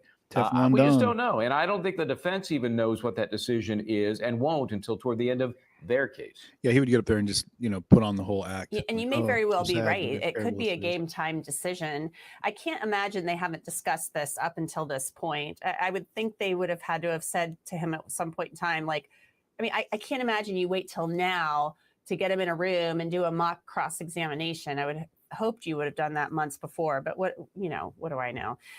Snow Lake Duck from Twitter asks, why take Maggie's phone and throw it, but leaves Paul's? Could that be indicative of two people? Thank you. That's a great question. Gigi, I want to know what your thoughts are on that, because I was thinking that too. Cousin Eddie. If you did this and it's one person, you're Alec, why are you taking Maggie's phone and tossing it and not Paul's? When you're saying it popped out of his pocket or whatever, it doesn't make any sense to me. If you take both phones, you have the possibility of making it look like a robbery. Yeah, that's just one of those things I do not understand. No one's trying to make it look like a robbery. It does kind of push that second person narrative with that timeline of when, he left Moselle and when the phone has that orientation change. But then we also heard that the orientation change, based on the type of software that she had or the version, movement would not have just caused that orientation change if it had been tossed. Mm-hmm. So it's very confusing. And I think a lot of people still sort of think about that two-person theory. Because if there was two people, someone was left behind to clean up the situation with Paul. Probably he tossed Maggie's phone, and that person screwed up and didn't get rid of Paul's phone. I'm glad you which would be like a Cousin Eddie situation. I forgot about that little tidbit that came out the other day where they said that if you tossed the phone because of the iOS she had, the operating system, it wouldn't have done the orientation change. So that was good to bring that up again. Thank you. Liz Ann from YouTube, was Maggie's phone tossed before Alex left for mom's? It doesn't sound like that's what the prosecution thinks. I'll just handle that right now. It sounds like the prosecution contends that he likely slowed down, tossed it out the window, and then accelerated. That's their theory. So it'll be up to the jury to say whether or not that was what happened. Timmy Baum from YouTube, where was Maggie's phone? It wasn't far away, was it, Chad Ayers? Like the location of Maggie's phone compared to Moselle. How far was it? It was like a... No, it wasn't far away at all. And I don't have the exact numbers, but I think it was something like a quarter mile away, maybe. It was within a mile. This morning's testimony talking about the vehicle speeds and that right around that area is where the car slowed down just a little bit and then sped back up. I think that's kind of, when do you slow down? If you lie about one thing, you lie about everything. Let's just call it what it is. Most people, when they drive, you kind of stay at a constant speed. He was definitely on a involved in the straightaway murder. road, unless something runs out in front of you or causes you to brake. So if you're driving 80 miles per hour on a rural road, was plotted out this morning. you expect someone to jump out in front of you. Like, you're an idiot if you're driving that fast on those backcountry roads. Dawn Marie from Facebook, if Alex is found not guilty of killing his wife and son, could he be charged with conspiracy to commit murders of them, or would that fall under double jeopardy? That's a great question, Michael. Yeah, I think generally that's going to be double jeopardy unless there's a whole different core of operative facts that are different. It's going to be a merger type crime. If you're charged with conspiracy and the act, those merge at the time of either a conviction or an acquittal. So that would not be a problem for him. All right. Well, let's take a listen to a little bit of the testimony from earlier today involving Special Agent Radolfsky. He's I'm with you, the Dave. person who really kind of put this presentation together. I was watching the timeline information. Game of Thrones last now night. that When OnStar Tyrion, GPS the data dwarf was on the sprinkled stand. in to really They were saying for the solidify murder of and cement Joffrey, and they were like, the hey, state's you timeline can, as here's a what we're going to do. representation Here's the of the jury. plan. So He let's finally take a was listen. like, man, screw this. And then he went off and was like, yeah, I had access to poison. I wish I could poison all of you, blah, blah. I didn't kill him, but I would have killed all of you. I wish I would have. So it'd be great if Alex got up there and tied it all together for us. 10 o'clock on the dot. That is correct. And slide 47. This is about 30 seconds later. This is 10 o'clock. This is about halfway down the driveway of the main house. Dude, they can showing find 22 miles an hour. If you got a cell phone, you are Slide 48, 100% being your, tracked. calculations reflected on this slide. So this is going to be from his drive back from Almeda to Moselle Road. The max speed that was obtained during that drive was at 9:51, 43 seconds, was 80 miles an hour. The average speed was 46.52 miles an hour during that drive. Is that average going to also, though, can include that minute where the car paused at the driveway in Alameda? That's correct. The top speed was what? 80.16 miles an hour. And tell the jury what this represents. This is going to be a timestamp of 10:05:06 p.m. And this is showing Alex Murdaugh leaving for the kennels. And where's the dot on this particular slide? The dot's going to be on the bottom towards the middle, right by the house. Moving on to slide 50, tell me what this represents. This is also showing the drive over to the kennels. The timestamp of this is 10:05:39. And where's the arrow? The arrow is going to be on the bottom. You kind of see it by the field. All right, going on to slide 51, what does this represent? This is just saying the max speed was obtained 28 miles an hour at 10:05:49 during that trip. Okay. And then slide 52. This is showing the Suburban arriving at the kennels, 10:05:57 p.m.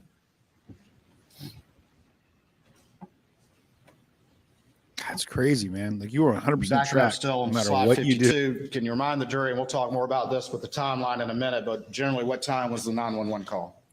10:06. I do not know the seconds. Thank you for the stars donated today so far, And you to guys. I your really appreciate recollection, it. During the 911 call, did the defendant say he was returning back to the residence during that 911 call? He did. All right, and so we're on slide 53. What does this reflect? This would be him heading back to the house around 10:11:54. All right, slide 54. This is just also showing him driving back to the house at 10:12:18 p.m.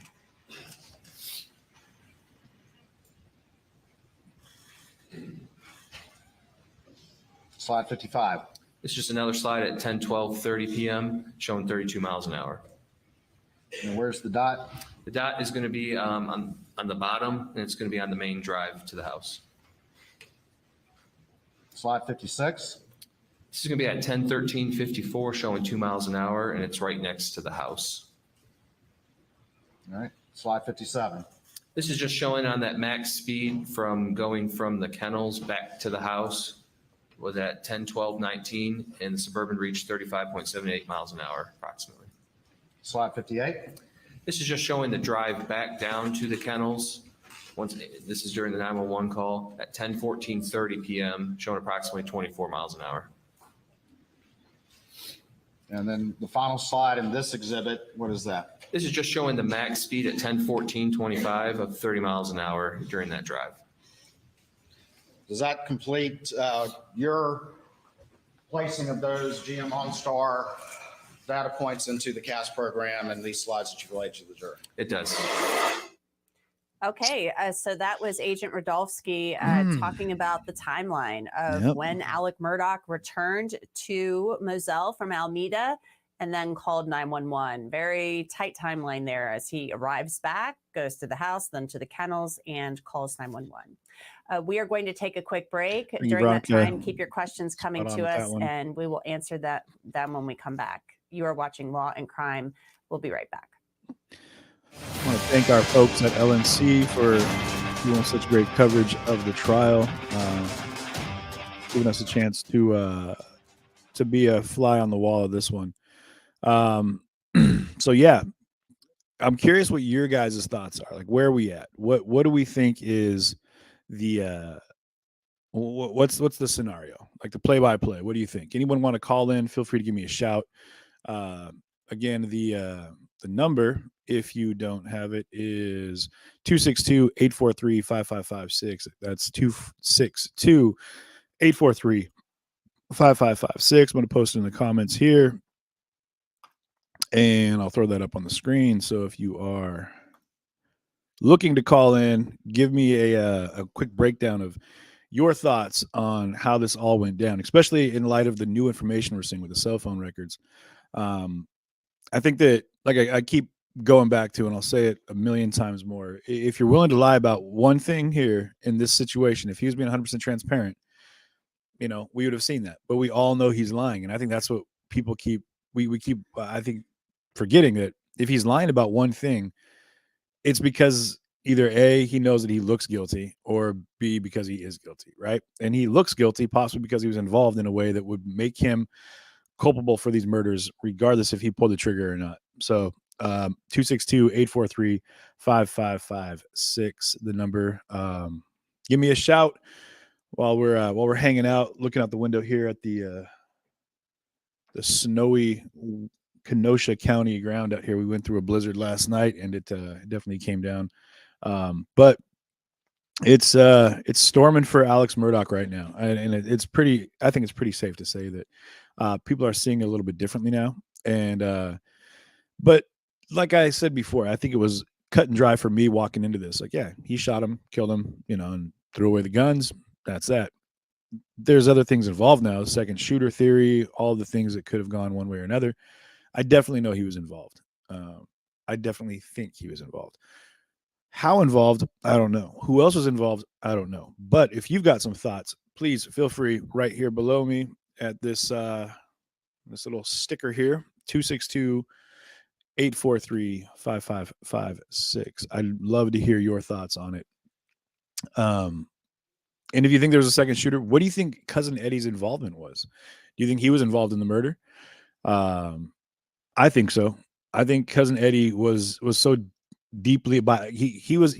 I think Alex had him by the hip. I think Alex was pulling him around by his pocket, which is a term he's going to have to learn if he's going to be in prison for the rest of his life, because he's definitely going to be holding a pocket. But he I feel was involved in a big way, either as one of the triggermen, or he was involved in the housekeeper, or he tangled up with the drug gang in a way that maybe he's the one that screwed up. Maybe Cousin Eddie's the one that screwed up. And that's why he's in protective custody right now, because they're like, hey, we're coming for you. If anything comes out about us, you're the first one to go, Cousin Eddie. So I feel honestly that Cousin Eddie is probably nervous, because Cousin Eddie knows that his time is short on this fair planet. But also, if you look at Cousin Eddie, he looks like he's about to die anyway. But again, guys, as Rip is telling you here, share the stream if you would, please. For nothing else, if you're not able to contribute stars, super chat, super stickers, depending on what platform you're on, definitely the sharing helps grow our platform. It helps the algorithm stop being stubborn, and it kind of kicks into hyperdrives and helps us get the viewage that we need. So, but I'd love to hear your thoughts again, guys. 262-843-5556. 262-843-5556.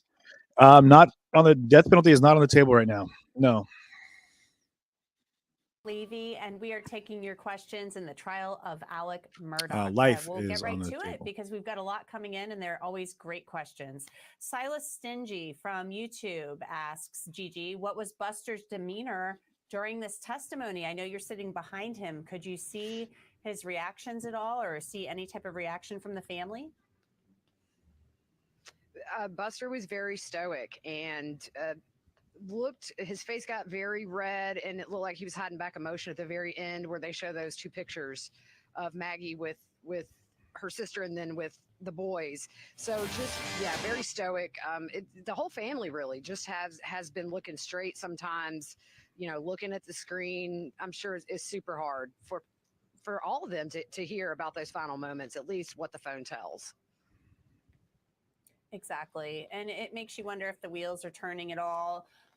What has Alex Murdaugh told them in the past about all of this? We just don't know the answers to those things. Let's get to another question. Bill Daly from YouTube. Did the police find any fingerprints on Maggie's phone when it was found on the side of the road? We heard some testimony about that earlier, Chad Ayers. So did they find any prints on Maggie's phone?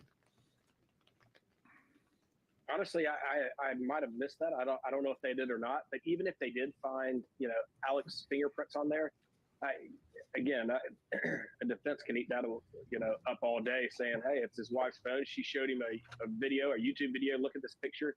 My significant other, my fingerprints would probably be. Then they proceed to tell you exactly what video you watched, grab my phone, no matter how weird it might be. Again, I missed that. I'm not sure if they actually found it or not. Yeah, there weren't any prints, and they talked a lot about how, prints are fragile and things like that. Obviously, leaving prints on a phone would be pretty easy to do, but no prints. We've got about a minute left, guys, so let's get to some more questions. Sharon B. from YouTube, why no details regarding AM's phone from 809 to 902? Michael? From 809 to 902. Well, what was he doing? Maybe he was a little busy then. It's unclear. You could argue that he was either napping, right, or prepping to and then killing somebody. Yeah. Thank you, Michael. Information doesn't help us really figure it Mikkel? out. No, it doesn't. Can we just get uniform spelling? Was Maggie really working with a forensic accountant to track their money? If that is true, shouldn't the accountant have testified to show she was preparing for divorce? This is from Andy H. from YouTube. Gigi, I'll toss that one to you really quickly, because we've only got about 30 seconds left here. Yeah, no, it's something that's been floated around out there, but nothing that's been substantiated throughout the course of the trial. So either it didn't happen, or they're just not going to go there. But I think if it had, we would have heard about it. So Gigi's old school, man. I definitely. She sits down at the end of the day with a big glass of gin and tonic and a Virginia Slim, and just. Well, Gigi, we are going to let you go, so you can go grab a seat and get back into court. But Chad, she's been doing this Michael, for a minute. will still be here after the break, so everybody stay with us. I'm Anjanette Levy. You're watching Law and Crime. Keep the questions coming. We will be back in just a couple of minutes. And I encourage all questions to come my direction as well. I will give you a remedial breakdown and a haphazard guess at best for my answer. So expect something that'll leave you more confused than you were before asking upon the delivery. So no, I'm kidding. But I am curious about some of the finer points. But I think some of the things they're trying to bring in don't quite matter. I don't think it really matters. I think some of the forensic data that they've got is enough through the phone records and some of the basic stuff to kind of just summarize. So, okay. Thank you for calling. You're on with CJ. This is CJ TV. How can I help you? Hey, CJ, this is Jessica. How are you doing today? I'm fantastic. How are you? I'm good. Sorry about that. My dogs wanted water. Yeah, you got to keep them hydrated. So what's going on? As far as the questions that they asked, regarding the fingerprints on their phones, the only thing that they actually had said is regarding Paul's phone is that that appeared to be like you could see like smudges, like you could see prints, but they did not actually detect any on there, like it maybe had been like wiped or something like that. It was testified previously. Okay. Which is weird because he's family, so you'd suspect that they'd be on there at some point. Right. So what are your thoughts on second shooter? I definitely believe that if he was involved, there was a second shooter. For sure. I believe either there was a second shooter or he was made to watch, and it's what we've kind of been talking about. Just his connections involved, and that would also, to me at least, explain the reason why he didn't say that he was there, and actually some of his messages being deleted on his phone, especially regarding the pills, because he hadn't said anything about his pill problem at that time, and I'm sure he didn't want that to come out, leading, because it could lead to who was actually connected to it. Okay. That being said, let me follow up. Do you feel that this was a crime of finance or a crime that was a drug related? I think definitely drug related, gambling, loan sharks, some type of connection. I really don't think it was financial. Mark Tinsley testified that the only thing it did was kind of postpone everything. They were still getting, lawsuits.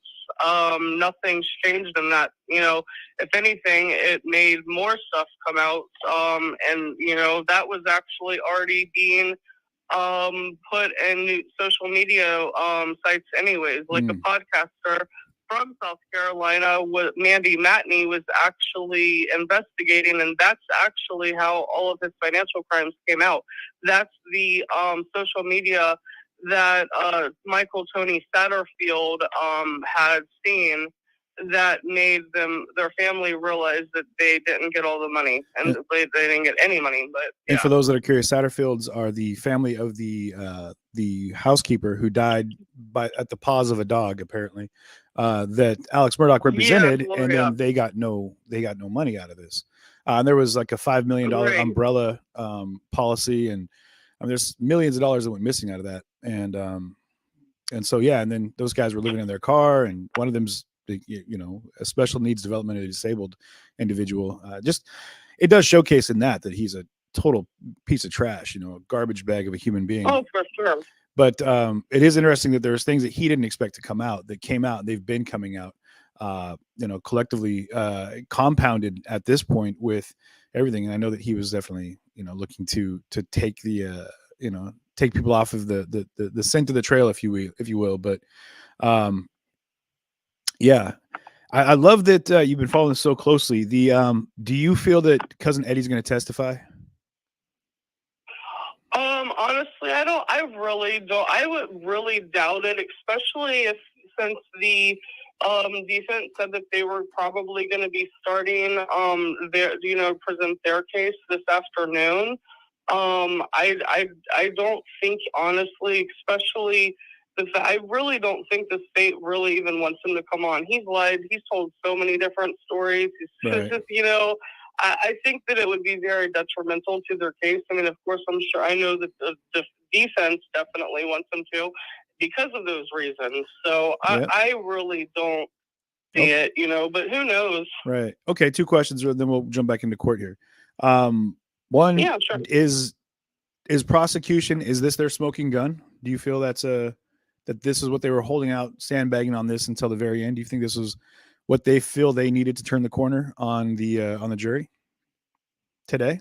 I mean, I definitely think that it helps them a little bit, kind of giving them, geographical locations. Mm-hmm. But I don't necessarily, I mean, if anything, to me, it just gives me more questions to be, and there could be very well jury members that are there that feel the same way. And that's the second question I had for you is, what's the biggest piece of the pie that you feel is missing for you that would give you that absolution? What do you feel? Is there something that's been alluded to, or something that's been skirted, or something that hasn't been talked about that would give you the confidence to say he's definitely, that was the evidence needed? I mean, as much as I'd like direct evidence, as like someone being there or somehow video, that would definitely be great, but I'm sure we're not going to get that. Right. I really just don't even think that there would be any evidence to help. I just think it's a very circumstantial case. I mean, I don't really see what they would be able to show. There was, however, a PI hired by Greg Parker of Parker's that was related to the Mallory Beach case. Mm-hmm. She was following Paul around before all of this, and she actually had a camera at one of the entrances. I'm not sure if it was the kennel entrance or the other one with the brick, columns or whatever. Right. But she's handed everything over to the cops.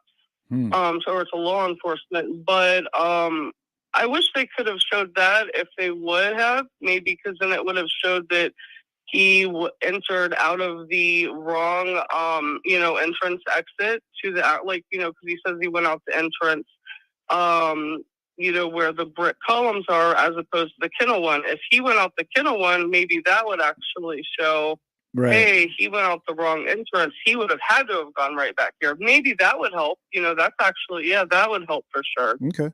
So, but I'm assuming if they had that, they would have already presented it. Right. Yeah.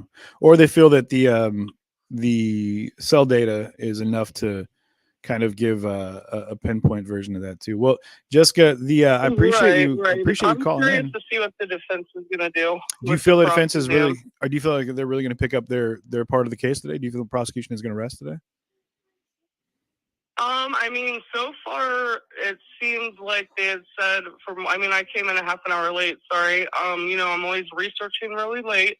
But they said they were going to rest today because Dick actually was talking to the judge when I came in and had said that, they were going to come in today with witnesses that won't take a lot of time, so that way they wouldn't have to start and then kind of go everything on Tuesday. Right. Okay. What points do you feel people need to think about going into it? All I've been talking about for months. Literally, I've gotten so many people into this case. My poor husband, he loves me so much. He constantly I'm like, oh, hey, this happened, and he calls me his little investigator. So, well, yeah, it's fun. I don't know. Well, let him know you're our investigator. So he's gonna have to share you. So thank you. You're welcome, and thank you.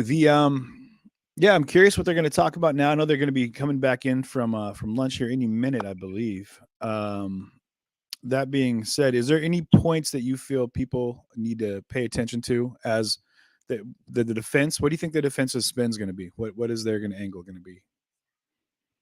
I mean, I'm sure they're going to probably have, Buster's going to come on, John Marvin. Unless if it has changed, Kennedy and Terry, Maggie's mom and dad, they're going to be coming on. They're on the witness list. And that's all for the defense. These are all defense witnesses. Yeah, for the defense, yeah. It's interesting that they have so many family members that are coming in for the defense. Huh. I'm sorry, go ahead. It's so weird on cell phone. You don't know when people are talking. Sorry. No, you're fine. I'm just saying it's interesting that they have so many family members that are coming in for the defense.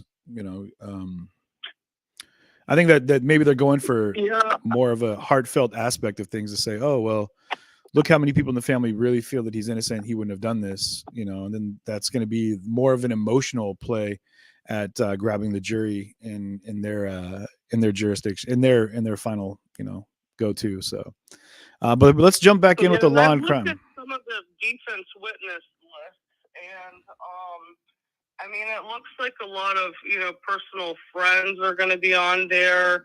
Possibly, I think like a high school teacher. I can't remember, or principal. I can't remember what his name is again. But I don't know.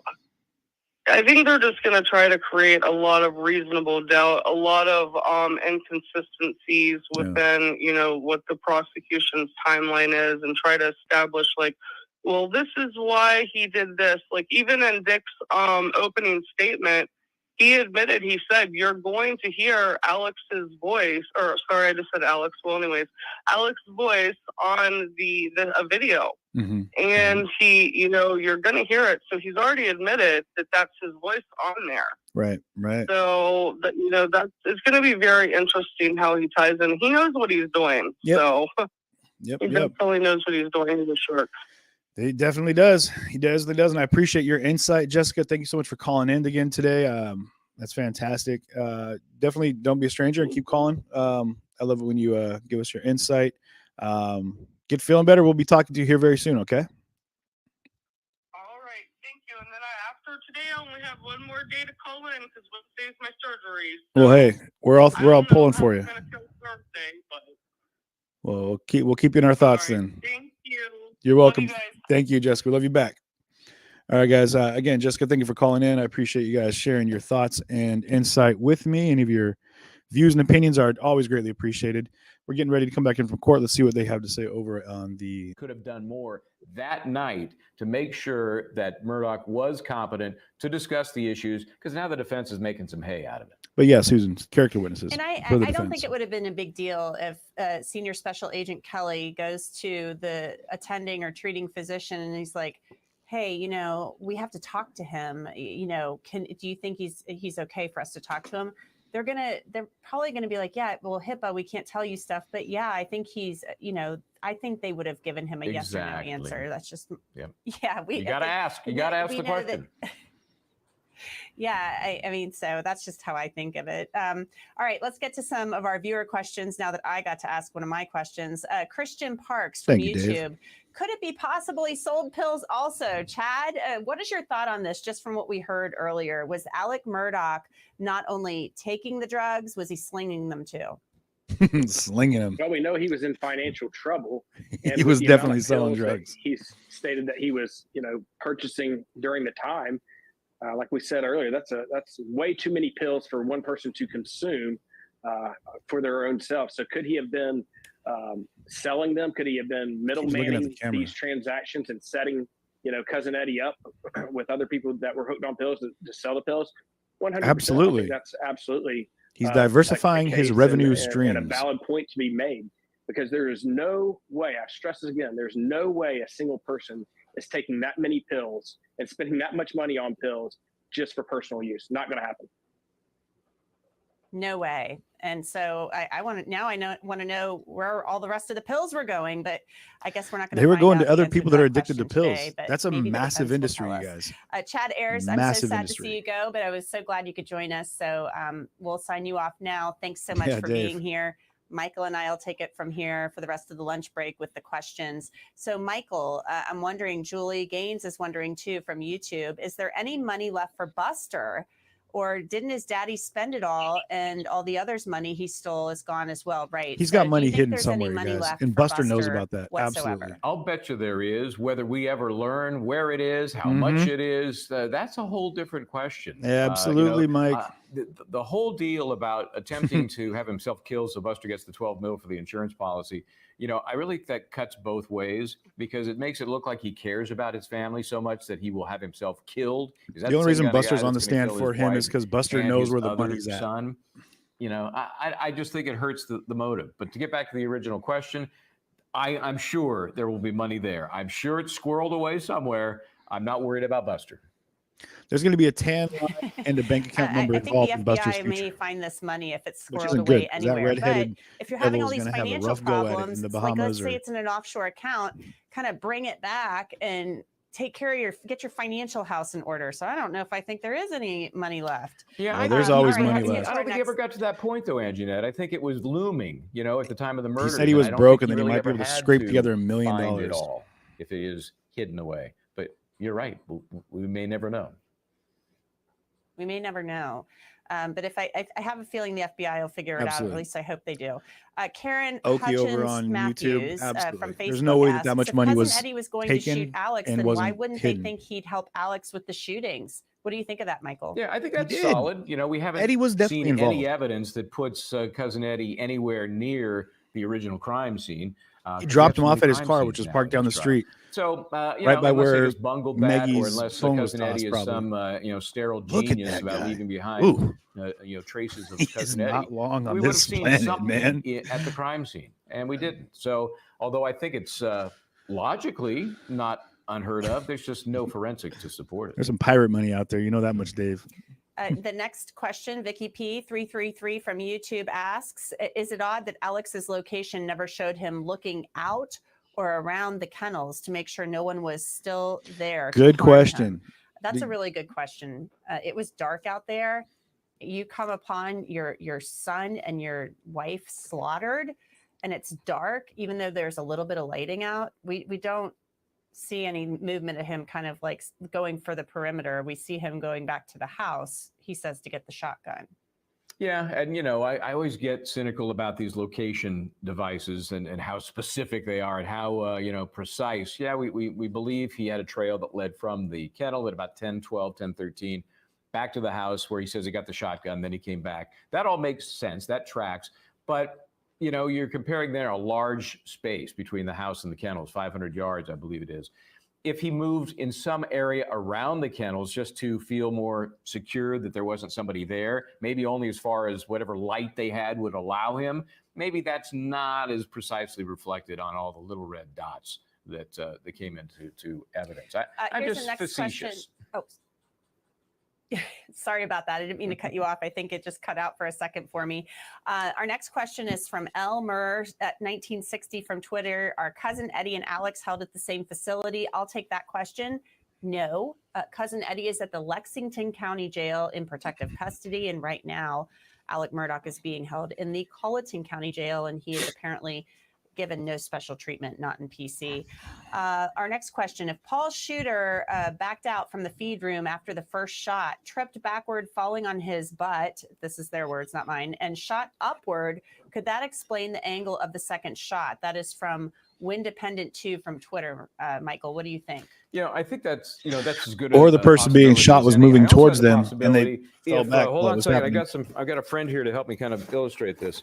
If you have, If he brings out a if you have doll. shot that takes to the chest of Paul, who knows what his body's really going to do at that point? If he falls forward a little bit, the angle of that shot, I think, is Someone's less gonna about meme where that. the shooter was in terms Someone of relative meme height, that, please. and where Paul's body was at the time of the second shot. Because if he falls a little bit, maybe the guy isn't already down to his knees, but the body alignment between Please where the stop. shooter is, even if he's still standing, and Paul is much different.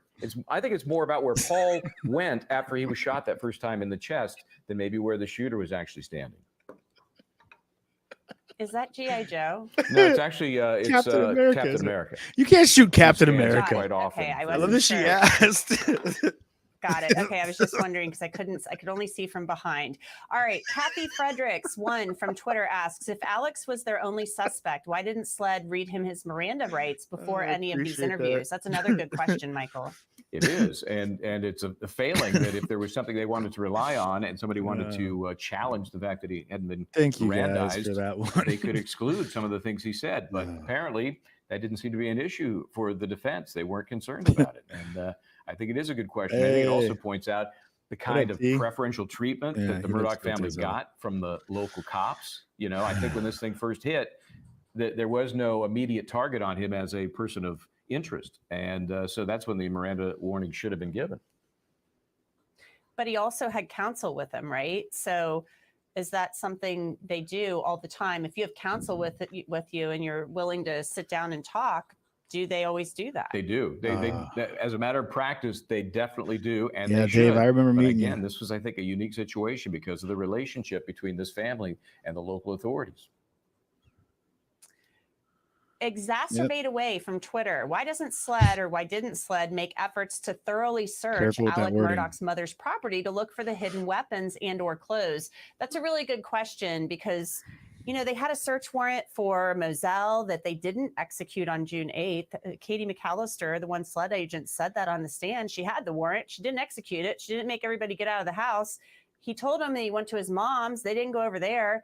He was granting Someone was getting permission paid. for everybody to search around and look at his phone and whatever else. So why didn't they just say, hey, can we go over and look at your mom's? Yeah, they should have. They And said that again, he I had think this the- gets back he had to the point I police just on made about payroll, too. preferential treatment. There was no indication in the authorities' minds that night that they were chatting with and getting permission to search properties connected to the killer.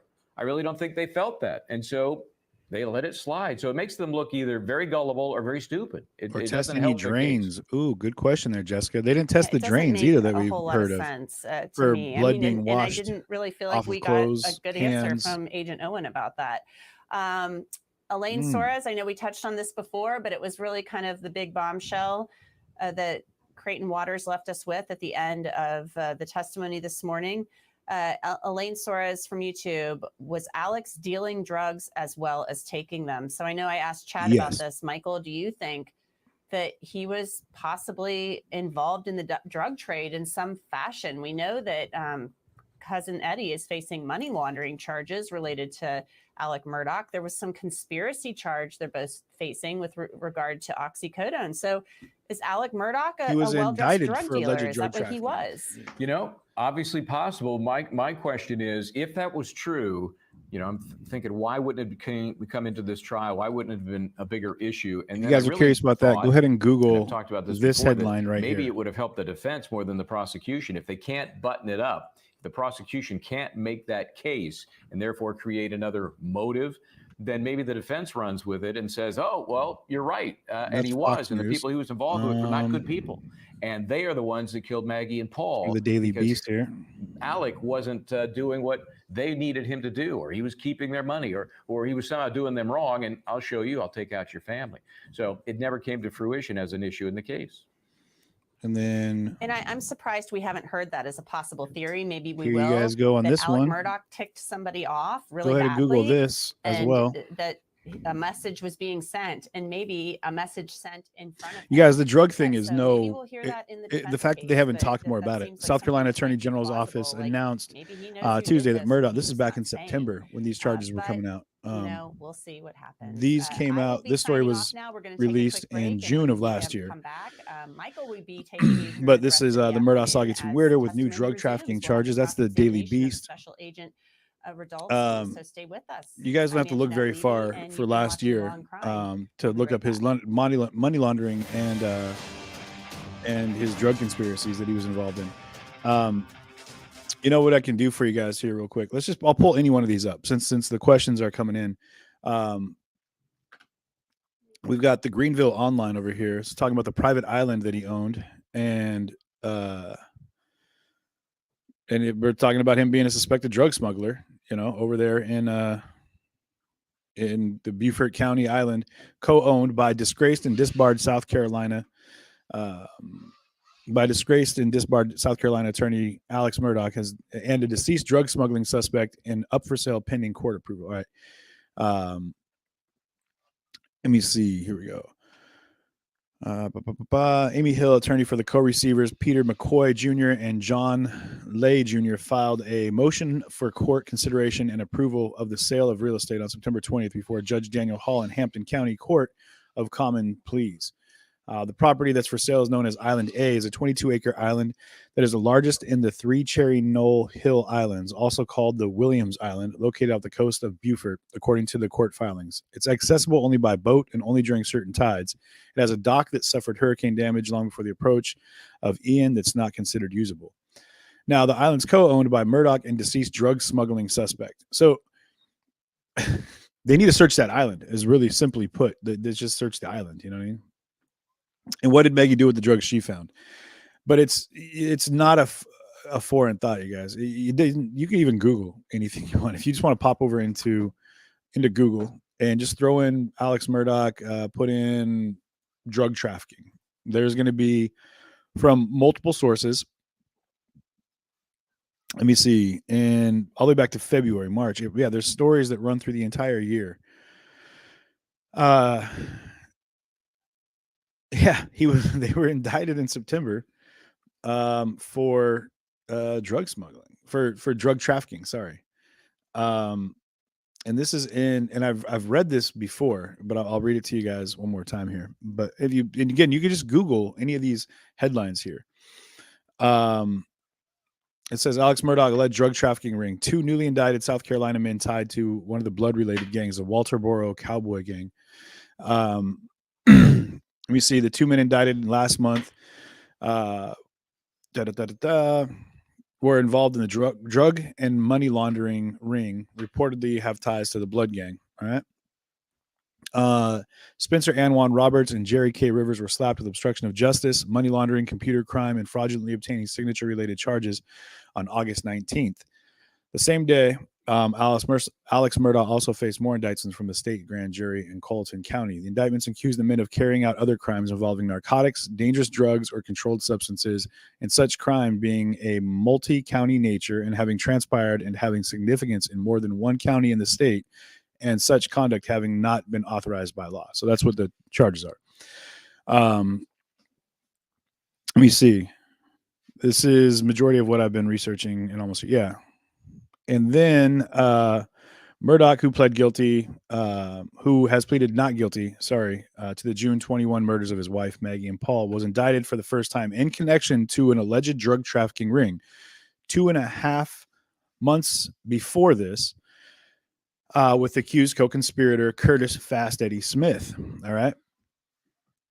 Smith, 62, was previously charged with being the gunman in Murdaugh's 2021 Labor Day weekend botched suicide for hire plot, cooked up so that his surviving son Buster could collect on a $10 million life insurance policy. June's indictment, so this is back in June of last year, over an alleged oxycodone and meth trafficking conspiracy, says Murdaugh issued approximately 437 checks totaling approximately $2.4 million to Smith from October 7th, 2013 through February 28th, 2021. I'm going to put that over here again. You guys can just, if you're looking to look anything up, a bit longer and into the afternoon session as the feel free to check out any of these things that I'm reading to you right now. Roberts allegedly fraudulently obtained several tens of thousands of dollars in unemployment insurance and federal PPP loans for phony businesses during his coronavirus pandemic. Rivers is accused of taking a cell phone belonging to another individual who had been arrested and interfering with law enforcement carrying out a search warrant. The New York Post reported that Roberts and Rivers have either close friends or cousins in the Walterboro Cowboys, a notorious Bloods-affiliated street gang, and were quoted saying, Alex Murdaugh runs half the drugs in this county. So yeah, safe to say that there was a lot of money involved with a lot of the wrong people in all the wrong places. Like I said, I've seen and know people personally that have done terrible things, for their drugs and for the money that goes along with those drugs. We made an attempt, but we had issues with them honoring it. I'm just saying. You can go to a court in Georgia and make them honor it, or we could have given you consent. Did you ask us for consent? No consent was given. No consent was asked for. No Right. consent was asked. No consent was given. So Ask a question, get an answer. But we represented on that call that he was in a detox facility before when we called you to set up the call. Of course, he was in detox, He was right? now, and I think we've said on the recording that the doctors indicate he's coherent. He's been through the detox, which is a pretty tough process. It is a and he would, rough he was willing process. to talk to you once he was competent to do so. Isn't that correct? that's the information you relayed to me. Yes. Okay. You have any reason to doubt that? No, sir. Okay. And so as soon as he came out of the initial stages of detox, you don't know this, but we went down We called you. It's hard putting, you can't testify. Who called who initially to set that call up? I called you on the day of September 7th to reach out to let you know that we had some developments in the case, and I told you that we wanted to speak to Alex. Okay. You told us that he was in rehab or was en route to rehab, and we would try to make some arrangements. We had initially discussed agents traveling to whatever facility Mr. Murdaugh was in to meet with him in an attempt to get a statement. That meeting did not materialize. On the afternoon of the 13th, you called me from your cell phone to set up a telephone interview. Given the complexity of the case and the fluid movements of the investigation, we wanted to, agree to that so we could get some type of, at that point, Mr. Murdaugh had obviously the story that he told us was not true. And we wanted to take that as an opportunity to try to make some sense out of the investigation, given that you and Mr. Griffith were there saying he was ready to tell us really what happened. So he, through his attorneys, reached out to you to give this recorded statement we saw. On the 13th, you called me, yes. Right. And secondly, he admitted that he had stolen money, right? Yes. He admitted drug use. Yes. And he admitted that he'd lied, correct? Yes. And as a result of that statement, he was charged with insurance fraud, conspiracy to commit insurance fraud, and filing a false police report. Is that correct? Yes, he was. And by that time, he had moved from the detox facility in Atlanta to a rehab facility in Orlando, correct? Correct. And you asked that he surrender himself, and he did that, did he not? Yes, he did. He had his son Buster drive him from Orlando to Hampton County, and I believe you all met him and by prearrangement, him and Buster at his mother's house. The agreement was for us to meet you and Mr. Griffith with Mr. Murdaugh, that no stops be taken from Orlando to Hampton. We encountered Mr. Murdaugh and Buster pulling into the driveway of the Alameda property. So outside of our agreement, so Mr. Murdaugh was taken into custody as soon as he arrived at Alameda. Well, so perhaps if we weren't going to Orlando, stopping to get his lawyers before he surrendered himself would have been a violation of our agreement? No, our agreement was that Mr. Murdaugh was to go from Orlando directly to your custody.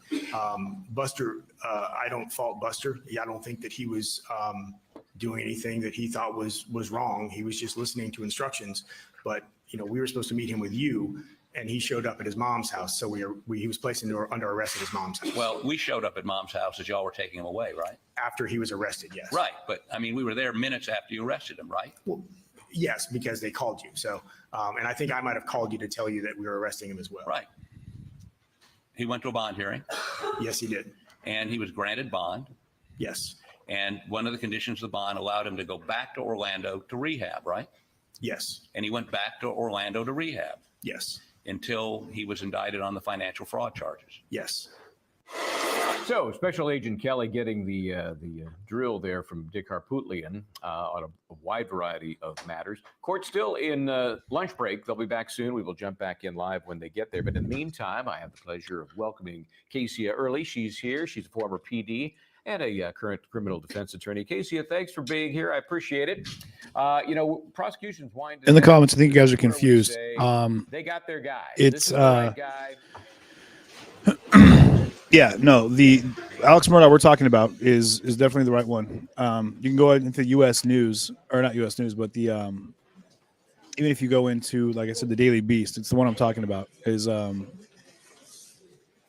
saying that Alex Murdaugh is Bring the jury. 63, or Bring that, the jury, please. 63 and Curtis Smith 62. I mean, they might just have their dates wrong on that one. I mean, that's.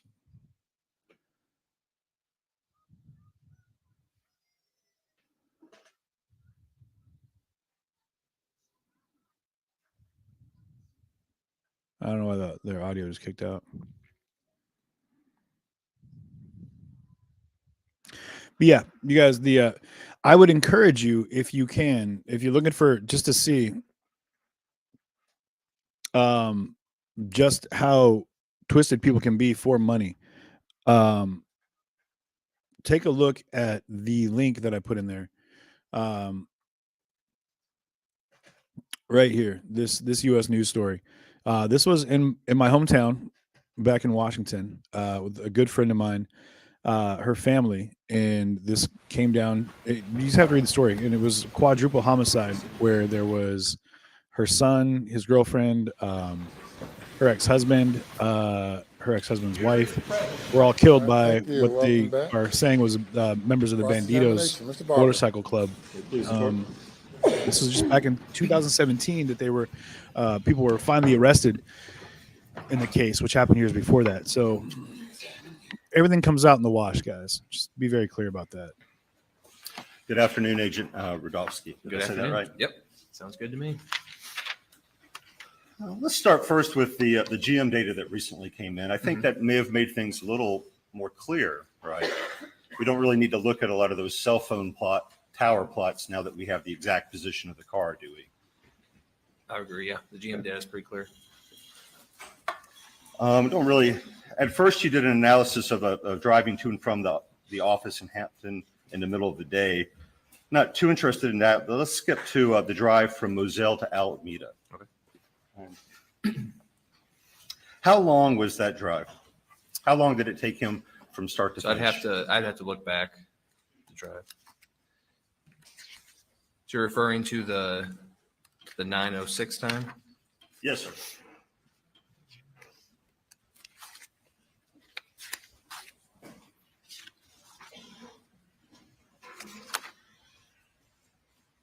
So it looks like 9:07.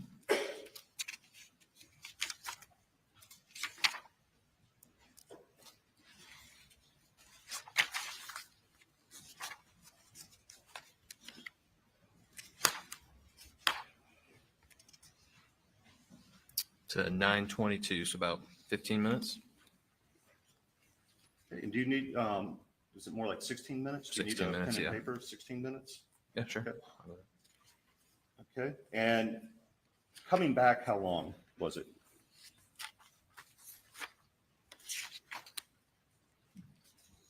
$9:43.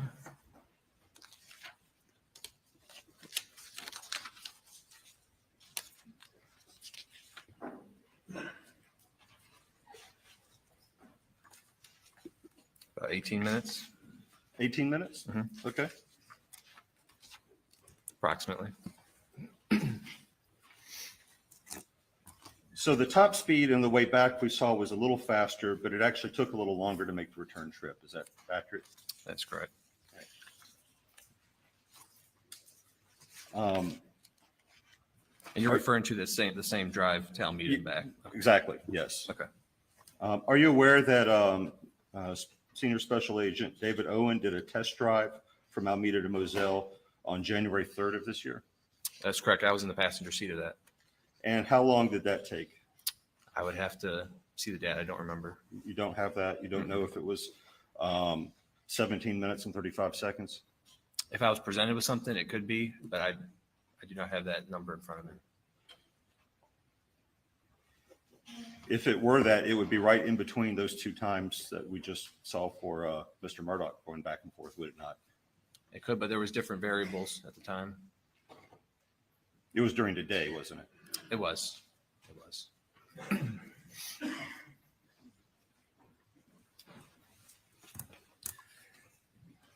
So on this way back, there's that little 80-mile-an-hour spurt.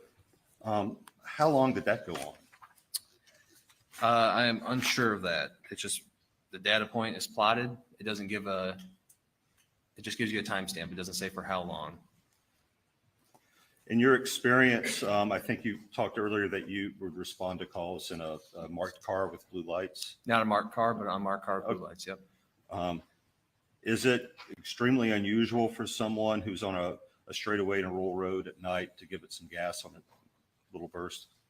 A little bit of gas, but when it's 55 and you have deer and other environmental factors that play in, Yes, but it's not that unusual, is it, for someone to give it a little gas on a straightaway on a rural road? It depends on what a little gas is. But the overall speed that he went to get from where he was going, coming from to where he's going to, as far as you know, is in line with the test drive that you were in the passenger seat for? If that is correct, what you mentioned, yes. It's like right in between those two, actually. Like I said, I don't have that test drive data in front of me, but Well, let's move on then to when he drove past that point where Maggie's cell phone was later recovered. And I think that may start on slide 23. 23.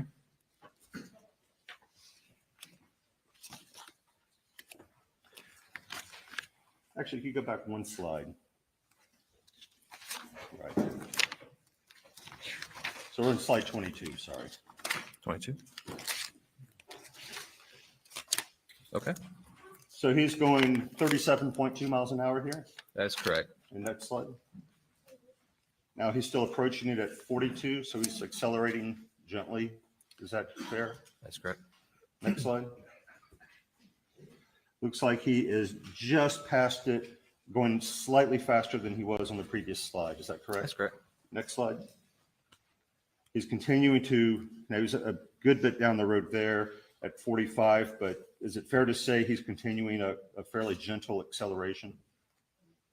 I would say so, yes. So what we saw as he passed it, he did not slow down and speed up as he went past that point. He continued his same gentle acceleration. Per the data, yes. And we won't go through it, but if we went down later to when it goes down to the bottom of the screen, it would show that he slowed down slightly, corresponding when he sent that text, go to CMB right back. Is that accurate? I believe so, yes. Okay. We'll be done with that. I'm going to now just skip with this data all the way to when he approaches the kennel coming from the house right before he calls 911. Okay.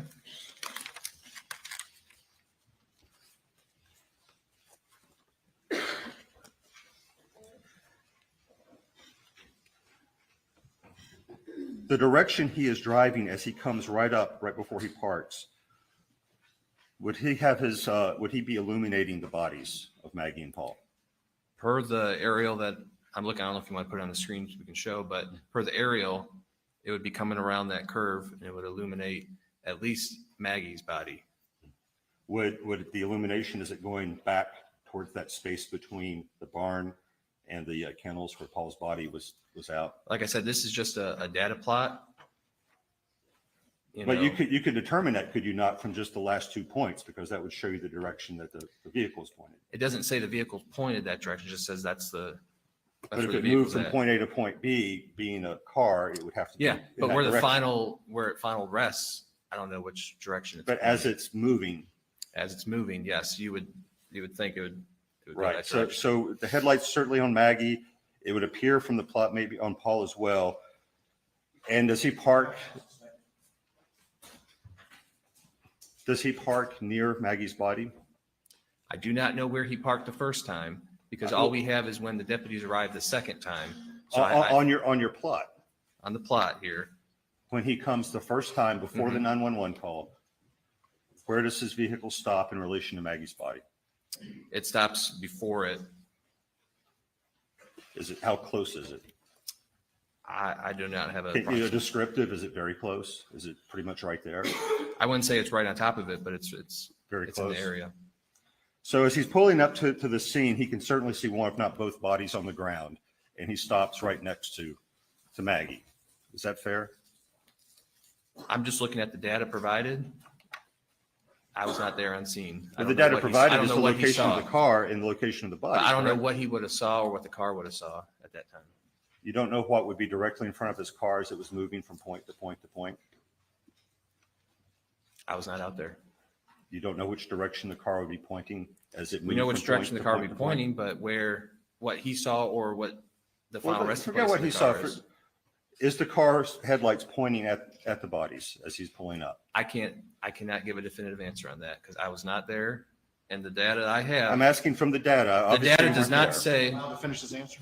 But you must give the witness an opportunity to respond fully. You may proceed. There is no data that says that the headlights were pointing in a specific direction or at a specific object. So I cannot answer that. When you say there's no data saying the headlights are pointing in a specific direction, were they not pointed along the line that would connect the last two data points before the car stops and goes in the park? For the drive, but it does not show. I mean, it could be at an angle. It's such a little dot, but does not show a vehicle in its exact position of it. So I cannot answer that. Right, and we're not talking about the dot. We're talking about a line connecting two dots. Okay, but And you a were car asking moving about the along dot. that line. The headlines would be pointed down the line, correct? Objection's overruled.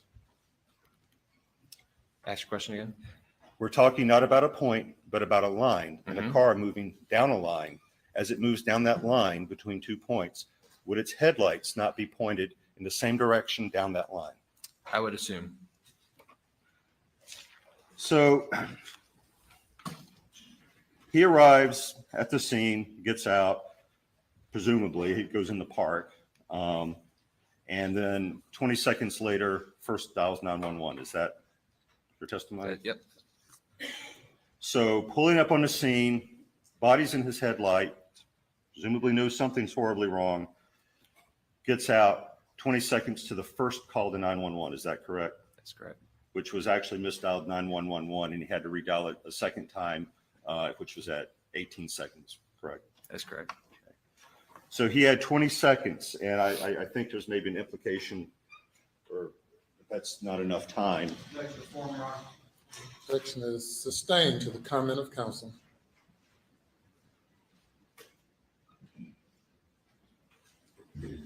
Sir, may I approach?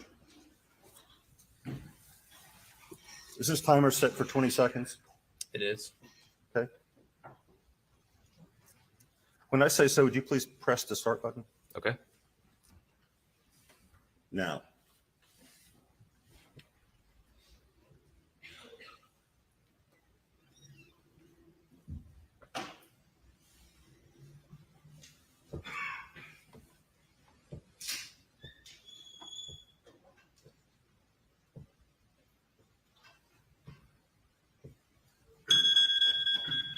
That was 20 seconds. Would you agree? Per your phone, yes. You don't dispute the phone I do not. accuracy, do you? If the person getting out of the car had seen the bodies already and already knew something was horribly wrong, do you believe that that is an unreasonably short period of time to inspect and call 911? I'm here to testify on this data, not the hypothetical. I think you're asking the wrong person on that. Fair enough. We'll move on.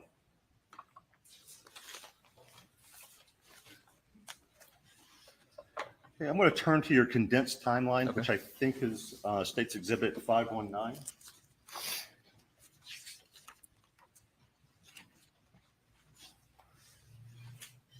I'm going to ask you to turn to page 21.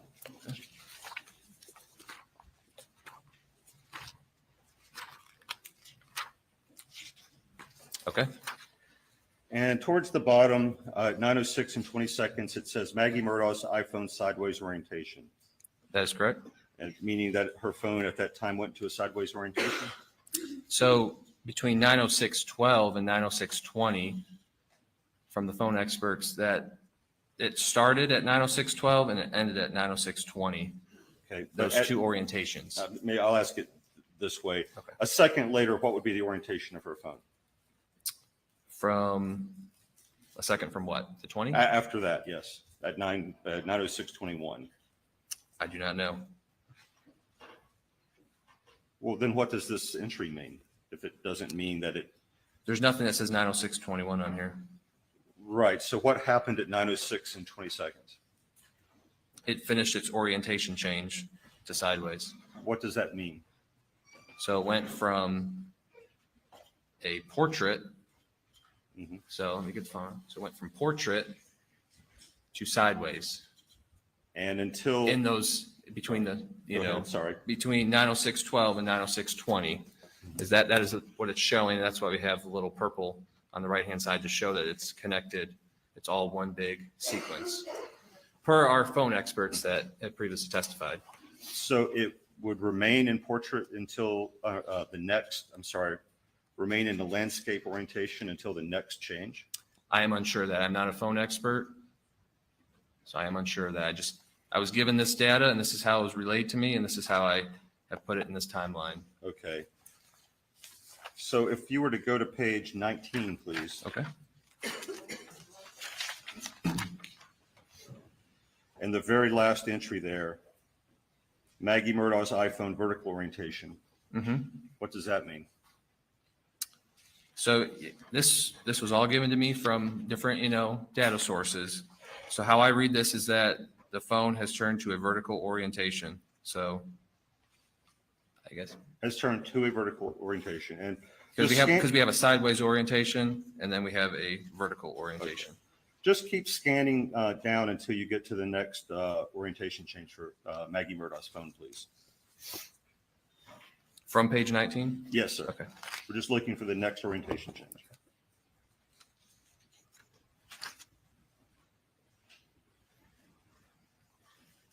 I believe it's going to be that 90612. And what does that say? Implements an orientation change to portrait. But the previous change was to portrait, was it not? It says vertical orientation. So there's no intervening orientation change. It just goes to portrait and then changes to portrait again? As I read the data, yes, that's correct. Like I said, I'm not a phone expert. I was given these different pieces to plot, and this is how they've been plotted. When you're giving these pieces to plot, do you ever notice if things don't seem to make sense or don't match with other data? Do you alert anyone? So we have phone experts that review that. So they have reviewed the data, and I do not know if that's something that they came across.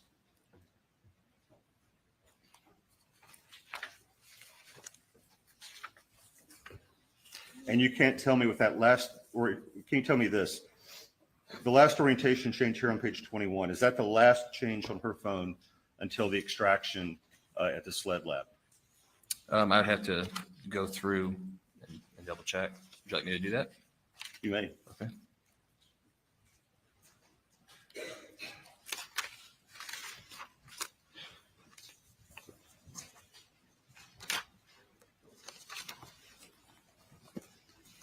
You said orientation change, correct? Yes, sir.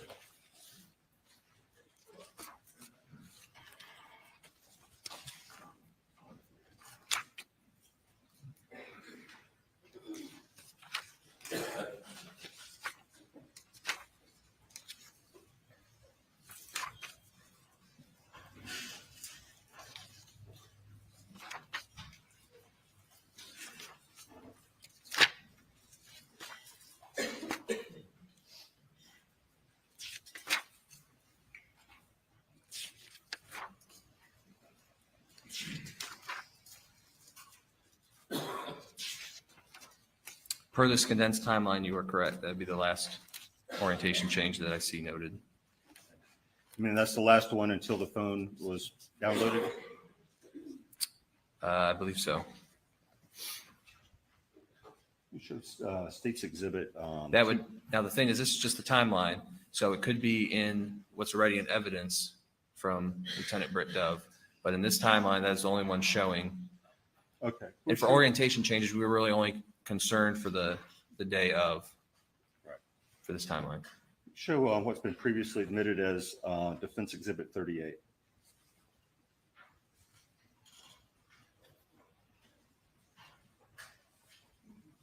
And go to the last page.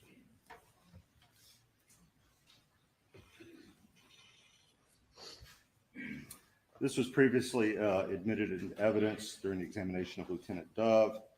It's a complete list of every orientation change recorded on her phone as of the extract. Is the last one listed, the very last one, the 906 orientation change? The 906.22 on the bottom? Yes, sir. That's correct.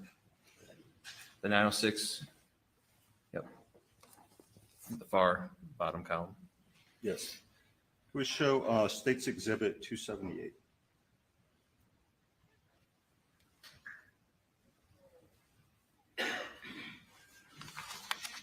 This was also admitted in that examination. This is a photo taken in the SLED lab before the extract, actually 5 days before the extract. This phone is in portrait mode, is it not? The way I read it, yes, that is portrait mode. So that very last orientation change we saw was to portrait mode because there are no subsequent orientation changes. I assume so, yes. And not landscape as it says on this. The thing is, before this picture was taken, you have to remind yourself that, SLED got the phone, and then this photo was taken at a lab. Yes. So I don't know. I don't know what happened. People, it's been moving around, manipulated. I don't. But we just looked at a complete list of all the orientation changes, did we not? It wasn't time limited to a particular day. It's everything on the phone. Like I said, I did not produce that document, so I'm gonna have to go on your word on that. Let me ask this before we kind of move on from this. It's been stated a few times in testimony, and I think you did as well, that you don't get an orientation change recorded from the screen. So my screen is off. If I turn it, like to get an orientation change, and it's off, if I just stand here for a while, however long, an hour, and without moving the phone, turn the screen on, will there be an orientation change? That is a technical question for an expert that we had up here yesterday. I am not an expert, and I am not a phone expert. So where I'm going with that is simply, you don't know yourself in preparing this timeline whether the orientation changes that you're putting on here correspond with movement of the phone at that moment. I do not. I'm going off of data I was given from phone experts that gave me the data and has been put on this timeline.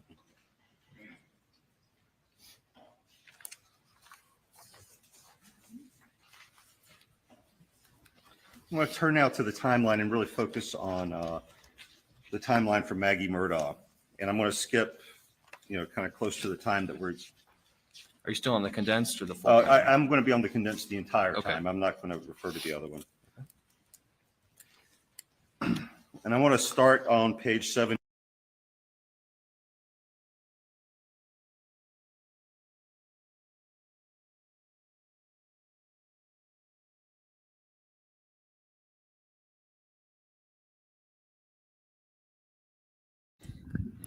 I'm not sure what's going on with our feed here. Give me 1 second. I have some screen off on times here, but you didn't put every time the screen went on and off, did you?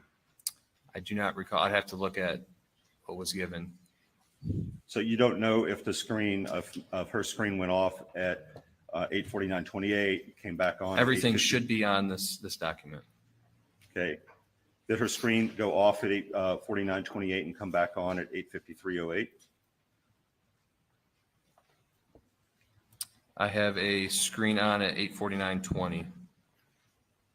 And when did it go off?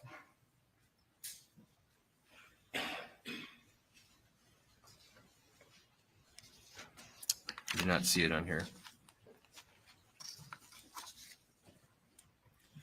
Well, let me ask it this way. Do you know that whether the screen went off at 8:49:28 and came back on at 8:53:08?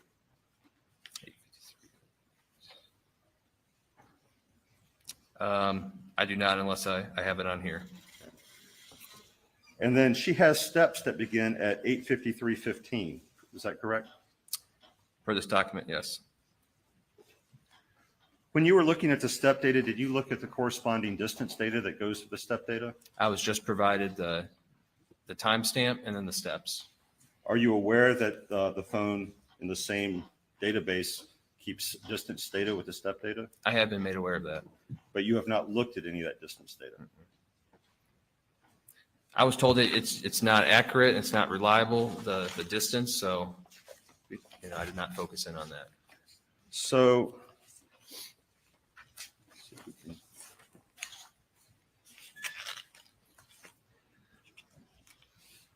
would you think that it is possibly, well, just as an investigator, on your spreadsheet, I won't bother to put it up, but you had a bunch of time periods where Alec had steps at different times. Do you think there would be any relevance to whether the number of feet per step and all those different increments was extremely consistent? Is there any relevance to it? Would it maybe suggest the same person was walking? Objections overruled. I would have to. I didn't do the feet per step, so I'd have to see the data. I understand that. And the Yeah. question is, would there be any relevance to an investigation to seeing that the feet per step were extremely consistent for disparate time periods of the same phone? Like I said, this was just a tool that we used. It could be. It just was not explored. And if this time period, 8:53 with Maggie Murdaugh steps to 8:55:32, if the distance covered in that time were short, meaning she was moving particularly slowly, could that have any relevance? It depends, but that distance is, we're told, is highly inaccurate, and everything is an estimate. So even the steps, that's we're told by the phone expert that's an estimate. That's not an exact number. The same, I would assume, for the distance. So you don't think, you did not check to see if the speed at which Maggie Murdaugh was moving on that very last increment, the last time the phone says she was ever walking, there was no, how fast is she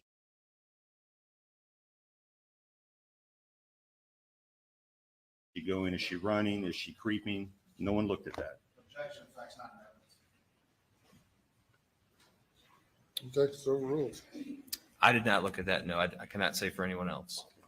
And the same question for Alex Murdaugh. Did anyone look for, I think you have, over 8 of these increments listed out. Thank you, Whether he Shelley. I was appreciate that. Yeah. going particularly And fast, I accept- unusually fast for yeah, him, unusually slow for him, the same speed he always goes. Did anyone look at that? All we have here is the data that Share to a group. is on that sheet. KJ, any group would be great.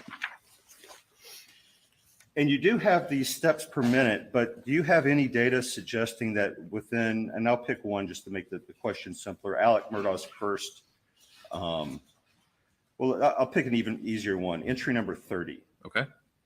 Which is when he's at Alameda and then part of when he's leaving Alameda. Is that correct? That is correct, based by the time. And it says 60 steps over almost just a little short of 10 minutes. I believe so. Yep. So of course it's slightly more than 6 steps per minute, which would be a step every 10 seconds. So this time period is not saying that he's going that many steps per minute, right? It's saying he walked and then he didn't walk and he walked. Is that fair? It's just giving us an analysis, a general overview of, our estimated steps that it gives us, and then estimated steps per minute. That's all it is. It's just a general. Well, I'll just ask open-ended. Why is this last column steps per minute here? Why are you presenting this? It's just another way to present the data.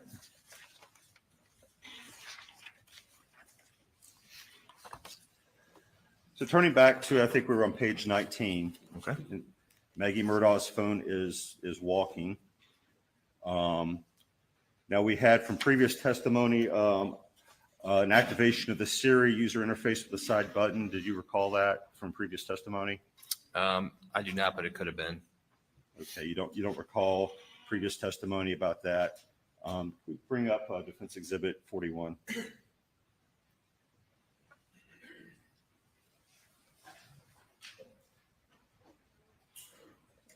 And there's a begin and end. It's all the same time there in the bottom couple rows. You can see 8:53:20.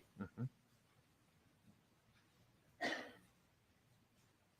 don't know if this refreshes or if you recall, or if perhaps from experience that the Siri interface can be activated by squeezing and holding the right button on the phone. Do you know that? I believe so. If you have it, activated to do that.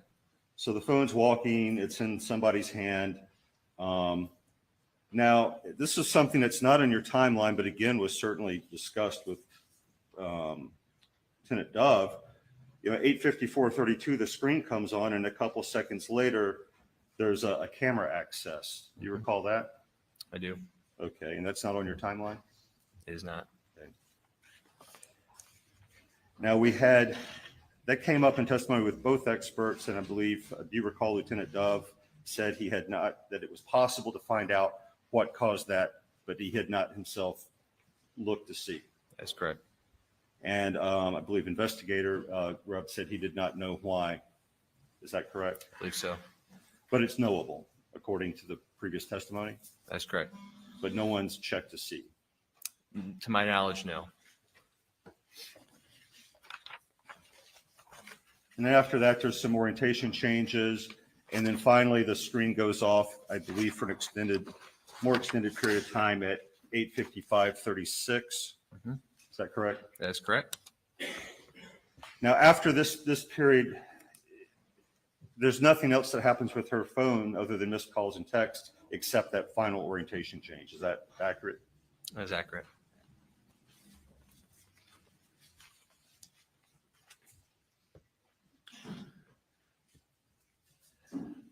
Now, does that fact that we aren't seeing anything after 8:55:36, does that mean that she was dead at 8:55:36?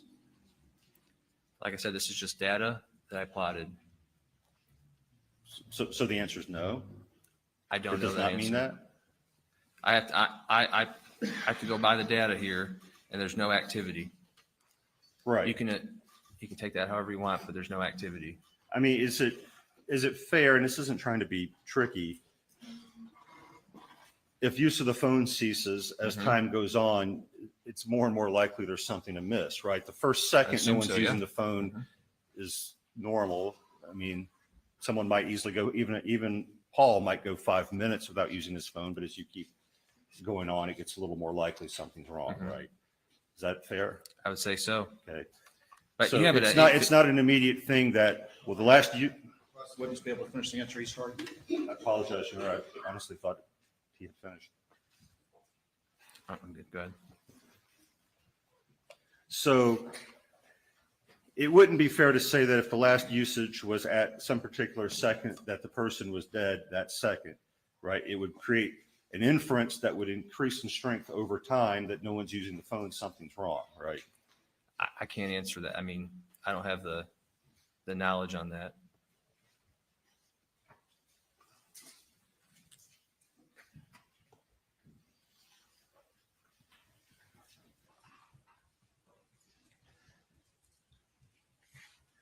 Do you recall in previous testimony that Special Agent Owen said with regard to Almeida and I think a blue raincoat, that it would take, in his estimation, 5 to 10 minutes to dispose of evidence already wrapped up?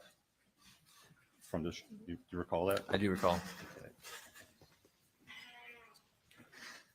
So to be consistent with the data you have here, well, let me ask this: how long with the test drives was to drive from the kennels to the main house?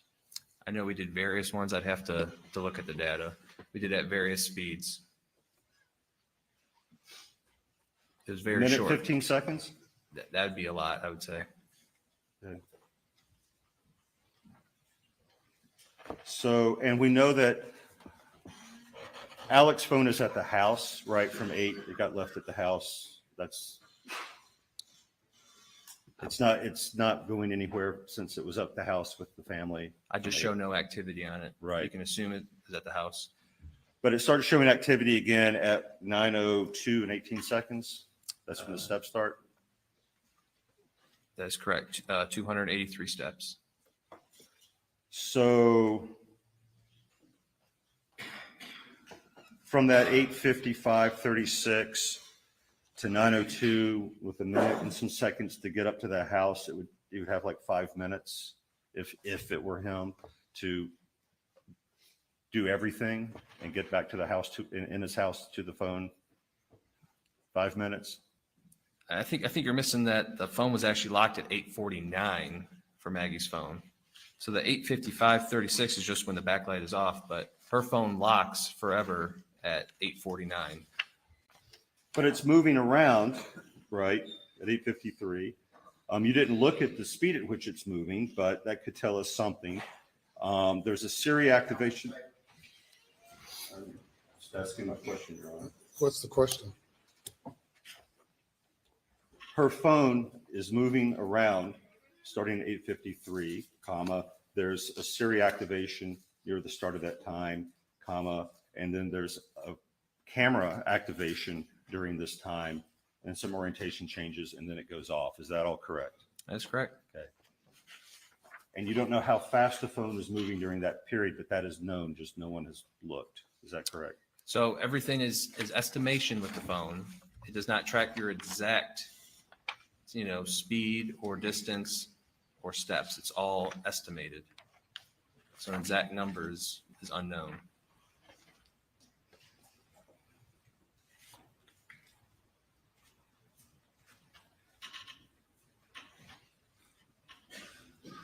And you have, I assume from your testimony, you don't know why someone would take Maggie's phone but not Paul's phone?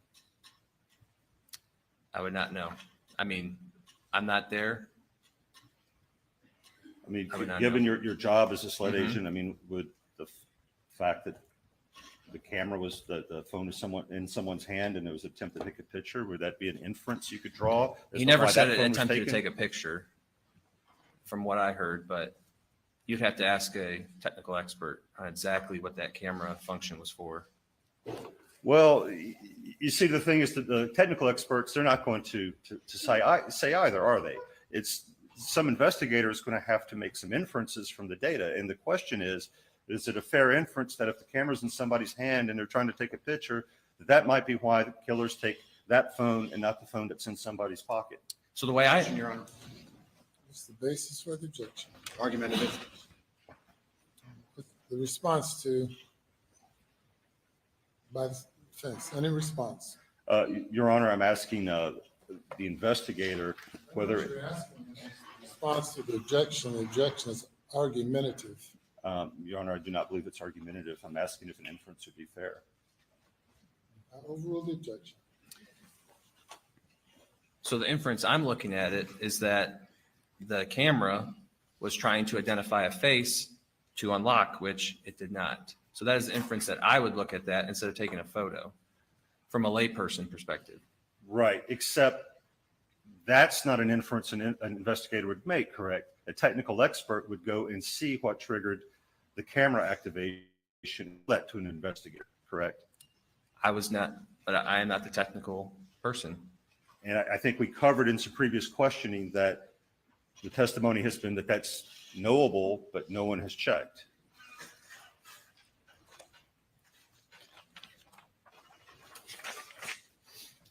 I'll kind of switch over to Paul. Okay. And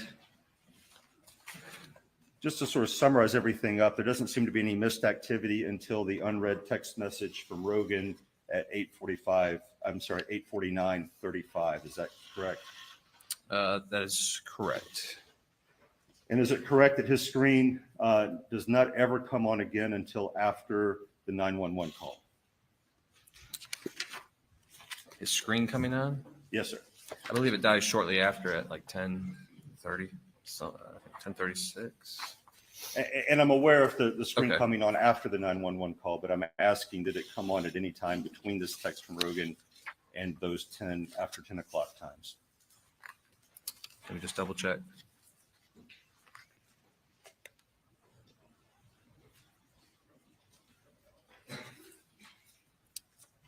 I show a display screen on at 10:20:08.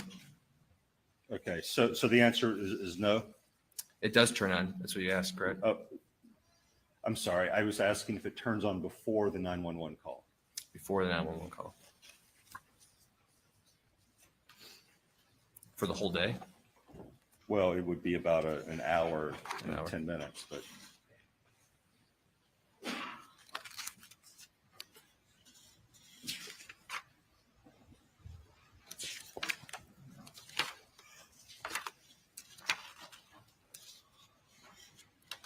I'm not seeing a screen on before the 911 call.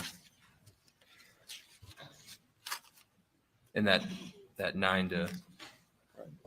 So 10 o'clock incoming time text frame. messages or calls, if they were received, did not cause the screen to come on. That is correct.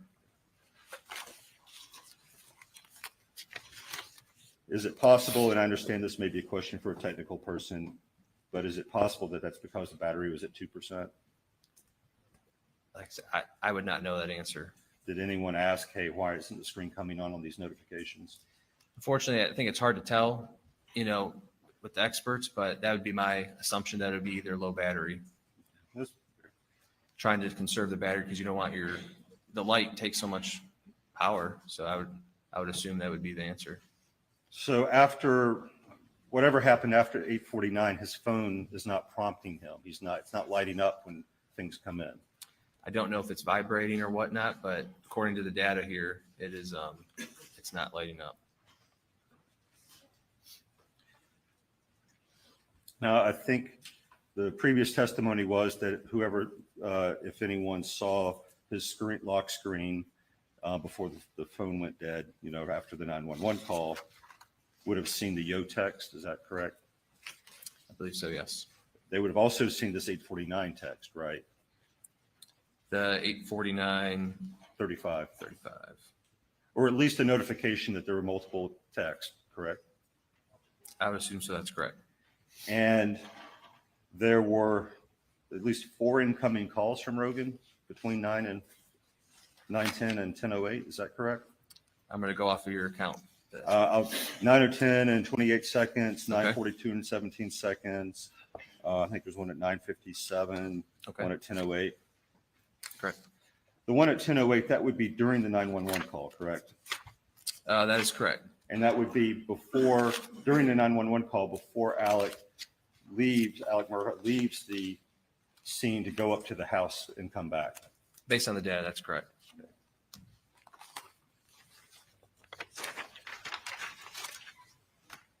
We don't actually know why the screen came on those 2 times, do we? At 9:10 and 18, and then 10, 18, and then 10:20.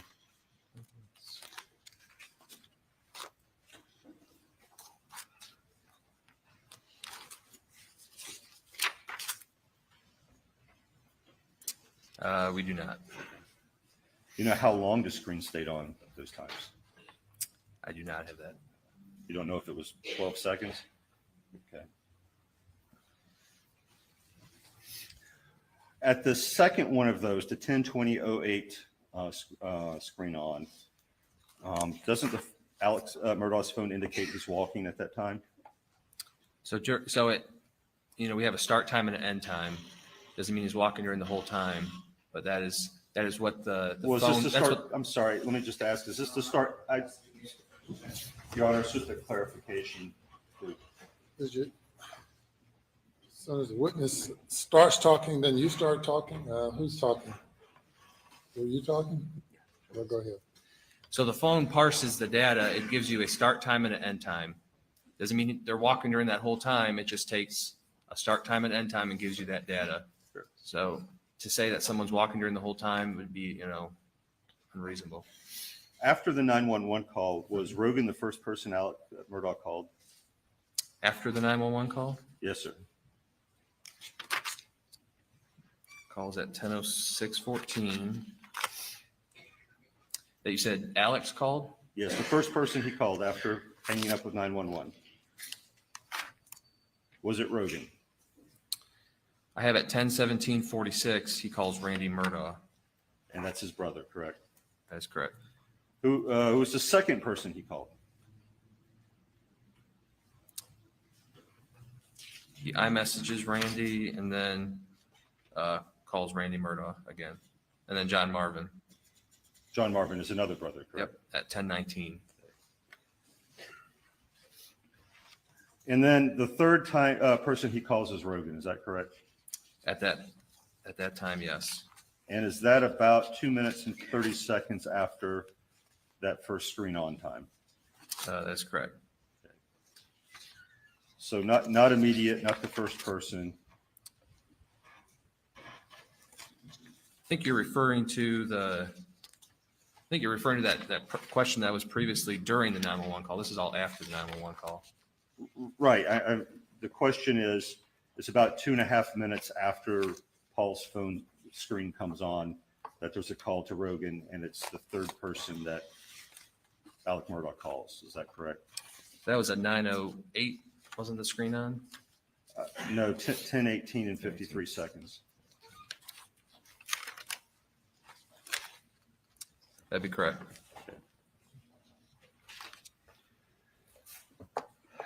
So I think we went over that anyone who was looking at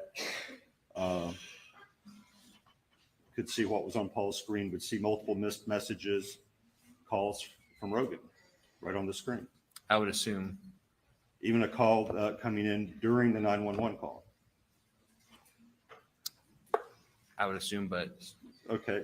So as an investigator, do you think it would be terribly unreasonable that after calling other family members, someone would call the person who is the best friend of the dead son, who had multiple missed messages and calls, and even a call coming in during the 911 call? Is calling that person to ask what happened, what's going on? Is that, to you as an investigator, an unreasonable thing to do after calling other family members? I would, as an investigator, I think that would be very odd, given the scene and the whole situation, that you're on the phone constantly. Yes.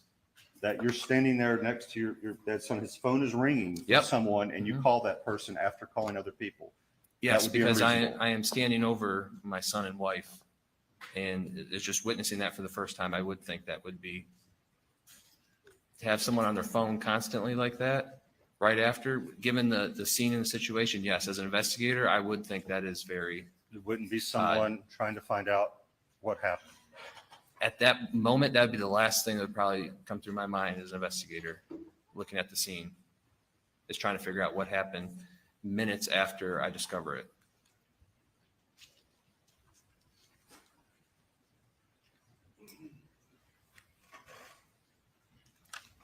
I'd be in a state of shock if that was me personally. And speaking of a state of shock, I think you have in the timeline later on, he reads some spam text message about, I think there's a picture of a woman in a bikini. I wouldn't call it a spam text message. It's from Michael Gunn, who would be one of his friends. A group text. A group text, yeah. And then he Googles the name of a restaurant in Edisto Beach. Is that correct? That is what comes up on his phone extraction. And doesn't he also call a videographer he hadn't spoken to in years? Can you give me a page number to refer to? Yes.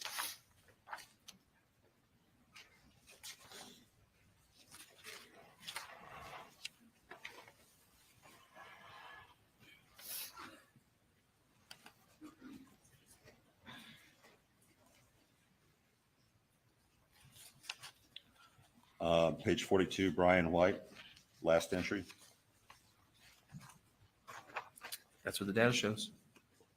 So he would seem to be in a state of shock. None of that makes any sense, does it? You're not going to Google the name of a restaurant after you find your son murdered. I'm not Alex Murdaugh. I don't know what he was thinking at that moment. Probably wouldn't be on my phone. Really, you wouldn't be calling family? Might be calling family, but I want to be. The testimony was that Rogan was family. If you ask a question, if you want him to answer, you have to give him an opportunity to answer. Proceed. I would not be Googling and doing other things with my phone, no. You think he was, do you believe he was Googling a restaurant, or do you think he was fat fingering the phone because he was in shock? I have to go off of the data, and that's what the data shows. And you believe that calling family and calling someone that the prior testimony was like another son is unreasonable in the circumstances? I would say so, yes.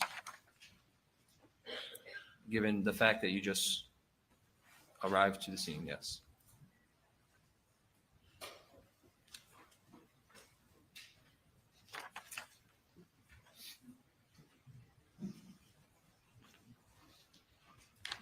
And had just arrived back to the scene, had actually been there at that point, 15, 20, 25 minutes, correct? That's correct. I'd be doing anything I could to help my loved ones.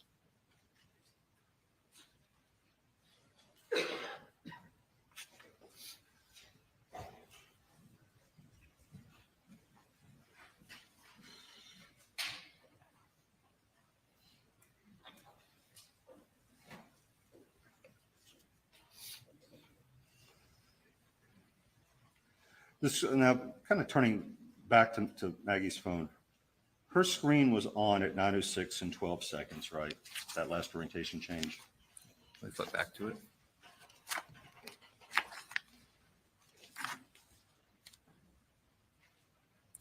You said her screen was on? Yes. What you said? Yeah, her phone was locked, but her screen, yeah, for the orientation from previous testimony, the screen had to be on for it to log the orientation changes. So there was some movement of the phone between 9:06 and 12 seconds and 9:06 and 20 seconds. That'd be my understanding given previous testimony. Correct. And in this period, 9:02 to 9:06 and 47 seconds, Alex Murdaugh is walking, I think, 283 steps in that time period. In that timestamp period, correct. Yeah. But her phone is not. No one's walking with her phone, correct? The phone is not logging any kind of steps. I don't know if someone's walking with it, but it's not logging steps at that time. But at that time, Alex Murdaugh's phone is logging steps. His phone's logging from 9:02:18 to 9:06:47. I believe her last log was in the 8 o'clock, the 8:53 to 8:55. And at 9:06 and 14 or 15 seconds, Alex Murdaugh calls her phone, correct? That's correct. So he calls her phone while walking. We're in a period in which his steps are being recorded by the phone, to be specific. There's a begin time and an end time. He could have stopped walking a couple seconds, couple minutes into it. It doesn't give us that precise data from these phone distractions. And that time period that he stops walking is 9:06 and 47 seconds, correct? And the car, the Chevy Suburban, starts a second later after that, right? The Chevy Suburban starts a second later after that, right? From the data, correct. So it's a fair inference that he ends that by walking to the car, getting in and turning it on. I'm not sure when exactly he got in the car or how long he was sitting in the car before, but this is what the timestamps show, and this is what the vehicle start time shows, and the end time for the steps. So his phone is stepping, walking, while he calls Maggie's phone, which is moving, but not stepping with him. Is that what the data shows? That's your inference on the data, but well, I mean, breaking it down, his phone is in a period of steps, correct? Unknown when there is steps during that period. His phone is in this time period of steps, correct? Correct. Her phone is not in any period of steps, correct? Correct. Her phone in this time period where the phone call's coming in, 9:06, 12 seconds, 20 seconds, there's some motion because there's an orientation change, correct? That's correct. And he's calling the phone during this period that his phone's in steps, right, at that moment, right? I cannot say that he's actually in steps at 9:06:12. Yes, and you said it, but his phone says there's this period that he's walking, and in that period, between the start and end times, he's calling her phone.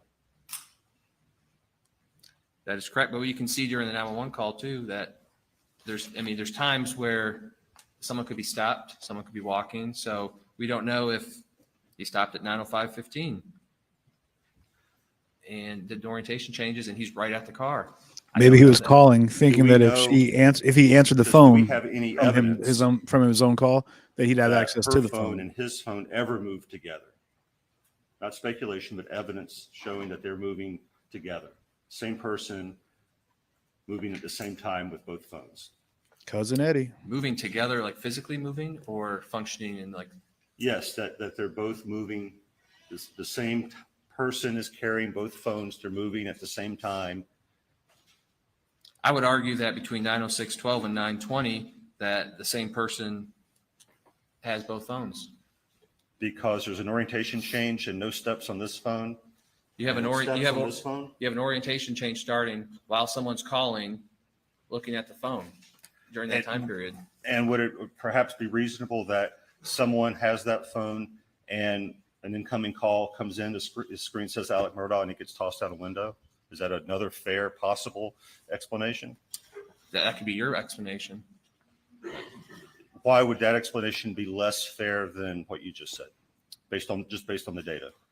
Because it's not mine. If I'd have thought of that, interpret the data. There you go.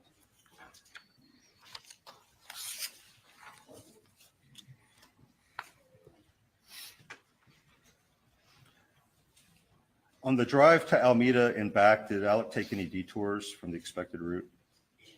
Not that I could see. The route matched up with his interviews. And in your timeline, we occasionally see these, I guess, infotainment systems coming on, but nothing else happening. The prior testimony was that even the FBI engineer doesn't know why that is. Is that accurate?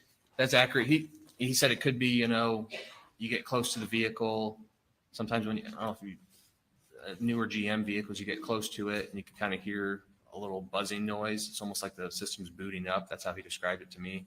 Could be the key fob being closed. He said, Cousin Eddie, take this phone, get rid of it, and get lost. Take this physical, take the guns, take the phone, run in the background, take these clothes, take all this blood-soaked stuff. Eddie, you got to get rid of this. Data. That's why he's in protective custody. Did you look at the data for other days? Alex has offered someone money to kill Cousin Eddie because if Cousin Eddie comes forward, he'll be like, I know where the guns are. Know whether I know where the clothes are. I know where all that stuff is. Seems to go in and out of I know where I tossed it all. In a short period of time. Cousin Eddie. I would not watch. You wouldn't know if that happened on 6-4, 6-5, or also 6-6. I would not know. I was focused in on June 7th, 2021. Would looking at those other days and seeing the same thing happen inform your interpretation of seeing it going in and out of park on 6-7? I was just looking on the day of the murders. I mean, if it did that every single day, would it seem unusual to also do it on 6-7? That'd be a question for Mr. Fakowski, who actually looks at that data as a profession. It would. He's going to make inferences about behavior based on the data, or is he just going to say what the data is?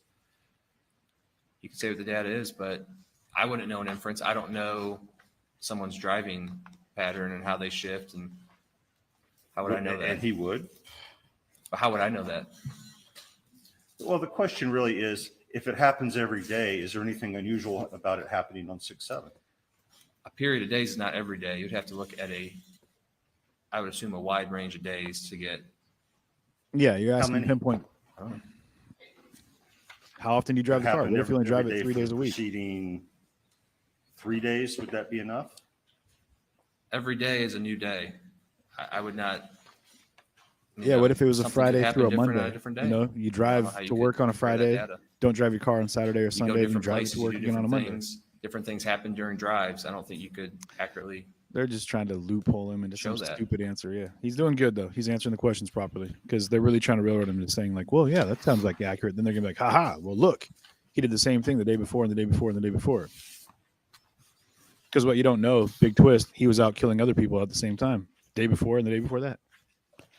The body count stacks up on Alex Murdaugh right now. What about Cousin Eddie's car? Where was it? Check the mud on the tires. Isn't that what they got in My Cousin Vinny? Check the tread. You were you shared if Sand Hill is involved, Cousin Eddie won't talk because they'll kill anyone and won't care. Joey Crosby. There you go. Gangs are involved. Drugs are involved. A lot of money's involved. Cousin Eddie's definitely involved. I do. Alex Murdaugh's involved, and it's all going to come together at some point. And that was dated May 6th. And more people are going to die. Watch. Not that I'm saying I want it to happen, but be it Alex, Cousin Eddie. Is Cousin Eddie referring to the text from Paul? Yes, I am. Cousin Eddie is in county holding right now. I have May 6, 2021 at 10:52. And then there was some Google searches by Maggie Murdaugh. That's correct. Are you aware of a text from Alec regarding pills to Maggie on May 7? I would have to see the text. Show you what's been marked as Defense 138, which I believe.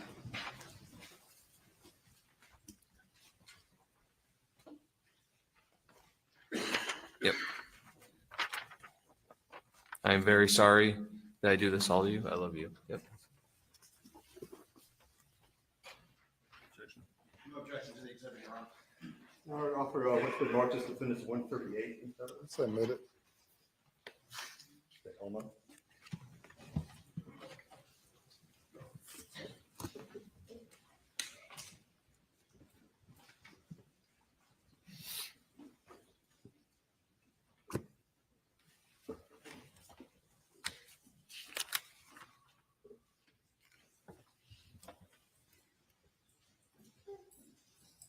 So this was Mr. Murdaugh's response to being confronted about the pills that you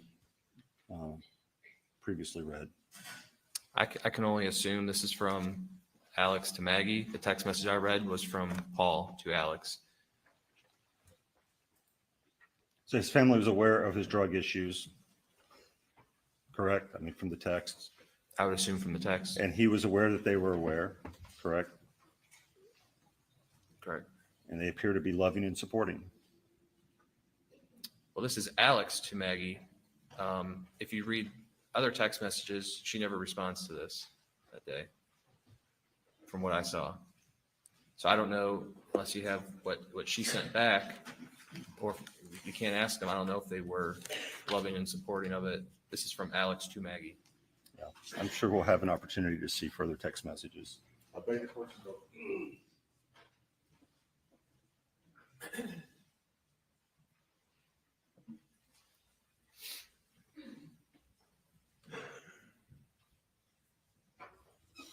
No further questions, Your Honor. Direct. May it please the court.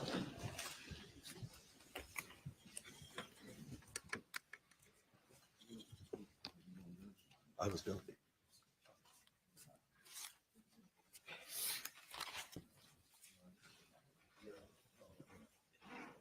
All right, we have the computer up. All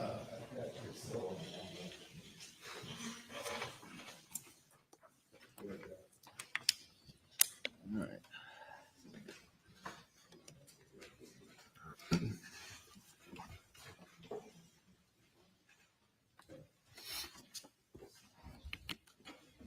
Ladies and gentlemen, have you go to the jury room for a short break.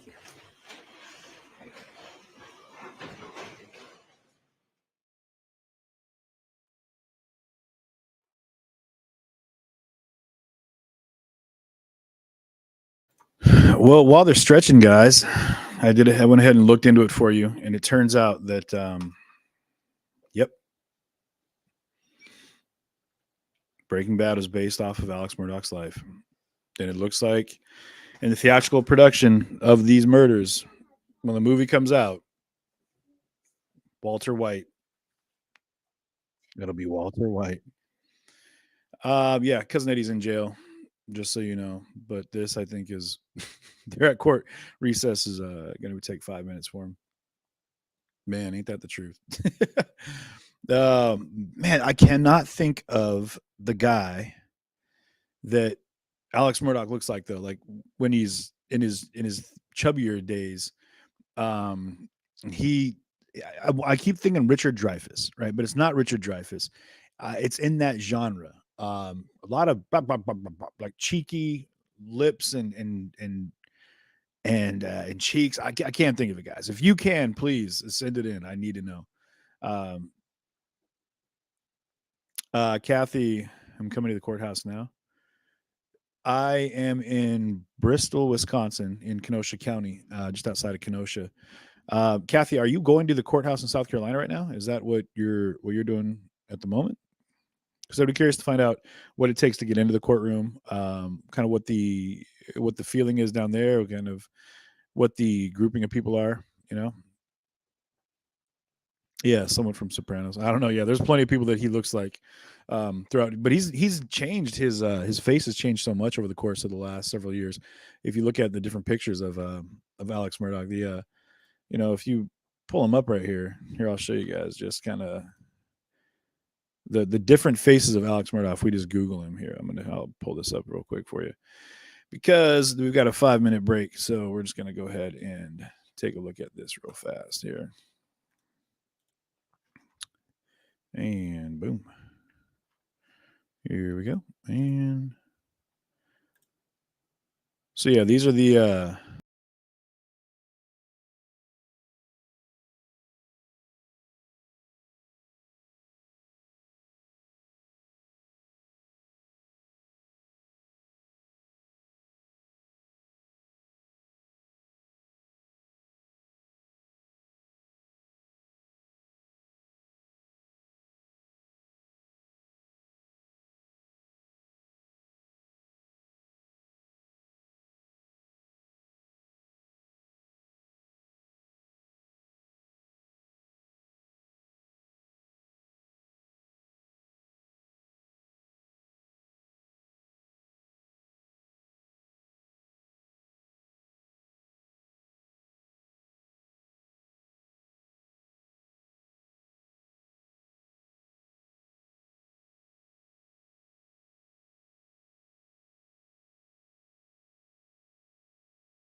Alex Murdaugh as Alex Murdaugh was drugs, right? And people were confused as to who I was talking about. But there is definitely indictments. And I'll show you that real quick here. Well, they're just taking a 5-minute break, so I'm not worried too much about what the, I need to quiet these folks down. They're making too much noise for me. There we go.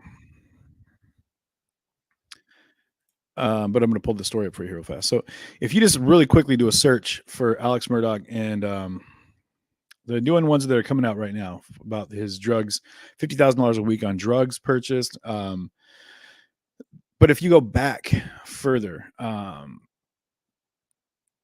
and we go into drug trafficking, right? So, and this is where there was some confusion. But I'll pull this one up for you here real fast so you can see what I'm talking about. So, as it says here, Murdaugh saga gets even weirder with new drug trafficking charges. So, Alex Murdaugh and his alleged drug dealer conspired to buy and sell oxycodone, right? So we're talking $1 billion of money that are going into this industry. But as I said, Alex Murdaugh, the suspected South Carolina lawyer accused of astonishing array of criminal activity, is facing it and more charges. This story came out in June of last year, right? Including drug trafficking. South Carolina Attorney General's office announced Tuesday that Murdaugh, 63, and Curtis Smith, 62, had been indicted on. So this is where the age was confused as to someone was saying he's 54. However it works out, they obviously maybe got their ages confused. I couldn't tell you exactly, but they were indicted on 2 counts of criminal conspiracy, including narcotics counts related to oxycodone. Smith, a distant cousin and alleged co-conspirator in Murdaugh's infamously botched assistant suicide plot. So there's no confusion about who we're talking about. It's definitely the same person. And that was last September. Is also facing money laundering, forgery, additional drug trafficking charges.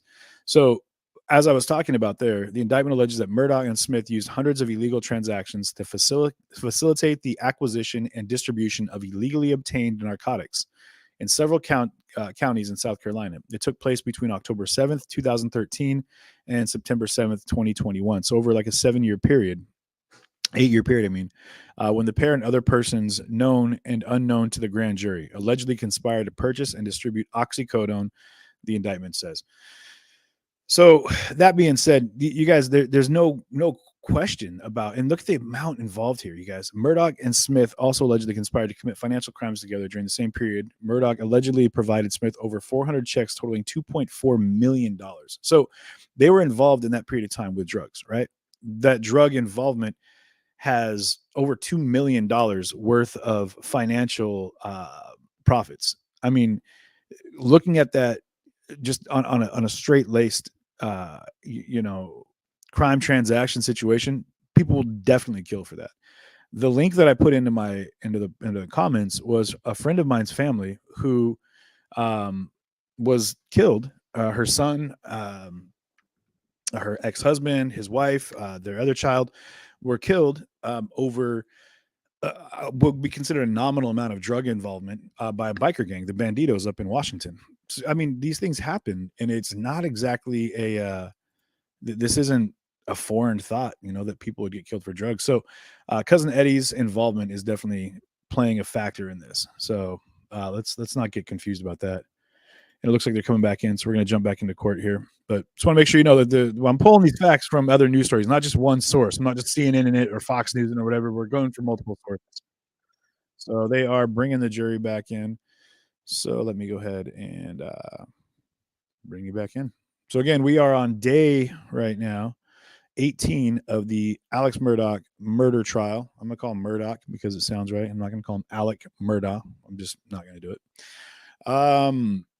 Who is being charged with a double homicide of his wife, Maggie, and his son, Paul. He's also looking at over 100 financial crimes that range over $10 million worth of criminal activity in those financial misdeeds.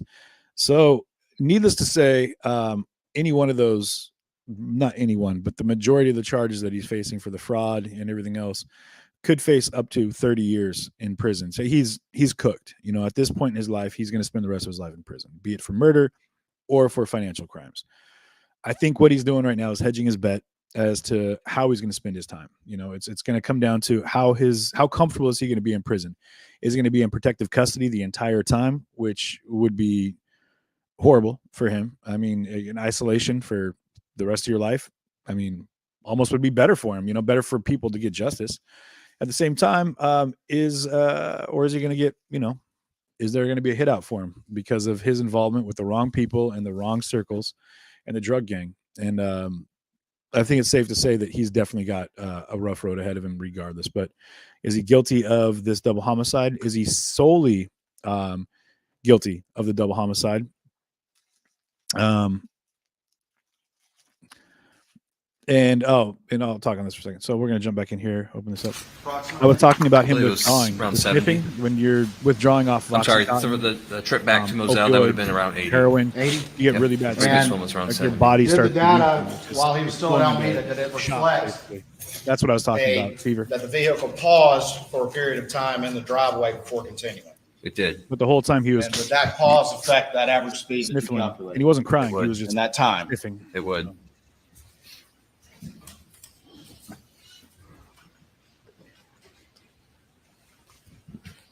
I want to go to page 22 of your condensed timeline. Yeah, he's got people that are paying other people and putting on their they put money on your books, right? Your commissary books, your indigent accounts, the ability to spend money in prison or in jail. That's being put in by people on the outside or by money you earn inside. But the nickels you're making on the dollar on the inside don't add up to anything as much as money can be put on your books from the outside. Up at And the that's top- used to trade on the inside. You know, Tell you the jury transfer what that money- time period the data reflects that Maggie Murdaugh's backlight was off. It shows from 9:07 p.m. to 9:31:44 Yeah, p.m. Gen Pop's not During gonna the walk entirety you of out. that time period, does the data reflect that her phone was also locked? It does. Exactly, the sniffling. And when your body's going through shock, like after just killing some people, you're going to start going into shutdown mode. Good, turn to page 18. That's when you start, you know.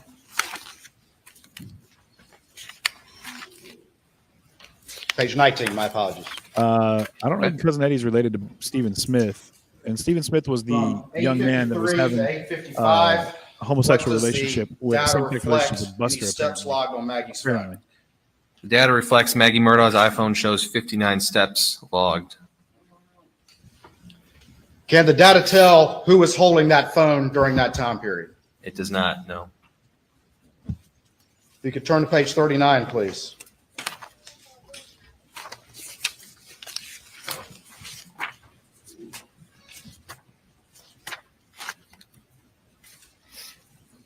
At 10:20:08, what happens, if anything, on Paul's phone? Paul's iPhone, it shows display on, screen auto lock. Screen auto lock? That is correct. What is your understanding again of auto lock? My understanding of auto lock, so the phone is already locked, but it's just an automatic feature that when the screen turns on, it just auto locks. It just logs it as auto locks, even though it's already locked. Could that be from not recognizing a face? Either a face or, pushing the button on the side, but yeah. What's the next entry on your timeline after that screen on auto lock on Paul's phone at 10:20:08? The very next entry at 10:21:25. Alex calls Rogan. So at 10:20:08, we have that screen on and auto lock, and at 10:21:25, Alex calls Rogan Gibson. In preparing this timeline here today for the jury and for this investigation, what was your specific job with that timeline? The specific job was just to take all the data that we collected throughout this whole investigation and put it in one concise document. Synthesize it together in one timeline. That is correct. From multiple sources. From multiple sources. Provided to you by experts. That is correct. Thank you, Special Agent Dawson. Anything further?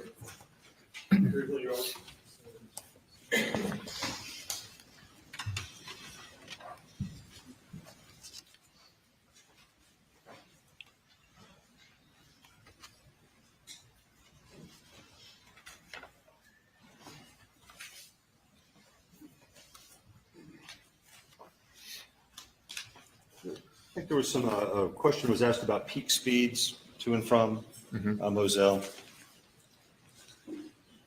Did you look to see if he passed anyone on the way there or back? What do you mean passed anyone? Like a vehicle? Yes, that his car passed another vehicle on a 2-lane road. I don't know how I'd be able to tell that with this data. So you don't know if a very fast peak speed was simply gunning it past another car? I do not. But at that late night hour, I would think that'd be with, the area, not a lot of people out. I mean, that's just total speculation. You don't know if there's President's Day is a federally observed holiday, so that's on Monday, third Monday of February. So of you course don't know we'll if be there were any closed other cars out there on to Monday. pass. You don't know if he was passing another car. You just don't know, do you? I do not, just like with your first question.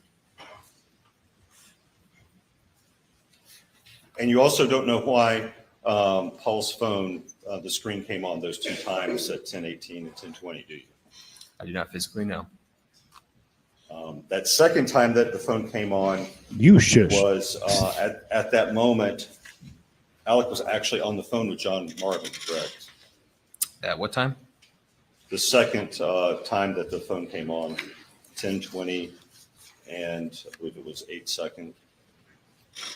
So at 10:20 and 8 seconds, that's when we have the display on.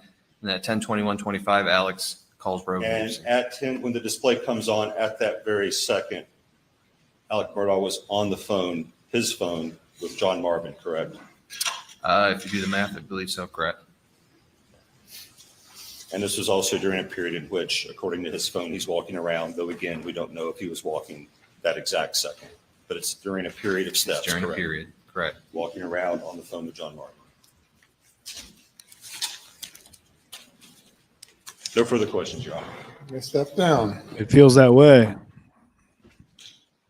So if they're doing a big push before the 3-day weekend, I wonder if this is their effort. From the state. Prosecution. Your Honor, as discussed, we request a very brief recess for housekeeping matters. You just had a brief recess. Say no. All right, the housekeeping matters are noted. Any further witnesses by the state? Not at this time, Your Honor. State rests for housekeeping matters. The housekeeping matters, and then, yes, at that point, the state would formally rest. Yes, sir. Oh, here it is. Ladies and gentlemen, we'll have you go to the jury room for another break. Please do not discuss the case. So, yeah, definitely share the stream, you guys. Now we're at 3:50, almost 4 o'clock Eastern time, and prosecution is stating, the state is saying that they're going to rest their case. They have no more witnesses. Yeah. So here we go. How is the defense going to lead? Are they going to start calling witnesses today? We don't know. We don't know just yet, but it could be interesting. I wonder if they're going to go ahead and cover their housekeeping right now. So what type of housekeeping matters do you have? Just wanted to do, as my Chime in and practice, is find just out. one final exhibit check, make sure that there was nothing missed. It will just take a moment, Your Honor.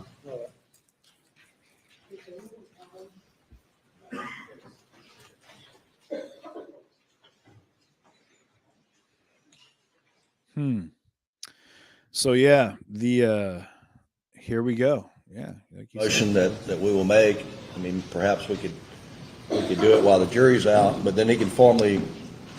That's why I did it in the manner in which I did it. We'll do it that way. Okay, thank you. Yes.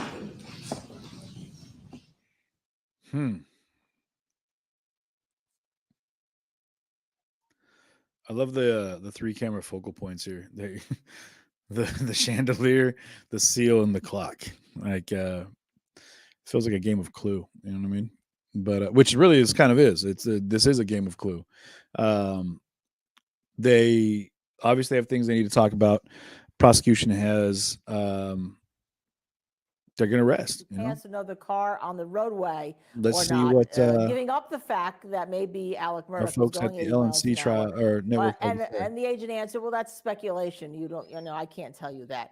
And then right now, what happened is the prosecution asked for a little bit of a break. They just walked away because they want to do some housekeeping matters, look at their exhibits, and then they intend to rest. So with that, let's bring Kesia Early back in to discuss this with me. Kesia, I'll be back in a thought moment. that I'm listening still, ending but of the cross-examination was weak. I thought this is a very strong witness, actually, for the prosecution because the jury hadn't been taking notes. And to finally wrap it all up in one package, to me, was excellent. For the first time, I felt like I had some direction from this ship. Well, uh, give or take. I mean, I expected more from this witness. I expected more, especially on behalf of the defense, to kind of leave that reasonable doubt in their cross-examination. Again, what I pulled from it based on the direct and a cross-examination is that he was not the right person to give certain responses because he was fed this data and he basically compiled this data to come up with his ultimate conclusion. For me, it wasn't quite clear, although his role as a special agent was to gather this evidence and create those pinpoints that led up to Alex Murdaugh's activity during that evening.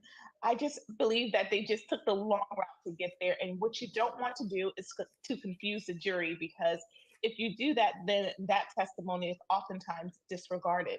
Well, let's talk about that in terms of the fact that jury, again, has not been taking notes. It seems to me this case comes down to a number of things. And I've been tweeting about this, and this is how I go about trying cases or advising on cases, that it comes down to the kennel video from 844 that Alex Murdaugh did not know his son Paul had taken because he was facing into the dog, into the kennels. It comes down to that missing blue shirt, which is called seafoam for some reason on the charts. It comes down to the missing shoes. It comes down to whether there's a motive, whether he had opportunity. And then I think the one thing the defense misses, I would have braced the financial crimes. I would have been head on and talked about how many enemies this man had. Your thoughts? I totally agree. And actually, I think it actually comes down to his several statements that he gave. We know that he gave 3 official statements. The last one to me was the most damning and harming for Alex Murdaugh. He gave so many inconsistent statements. He wasn't truthful about the little things that he should have been truthful about. And whatever he did not want to admit, he kind of said, well, I don't know. Like, I don't know what happened to my clothes. I don't know when I changed my clothes. I don't know what time I was at the kennels. Like, the most important information you don't know. And also, it comes down to his actions after these murders. He approached his son and he claims that the phone fell out of his son's pocket. He picked it up and then, I'll think about it and I'll put it back down. What person in their right mind would worry about a phone? You would be more concerned about your loved one that you have just witnessed, who appears to be, his head was blown off. So it's his actions, it's his statements that unfortunately I believe is going to work against him, because it has been used against him in a court of law, whether he does take the stand. Kesia, very interesting. I'm sure when we have you back next week, we will have an answer to the question. I say no, but stranger things have happened. Anyhow, we're going to take a quick break here. When we come back, we expect the prosecutor to rest. Suspicion, and that they have concocted a cell phone timeline to come up with a time of death without any actual evidence of time of death. And there is no direct and frankly circumstantial evidence presented that the defendant shot and killed his wife, Maggie, or son, Paul. As the evidence established, the murderer would have had blood and biological material on him or her. The murderer would have had blood on his or her clothing. The murderer would have murder weapons. The murderer or murderers would have evidence of disposing of murder weapons on property or vehicle. And there's no evidence that Alex Murdaugh had any of this. He had no blood from the brutal murder of his son, Paul. He had no DNA from Paul on his clothing in an area where you would expect to find it if he had shot his son, which he did not. There's no GSR on his clothing or clothes that is inconsistent with Alec holding a shotgun for protection. The state has proven at most that he was at the kennels at 8:44 p.m. The state does not have proof of time of death. The state does only have proof of when the last time Paul and Maggie used their phones. Most importantly, and as I mentioned earlier, the law is clear. Mere presence at the scene of a crime is insufficient to establish guilt. Although, to be equally clear, Alex Murdaugh was not at the scene of the crime at the time his wife and son were murdered, and there's no evidence that he was. And for that reason, we move for a directed verdict. And this is By the state. common practice, Your guys. Honor, looking at the evidence that's been presented by the state, first of all, without detailing every bit of evidence, there's been ample evidence of motive evidence presented in this particular case. The years of embezzlement and theft and the exposure, very significant exposure that the defendant was facing as June the 7th approached. I don't think that's how they should The lean. loss of a job, the loss of a career, the loss of his bar license, the loss of years of wealth, the potential to lose everything, in his own words. You've heard evidence about a confrontation June 7th on those matters that very day, as well as the boat hearing that was upcoming and the effects that that would have. Also heard extensive evidence of the defendant's financial condition on that day as it moved forward. Also evidence, Your Honor, His jaw, man. his ongoing narcotics addiction and how those particular things were relevant. I think he's eating some Werther's Originals or what was something. going on as it related to the victims. He looks like There's the been guy that evidence, had and a again, talk with him. as Your Honor is aware, the evidence must be taken in the light most favorable to the state. That family weapons were used to murder Maggie and Paul. You've heard evidence from the defendant's own mouth about a missing shotgun. And of course, we have extensive evidence about the missing blackout, that being the replacement gun. Of course, you've heard evidence that the defendant claimed that was missing at Christmas time, but there was evidence from Will Loving that that gun was present and being used, including at the side of the house as late as turkey season, just a couple months prior to the murders. And that from the firearms expert, that the cases found around Maggie's body were cycled through the same weapon. The murder weapon cycled the same cases as weather cases that were found at the side of the house, consistent with what Will Loving testified, as Ooh, well Buster as did it the all. shooting What do you range think about across that? the street. He killed the kid, Stephen We Smith. additionally heard that the same exact He was extorted brand and money weight from of his dad. ammo that was used to kill Maggie was Killed his found mom and throughout his the brother. property, as well as the same buckshot and birdshot ammo as well. Where's There's his been original evidence for his presented hard by the candy state murder? as to the defendant's trip to Alameda and his interaction with Shelley Smith after the murders, as well as the bringing the raincoat in. Additionally, that he left and moved his dad's truck in the four-wheeler, and that the raincoat contained high levels of GSR. There's been evidence presented in this particular case inconsistent with the defendant's statements to law enforcement, multiple changes of clothes that particular day, as well as evidence from Blanca that the clothes that he was wearing in the Snapchat video were never seen again, as well as the fact that the earlier clothes that he was wearing were not seen either. You have evidence that the defendant claimed that he was unaware that Maggie was coming to Moselle, or he did not ask for that. But Yeah, you heard where did the evidence from clothes go? multiple sources, That he checked the including a pulse text message of that he Maggie and specifically Paul asked the he was victim wearing. to be Where'd they present go? on that day. Your Honor, he was found in possession of a shotgun that cannot be excluded as a murder weapon that also had Maggie's blood on it. And then, of course, Your Honor, we have extensive phone and other digital evidence, and I don't need to reiterate the last witness, but that's been presented from multiple witnesses and multiple sources of a timeline. The defendant, of course, claimed that he was never at the scene, and the evidence shows, pursuant to the state's theory and reasonable inferences therefrom, that he was at the scene, contrary to what he told everyone who would listen. Just minutes, he's at the scene with the two victims, just minutes before, under the state's theory and a reasonable inference from the evidence, the victims were killed.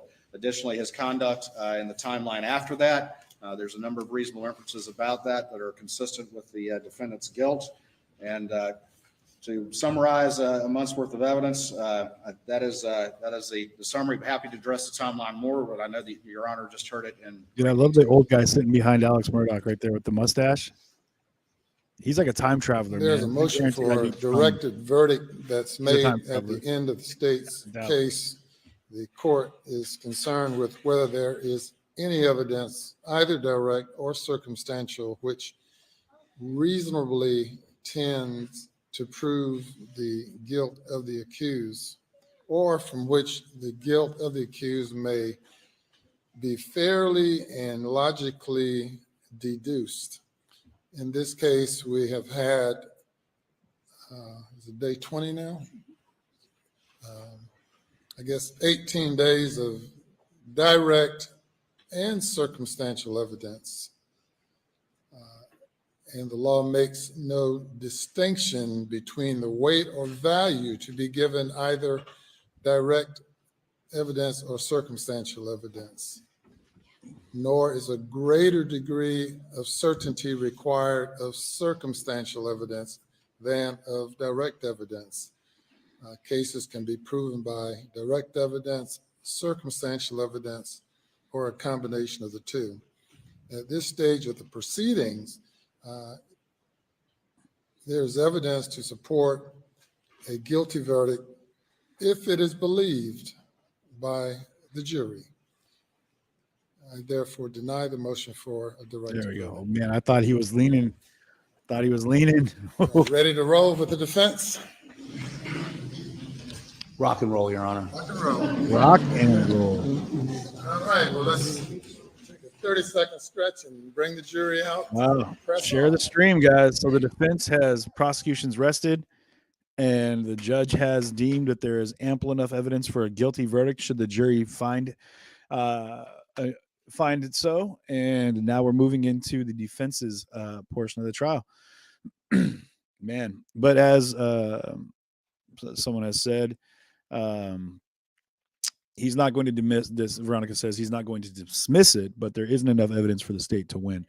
I don't know. I think that it comes down to the state having put enough of a thought into. You guys got to remember, all of this for us, we're a jury of, thousands, but it's a jury of 12 that are going to make the decision.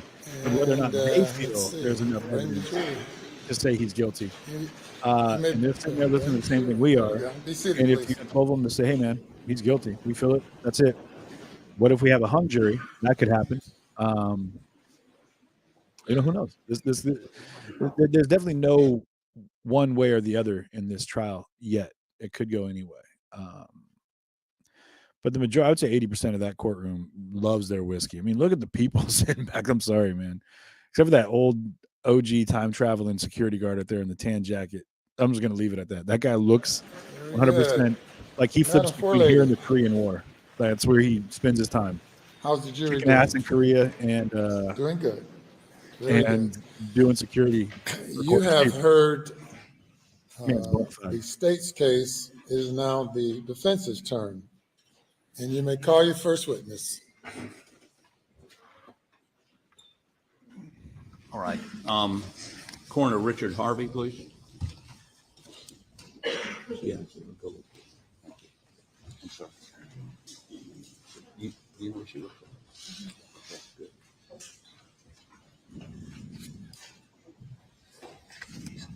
good. So yeah, if it's wait, here we go. What happens in a hung jury? A hung jury will typically result in a retrial. Yep, it'll come down to a retrial. A deadlock is declared. We begin testimony. Yeah. I think Mr. Waters, you're going to formally rest. May it please the court, Your Honor. In the matter of the indictments of the defendant Alex Murdaugh for the murders of his wife Maggie and his son Paul, the state of South Carolina rests. Oh, okay. The state is rested, and now it's the defense's turn. So now the defense has a chance to do their openings, unless they already took that chance. They're going to do their opening statements now. My name is Richard Harvey. They've already done that, so they're going to jump straight into witnesses.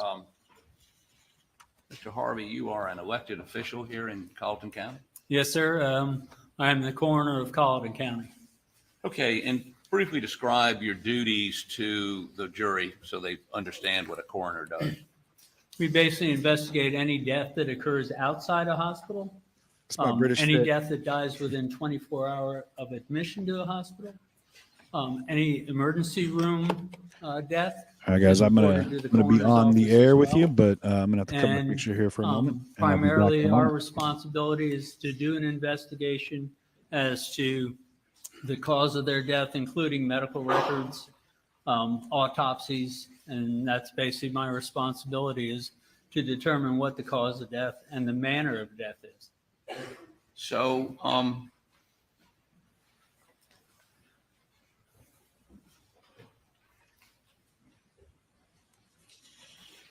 You don't have a medical degree, though. No, sir. Okay. But I was one of the first medically trained coroners in the state of South Carolina. Okay. And how long have you been coroner? This is my 30th year. 30th year. So let me talk a little bit about in general. Well, no, let me just go ahead and cut to the chase here. You have a file with you, and I believe it's a file concerning the deaths of Paul and Maggie Murdaugh. I do. And how did you get notified of their deaths? I was actually notified by one of my deputies who was on call that evening. And any time there's a homicide along that lines, in most cases, I attend those. And he was on call. And basically he told me he also has another job because he's only part-time. And he told me, he says, look, I can't stay. He says, I've got to work tomorrow morning. He says, I hate to dump this on you, but he says, but this is going to be yours. So you took, well, first, let me back up for just a second. Did you respond? And if so, what time did you get to the scene? And I'm going to lead you and say in Moselle. I was notified at 23:04, which is 11:04 in the evening. Okay. And I arrived on the scene. Let me back up there. I arrived on the scene at 23:04. I was actually notified about 22:30 by my deputy who was on call. So 22:30 would be 10:30? Yes, sir. So you got notified at 10:30. You got on the scene at 11:04. And were you by yourself? Yes. Okay. And I'm going to jump ahead a little bit.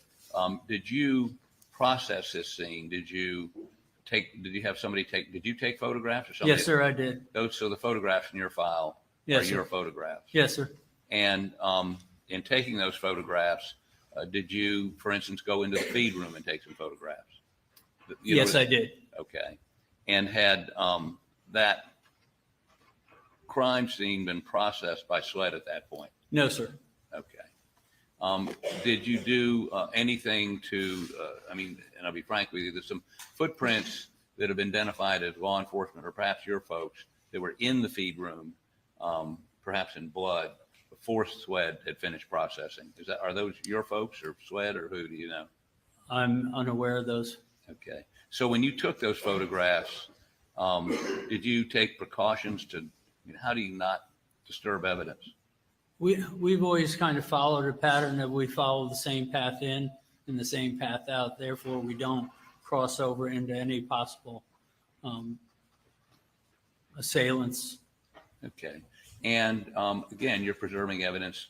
It's a homicide, so this is your Correct. case, right? And you do that pursuant to state law. Yes, sir. And we've received your photographs. Thank you for those. I think you gave them to SLED also, correct? Yes, sir. And so you perform a function also. I've looked at the death certificates of Paul and Maggie Murdaugh, and you have a time of death of 9 o'clock. Is that correct? Yes, sir. Okay, so let's go through when you begin to examine the body to determine the time of death. Tell me how you do that. Well, initially that evening, when I initially got there, I was told that SLED was coming, which I knew, depending on where SLED was coming from. It depends. It could be an hour. It could be 2 hours. It all depends on what part of the state and what group is actually coming to you. My initial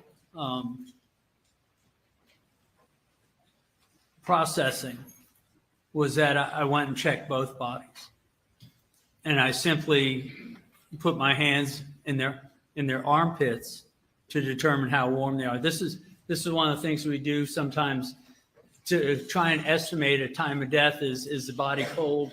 Is the body warm? And one of the other things we check for is what they call rigor. And rigor is basically when a person dies, the body goes through this process, and as it goes through this process, your joints start to stiffen up. And when I initially got there, that was all I did initially because I knew sled was coming. So with is it Riger or Rigger? I'm not sure how you pronounce it. I call it Riger. I call it Rigger, but so if you allow me to say Rigger. That's fine. I've never said Riger. Was there Rigger or Riger? There was not. Okay, so these folks had been dead less than a couple hours? 1 to 3 hours typically is what they say that Riger should start developing. Okay, and in terms of trying to estimate or get it a little bit closer than 1 to 3 hours, you took your hand. Show me what you did, and you did it both for Paul and Maggie? Yes. How about, would you, let me see how we can get this. See it. Could you step down here, please? Sure.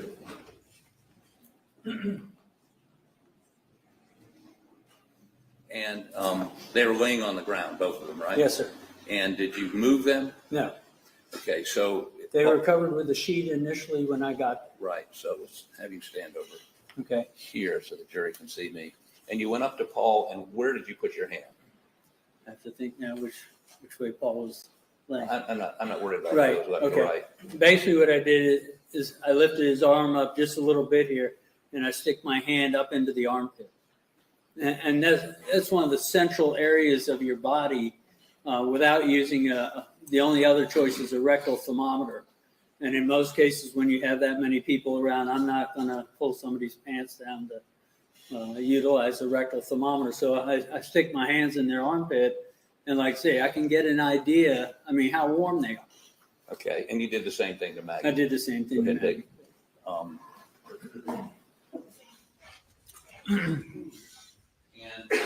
And you concluded on your death certificate 9 o'clock. That's strictly an estimation. That's a guess. It's a guess. Okay, could have been 8:30. Could have been 8:30. Could have been 10 o'clock. There are no witnesses there to tell me exactly what time this happened. Do you carry a rectal thermometer to do specific measurements? Well, usually what I'll do is I'll get it from fire rescue, the ambulance, and I'll borrow theirs. And yes, I do rectal temps. But you didn't do it on that. But we didn't do it that night, no. And that's the reason the death certificate says 9 o'clock. Right. That was an estimation from what I found as far as the warmth of the body. Okay. Thank you for indulgence.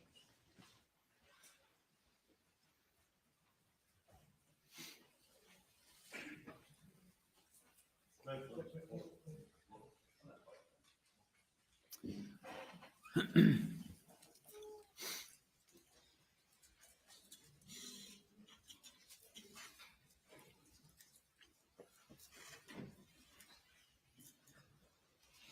just want to make sure that we understand each other. Your statement of 9 o'clock, it could have been 8 o'clock. It could have been 8 o'clock. Their deaths could have been the result of being shot at 8 o'clock. I basically looked at 2.5 hours from the time that the call came in to the time I actually got there. So they could have been shot at 10 o'clock. Could have been. Or any time in between. Yes, sir. Thank you, Coroner. Please answer any questions. By the state.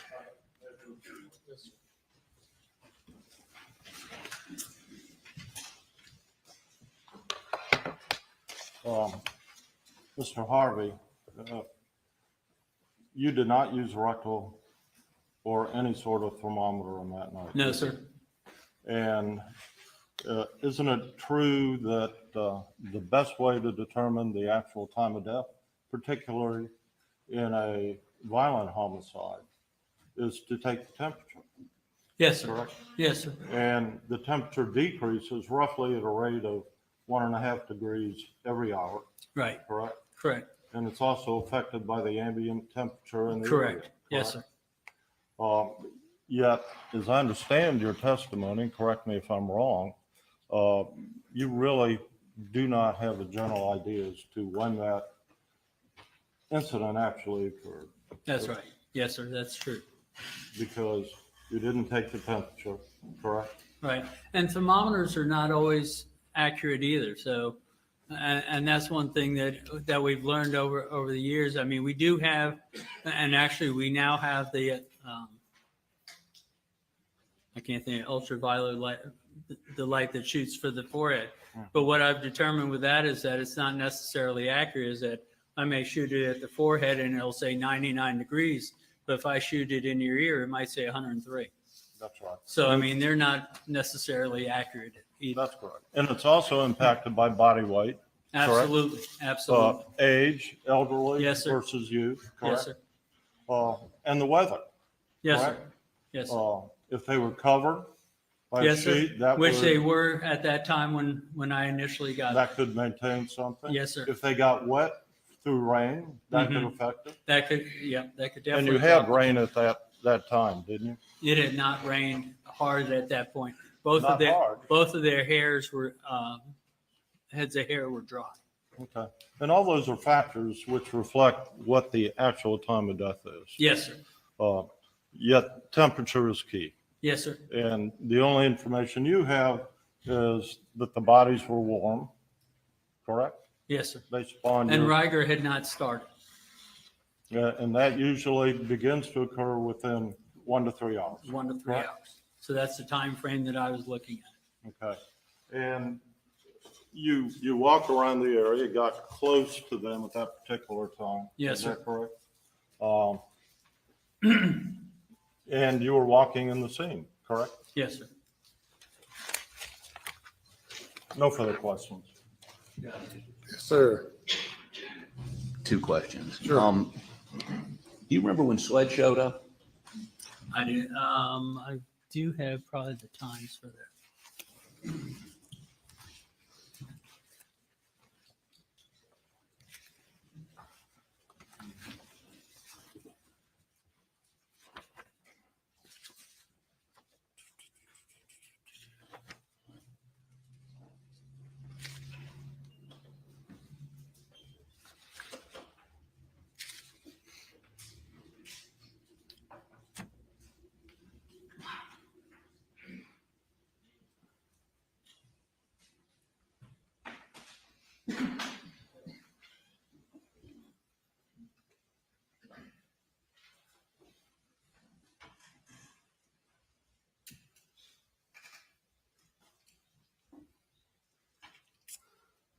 I did not see Sled on here though. Let me perhaps ask another question. Okay. Was Carleton County already there? Yes, sir. Okay. Were there Carleton County detectives there? Yes, sir. They're Okay. Did any of them talk to you about time of death? no, Did any of them ask you what your examination revealed? no, Did any of them ask you how you came to your decision of the time of death? no, sir.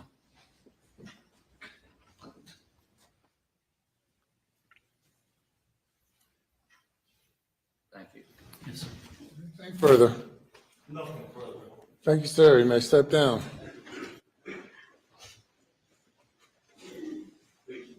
Yes, sir. Shailene Tyndall to the stand, please.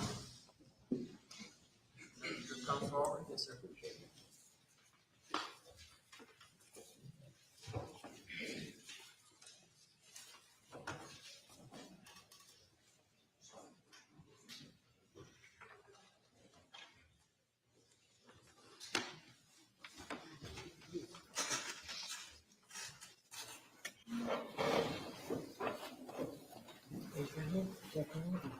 Do you swear or affirm that any testimony you give today will be the truth, the whole truth, and nothing but the truth to help you God?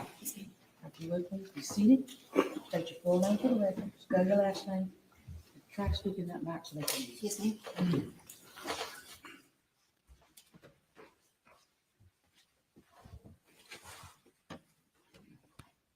I'm Shalane Tyndall, SHALANETINDAL.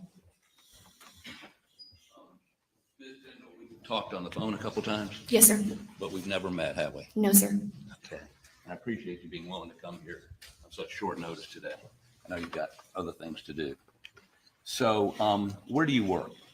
I work for the Islandton Sheriff's Office as public information part-time, and then for my full-time position, I work for the nonprofit blood organization, the Blood Connection, as the divisional logistics coordinator and calendar specialist. Okay. My glasses, I'm sorry. So back on June 7th and 8th of 2021, What was your job? What was your job back then with the I was solely the public information officer at the sheriff's office at that time. Colleton County Sheriff's Office? Yes, sir.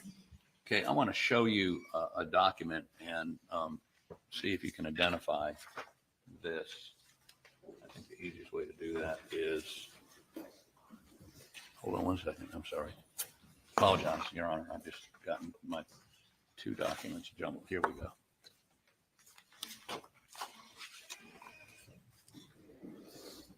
Have you seen this document before?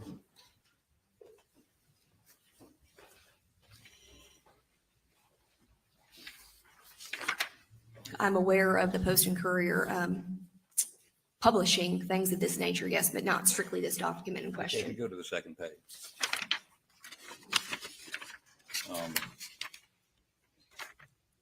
Now, does this, if you look halfway down the page, does that, there is a quote in here from you, correct?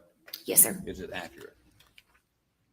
This quote was actually coordinated between SLED and us at the time. We received multiple inquiries from the media, and per the sheriff's standard protocol, anytime SLED is in charge of a case or investigation, it's standard procedure to reach out to them and coordinate something with them. Okay, so the quote from you, this is on the morning, this is the Post and Courier on the morning of June 8th. And the quote contained by you in here, we'll get how that was put together, but is it accurate? The quote wasn't by me, it was a joint information from SLED and the sheriff's office. Sheriff spokeswoman Shalane Lowe for further questions. So, but you were part of the release of this statement. Yes, it was a joint. Okay. Your Honor, I'd like to offer this into evidence. No, could I look at it?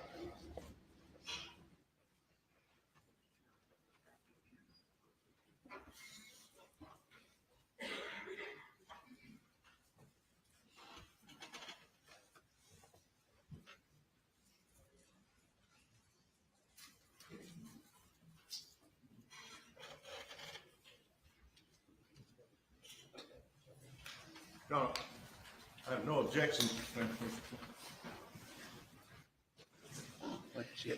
We have no objection to the quote, but the article, I hadn't read the article. We just object to the rest of the article, and I think he's agreed with that. I just want these two paragraphs.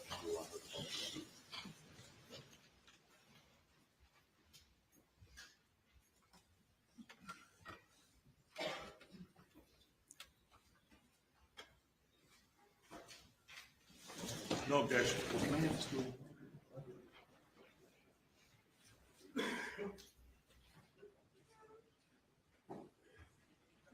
No objection to what?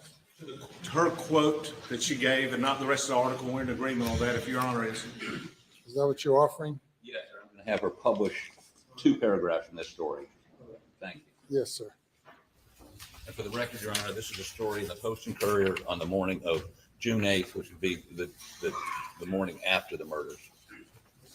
So what I'd ask you to do is, it's in quotes, would you read this paragraph and this paragraph, publish it to the jury? This paragraph at this time, and then a paragraph right after that, okay? Take it. And would you slow down just a little bit for me? Yes, sir. Thank you.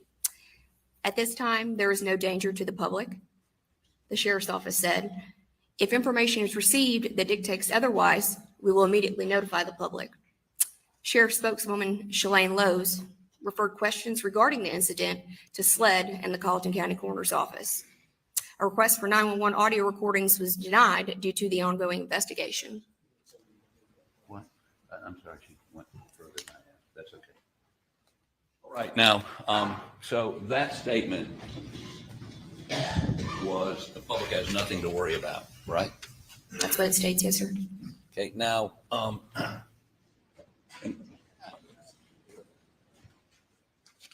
let me ask you the process for this something like this getting released. You said SLED was involved? Can you clarify exactly what you're asking? Okay, so this statement, at this time, there's no danger to the public, the sheriff's office said, you would be the spokesperson for the sheriff's office. Correct, but this was a joint statement released in coordination with SLED's PIO and us while we were waiting on an updated information to do an actual letterhead release. Okay, So I guess what I'm saying is on that, who did you release? Were you the one making this release, or was SLED making? I mean, when I say, I'm talking about physically. How did the Post and Courier get this quote? SLED and I, PIO at the time, coordinated multiple times through numerous phone calls. There's also emails. This was discussed over the phone due to them being the active agency on the case. But it did come from my email, but it was coordinated with SLED's PIO at the time. Okay, so SLED signed off on this statement.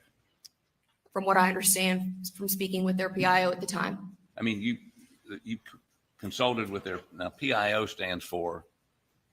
Public Information Officer. Okay, so the Sheriff's Department has a Public Information Officer, you. Yes, sir. SLED has a Public Information Officer named? At the time, I believe it was Tommy Crosby. Tommy Crosby. Y'all talked and emailed? On numerous occasions from the time of the incident on further. And decided this was the statement that should be made? When I coordinated with SLED's PIO, this is what was mentioned and this is what we had published. Okay, and what you're saying is there's no danger to the public. If information is received that dictates otherwise, we'll immediately notify the public. Was there a subsequent release given? After the statement that we put out? Right.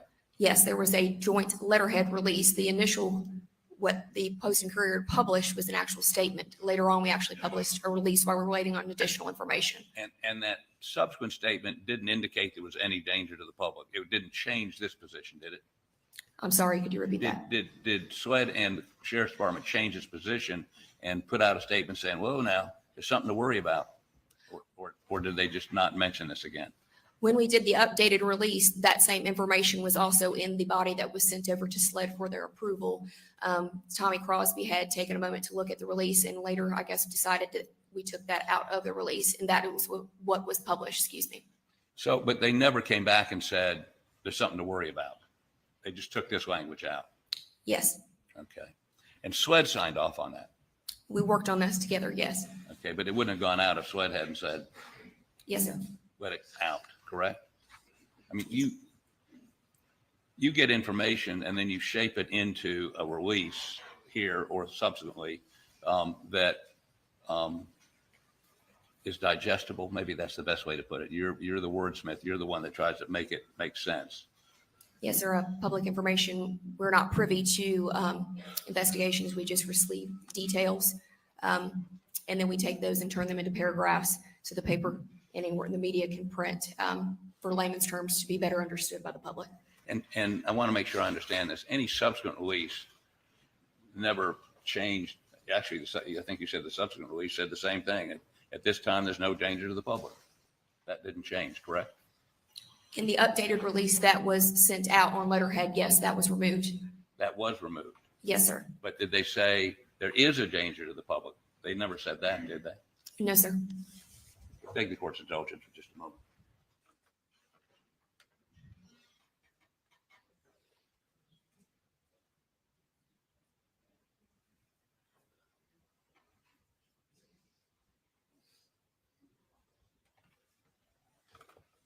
One other question. In this story, your last name is Lowe?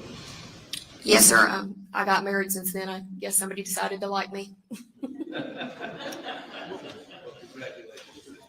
Well, thank you. Please answer any questions.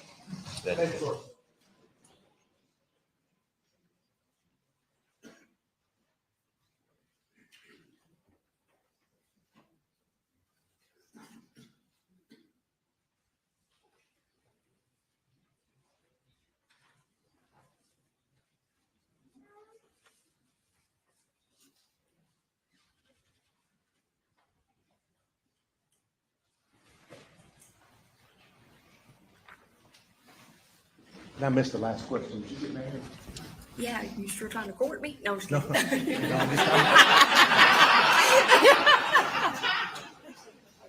I'm happily married. I am not. I'm just kidding. I just couldn't hear. What was the date of the second release that Mr. Harper? I honestly don't know. Am I talking into here? Yes, ma'am. The date of the second is the same date. I apologize, Your Honor. The date of the second.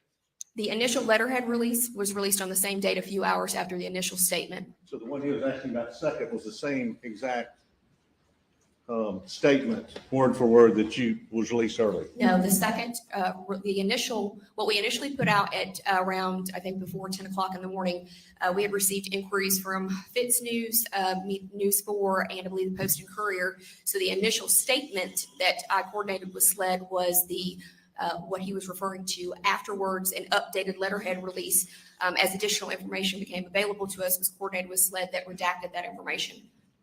And I'm just going to show you, for this, is this the document you're talking about here?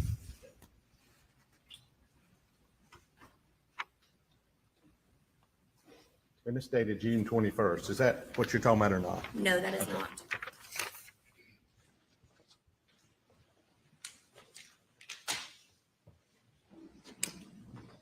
Congratulations with your marriage. That's all I have. Thank you. Thank you, sir. I appreciate you. Anything further? Did you think that Mr. Meadows was proposing to you a moment ago? I don't know. I'm just picking. No further questions. Thank you. You may step down.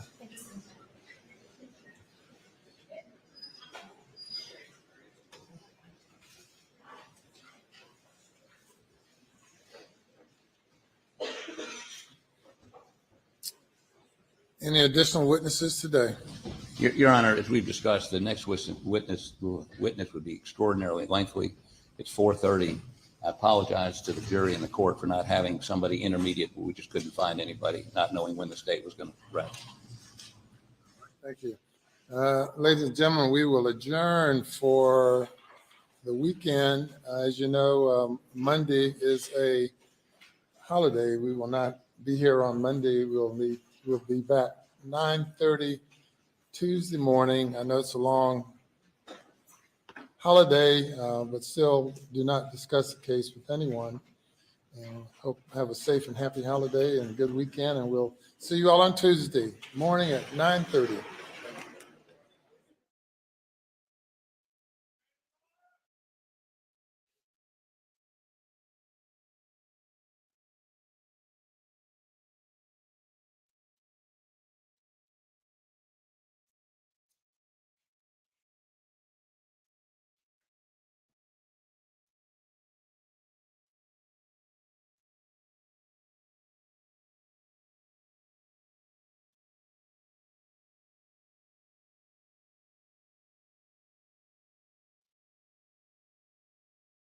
Today. Okay, we'll see everyone next week. All right.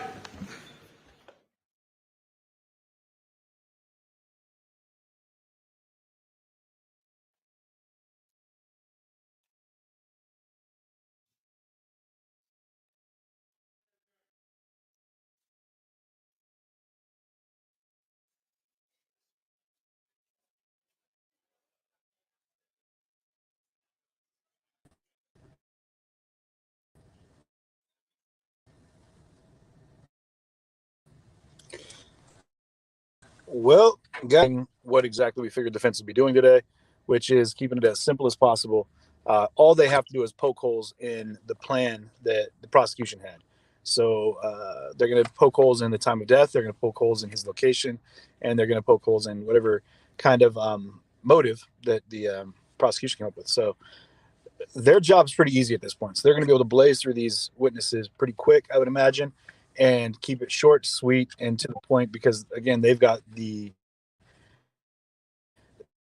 last little bit of opportunity here. They don't have to do much other than just, like I said, put a shadow of a doubt in the jury's head. I believe that that should be pretty easy for them, actually. So I'm not sure how solid the prosecution's case is at this point. That being said, we'll have to see what happens. I believe that court is not happening on Monday, so we're going to be back with you guys at 9:30 a.m. Eastern time on Tuesday, following President's Day on Monday. Again, the number will be posted. If you have any thoughts, comments, questions, concerns, you can always hit me up at cj@cjtv.live. That's my email, and I promise you I'll get back to you. That's cj@cjtv.live, Live. And between now and next Tuesday, I hope you have an amazing weekend. Enjoy yourself, be safe, and